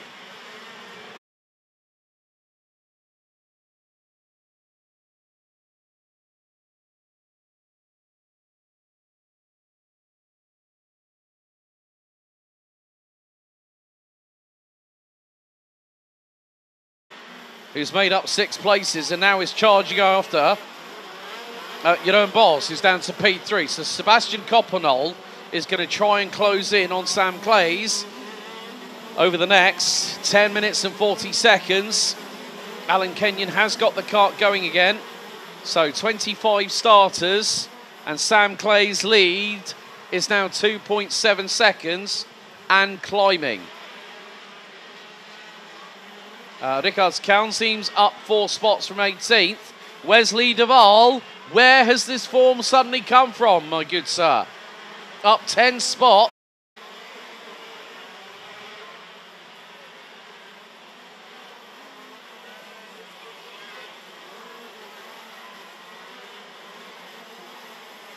But Sam Clays at the moment for Belgium Racing. The team that helped Jaden Teen win the DSKC, the German Shifter Kart Championship, part of the Deutsche Kartmeisterschaft this year, and also ran Siete van Meert. So Sam Clay's really showcasing.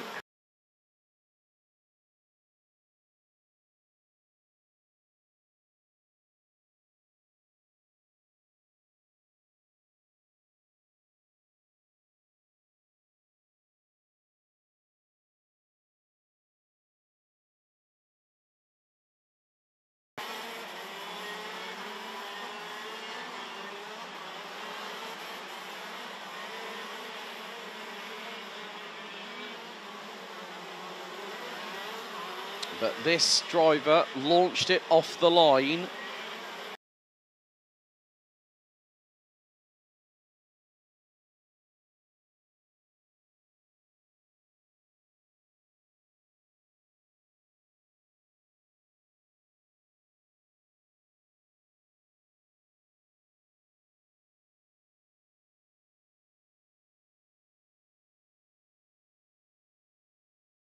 Either the back end's not being compliant, and will rotate the car at the moment's notice, as we have in this battle here. There's Glenn Vandenhoek, and that is Bas Schulten just in front in the 197.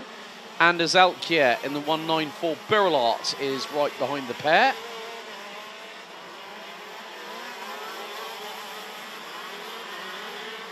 So Elkjær has an opportunity of maybe getting into the top 6 by the end of this race.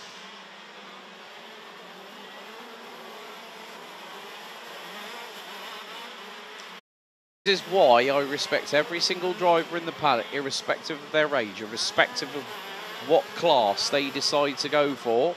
As Anders Elkjær, look to sneak up the inside of Bas Schulten through at turn number 11, nearly echoing what Glenn Vandenhoek did just a lap ago. Mike Hendricks has just retired from the race on lap 5, I'm afraid. So two DNSs, so 2 non-starters, 1 DNF.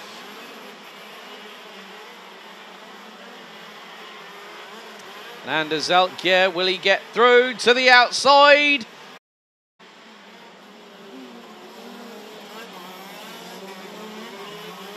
So Sam Clays continues on his way with 1:20 plus 2 additional laps remaining. And the lead now is nearly 9.7 seconds at this point in the race.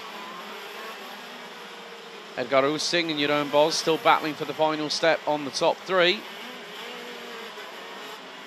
With it going the way of Oosting.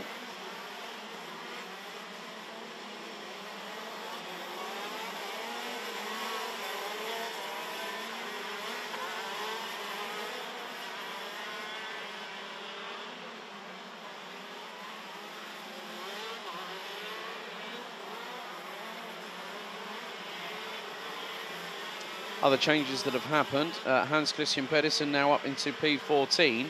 Wesley de Waal, last year's runner-up in the 123. Well, he's up 11 spots. He's 2 places away from that illustrious top 10.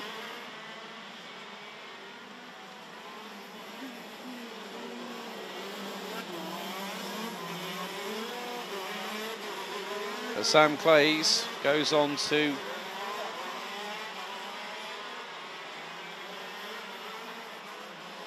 the last couple of laps remaining on the time, well, last couple of laps to go, make that 2, including this.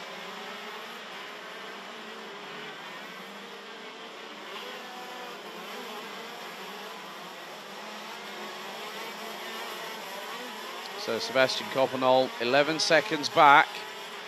It's going to be a near formality. Jeroen Bos is effectively going to become the champ, is going to be pretty much the champion.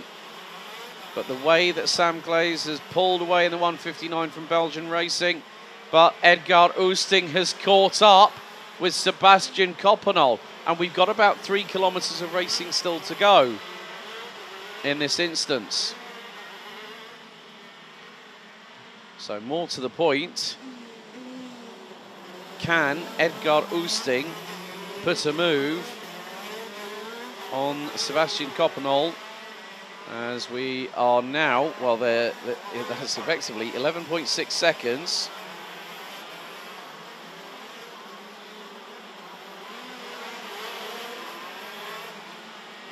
But as the lead as things stand. So not much longer to go in the season for KZ2 Masters, as Edgar Oosting really starting to put Sebastian Coppenol under pressure for that runner-up step on the rostrum.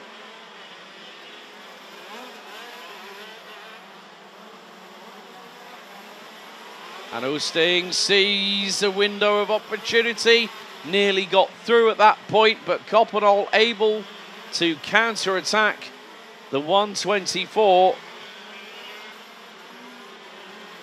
But next time around, we have 1.36 kilometres to go. Sam Clays now on the final lap of this race. And can Edgar Oosting get the slipstream out of the final corner? He's right on the rear of Sebastian Coppenol. Oosting to the inside. And he gets through before they hit the apex of turn 1. gets a little bit of a love tap on the right rear, but Edgar Oosting gets through on Sebastian Coppenol at turn 1 on the last lap of the race. And more to the point, I'm going to say this. Jeroen Bos has got Glenn Vandenhoek breathing down the back of his race overalls. Vandenhoek is closing and got really, really late on the brakes through turn 6 and 7. But this time around, Sam Clays up and down the gearbox goes the 159. And it is going to be a victory for this man to remember. Sam Clays wins the final race of the championship season. And his winning margin, it's not going to be over Sebastian Coppenol. It's going to be over Edgar Oosting, as Glenn Vandenhoek is going to try and power past Jeroen Bos across the line. Will he get it done? No, not quite. Kart length between them. But there is your race winner, Sam Clays. Jeroen Bos in 4th, just edging out Glenn Vandenhoek, is your 2025 Chrono Karting KZ2 Masters champion. The man that came back from injury had a knee brace and crutches.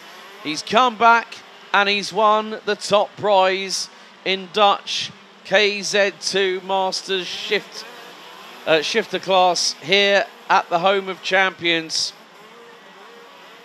But more to the point, Sam Clays, you earned that victory, and congratulations to him and the crew at Belgium Racing in the 159. That was a hell of an effort. He pulled away after the whole shot at the start, but more to the point, he takes the winner's top step.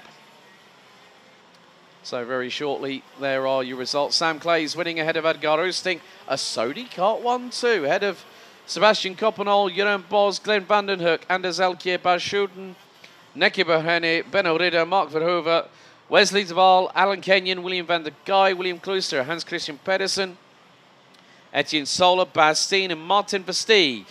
Rounding out your top 18 drivers, Chris van der Broek, Ricard Kaunseems, and Leon Kaldijk rounds out the top 21. Niels Böhler did not finish the race, but finished ahead of Alexander Homerson. And that concludes KZ2 Masters, as it's time for Jeroen Bos to go for the ceremonial lap of honour.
So here is your final grid of the 2025 Chrono Karting Dutch Championship.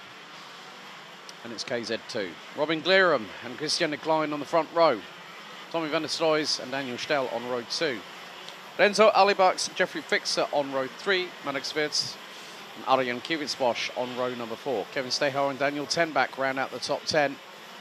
Chantal van Andel and Samuel Vescoiler round out your top 12. Head of kits, Van Winden, Boomer, De Bruyke, Hanke, Treur, Van Siftout, Prima, Lucas and Boeters, Van der Broek, Lang, Witteveen, Keur, Van Duivenvoort, Mollema, Ver Elst and Berghaus.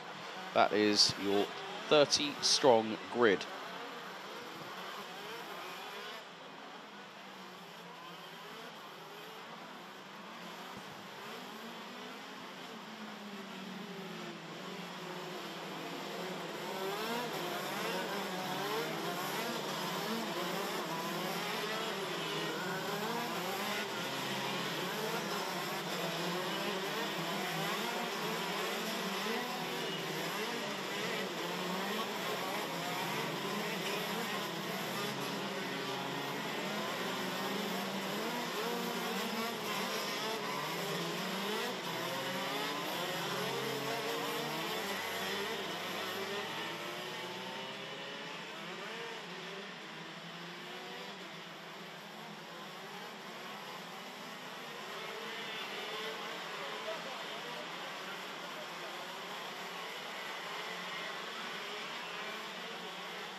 I did say there was one final championship that would go down to the wire, and it is about to happen. At the moment, Jens Streur is the man that is at the front of the top of the top of the standings. But his closest competitor, Tommy van der Stroys, only 5 points ahead. If van der Stroys beats Streur on track today, he becomes the KZ2 champion for Chrono Karting for 2025. Drivers instructed to the lights for the final time as the sun shines here on Sunday afternoon. Red lights are on, lights are out, we're underway. And a good start from our pole sitter, but it looks like everyone's trying to scramble their way through into turn 1. They're going to be very, very careful. And there's been a multi-card incident. One spun round backwards the other way. That is the 214. And there's drama further back. 237 involved. So a few it was several carts. And there's more carts stricken coming out of turn number 2. And I think that Tommy van der Stroys did get a little bit of a squeeze. But at the moment, well, Jens Streur has got to try and get a wriggle on. And at the moment, this is not going to be an easy race at all. Robin Glerum leads the way. Christian de Klein P2. Now, who is in third? That's the 293, Manik Svitz from Germany. And Kevin Steauer now rounds out the fourth place. And all dramas there for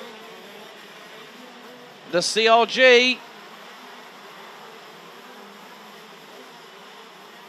So Tommy van der Stroys, I mean, effectively, Tommy van der Stroys has to win this race, and Jens Treur has to finish 4th or lower. It's a 6-point spread of, I think it's a 6-point spread effectively. That 55 for a win. Oh, and a bump from behind. That's not going to work out well. So, well, Chantal van Andel not going any further. Ser Wouters, Gianni Vitovin, and Luca Prima. So who is the kart that is not moving any further forward past the start-finish straight after 2 laps?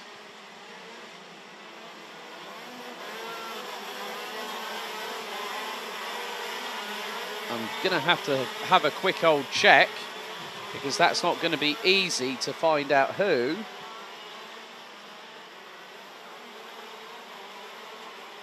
Looks like it's kart 258, Luca Prima. So,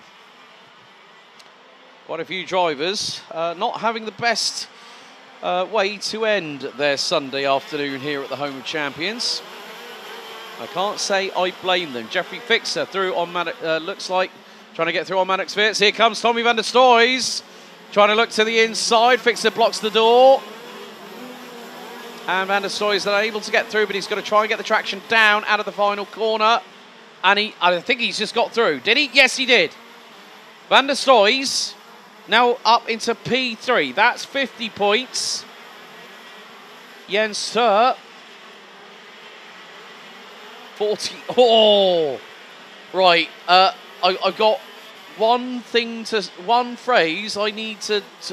If Tommy van der Stroys is listening, he probably will be, is Tommy needs to go for it. That's all I'm saying on that one.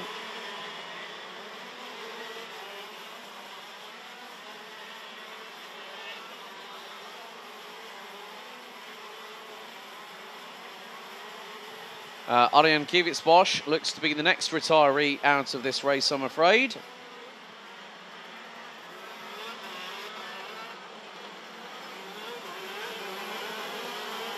So that means we are down to 25 runners and riders in this race.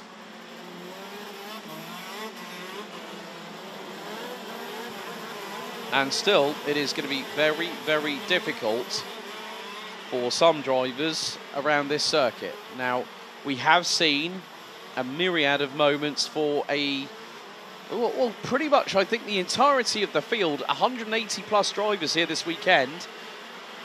And now, well, Jeffrey Fixer has got close enough to see if he can fling one up the inside of van der Stroys, who started P3. Now, Jens Treur, get this, started 18th, and at the moment, well,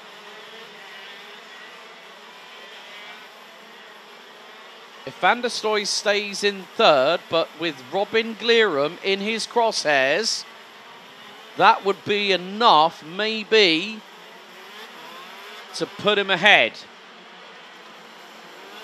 But this is not just a race to the checkered flag. For 2 drivers in particular, it is the path to the title.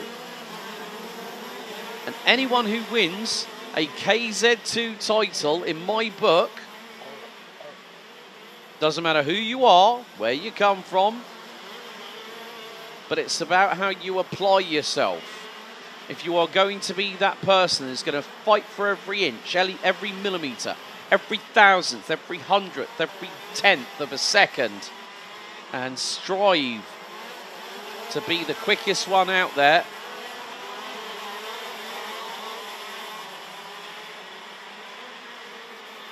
you're up there in my book. But van der Stroys with Treur where he is now. Now Jens Treur is close to about 3 seconds behind. Right, okay. Kart 205. Oh dear, Jeffrey Fixer has just been given a 10-second time penalty for gaining an advantage and leaving the track. Meantime, Tommy van der Stroys trying to find a way through on Robin Glerum.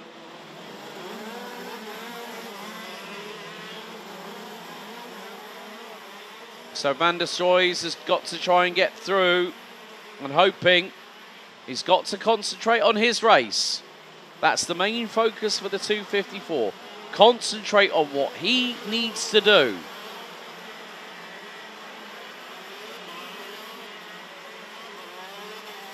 But there's always going to be a thought process in the back of the mind for any driver, as if to say, right, okay, where is the driver that I'm fighting in this title battle?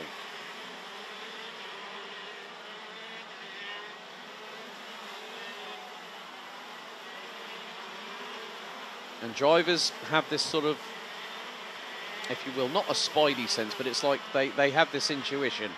They have this gut feeling that when they know that things are going right, everything's all nice and calm under the surface. When it's a situation like this, very different proposition altogether. Kevin Stayhauer leads the way, and he's just done a 1:08 dead on the nose. Glirum 6.7 seconds behind in P2. Van der Stroys 3. Oh, Jens Stur has gotten himself up into 6th position. So that effectively means that'll make it 5th. So Van der Stroys needs to get past Glirum at least to help him. And he's just taken a look over his right-hand shoulder.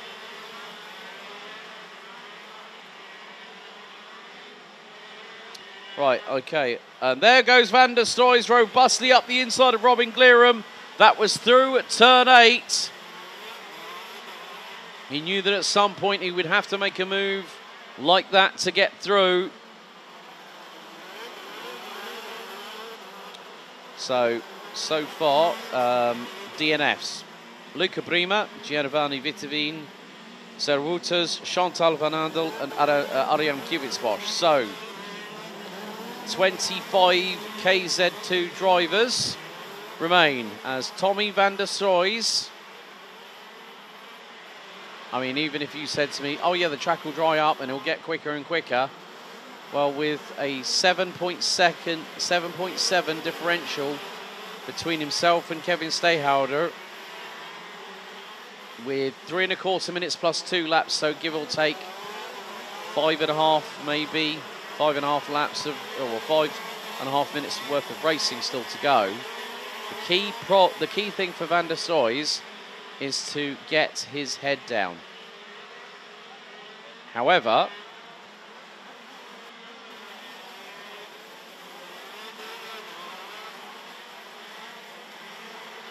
oh, now this could be interesting because Van der Stroys now P2. Jens Stur behind Maddox Wirtz in the number 293. Oh my... Ah, right, okay.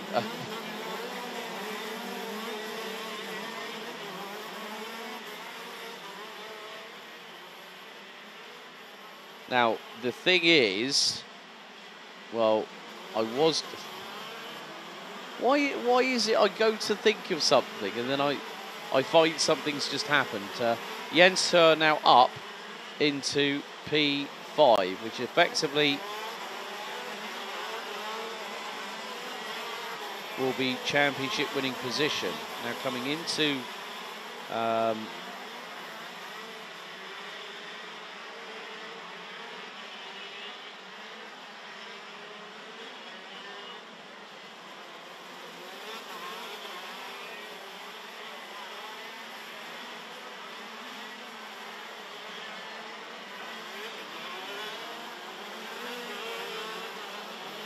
so I'm just looking here with regards to it.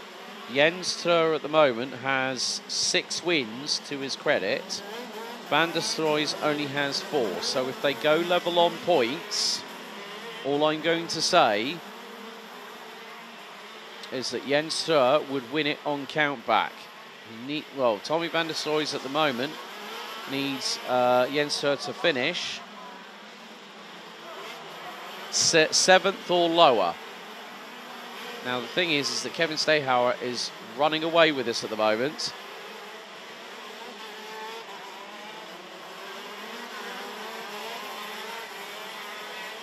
And he's 8.1 seconds up the road.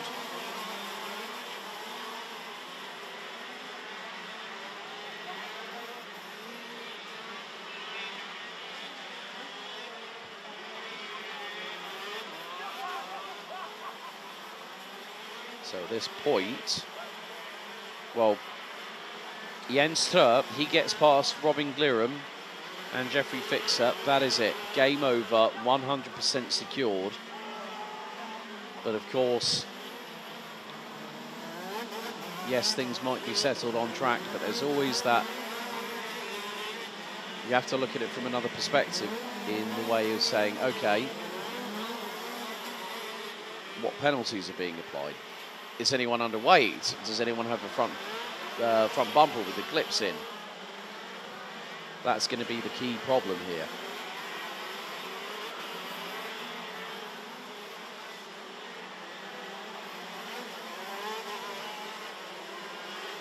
Now the timer has expired.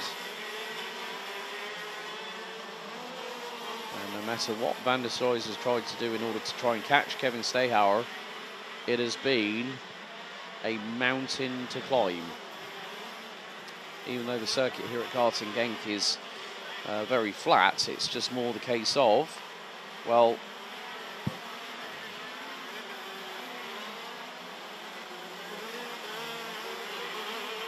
it comes down to the here and to the now, because Kevin Stayhauer, who is leading, has gone on to the penultimate lap of the season and of this race weekend, no doubt.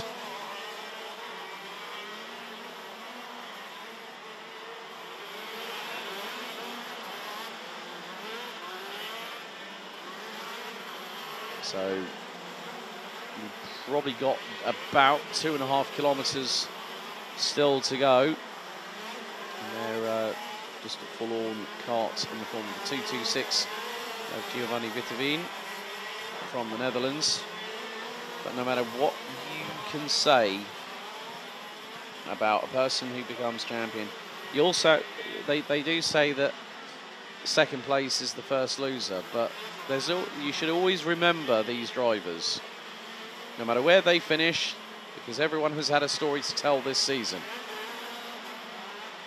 Jens Trup is pretty much where he needs to be.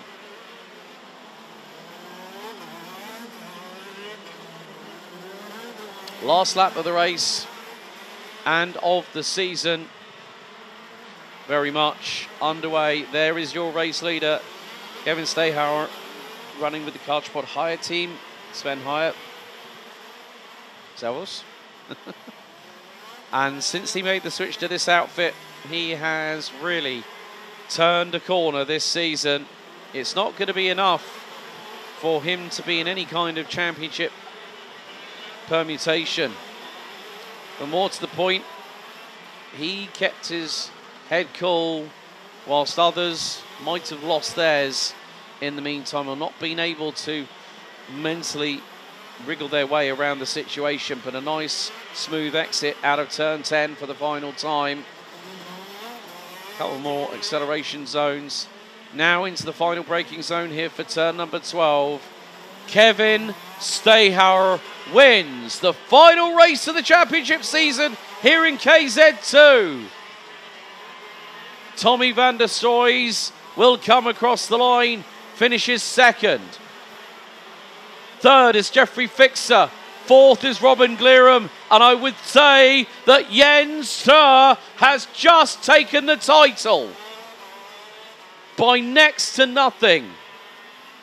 I make it probably 1 or 2 points in between the pair.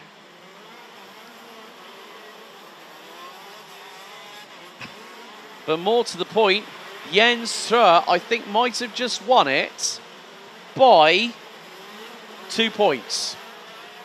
That's what I provisionally calculate it to be. Jens Trup, with his faithful crop promotion chassis underneath him, pretty much will become your 2025 Chrono Karting KZ2 champion. Van der Stroys gave every valiant effort right up until the last race of the season.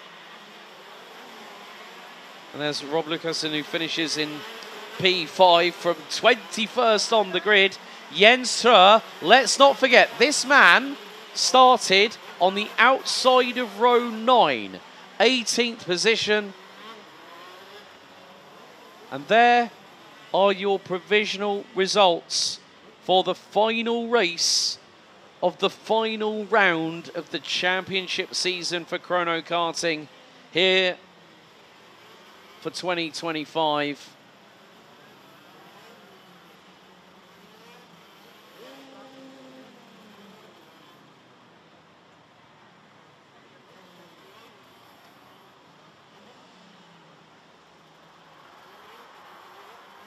But you know what? Either one of these drivers, if they had won the title at the end of the season, both have driven their hearts out. Oh, and there's Chantal van Andel walking with the front the front bumper of the Kart Republic chassis that has unfortunately sustained quite a significant blow at multiple points on the front end and on the back. So let's see what happens very shortly.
Well, in a surprising turn of events, look at this.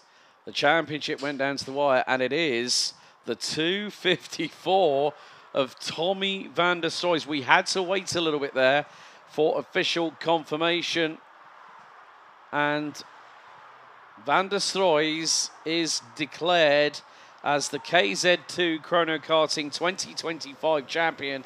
So he gets the lap of honour. It was an agonising wait for both him and for Jens Strøer as well. But it came down to a minimal amount of points between the pair. It came right down to the wire. And that is how you want a championship decided. If you might remember, Max Verstappen and Lewis Hamilton went into a particular season in Formula One where they were level on points. And whoever would finish out in front was the champion.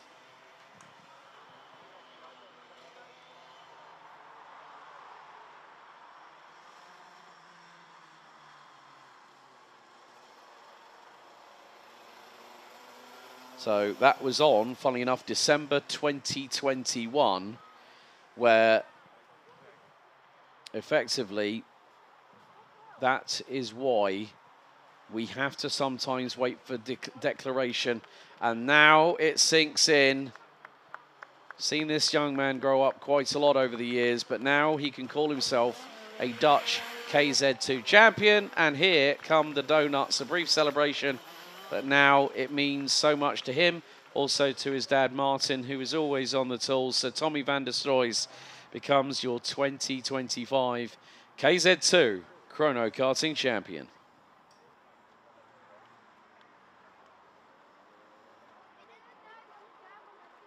Well, as the last bit of on-track activity carries on, as we have got some of the drivers being recovered, it's time at that point of the season where, well, firstly, we have to say a big thank you to every single driver, every single team, every single family member, member of the support network for said driver that has been a part of this journey here in 2025 when we started things earlier on this year. Also, a big thank you to all our voices of the championship this season. Firstly, I have to say congratulations, Kieran McGinley, because him and he's just recently tied the knot. So, Kieran, I hope you and your beloved will enjoy your mini honeymoon at the moment. I'm sure of. A big thank you to Rick Winkelman as well, who jumped into the booth earlier on this season, and also Ron Van Uwen, who is known as a presenter, commentator, also very much frequents Circuit Zandvoort. A big thank you to all those gentlemen for helping out for the live stream coverage. Big thank you to Camp Company GmbH, Mike Wagner and his crew, who have helped with the live timing, live streaming, and also with regards to race control cameras. Everyone at the Chrono Karting team family, from everyone timekeeping, scrutineering, weighbridge, Park Fermé, Tyre Bay, marshals, race control, everyone. A big thank you to everyone here at Chrono Karting. Big thank you to the circuits that have hosted us this year. So the likes of the F-Landring, vielen lieben Dank, Kappan Kappan. Of course, thank you very much, Karting Genk, Circuit de Lansard in Eindhoven, Circuit Park Berchem, amongst others. A big thank you to all those circuits that have hosted us this year. And finally, we have to say a big thank you to every single one of you that has tuned in to every single live stream this year. It means a lot to us personally.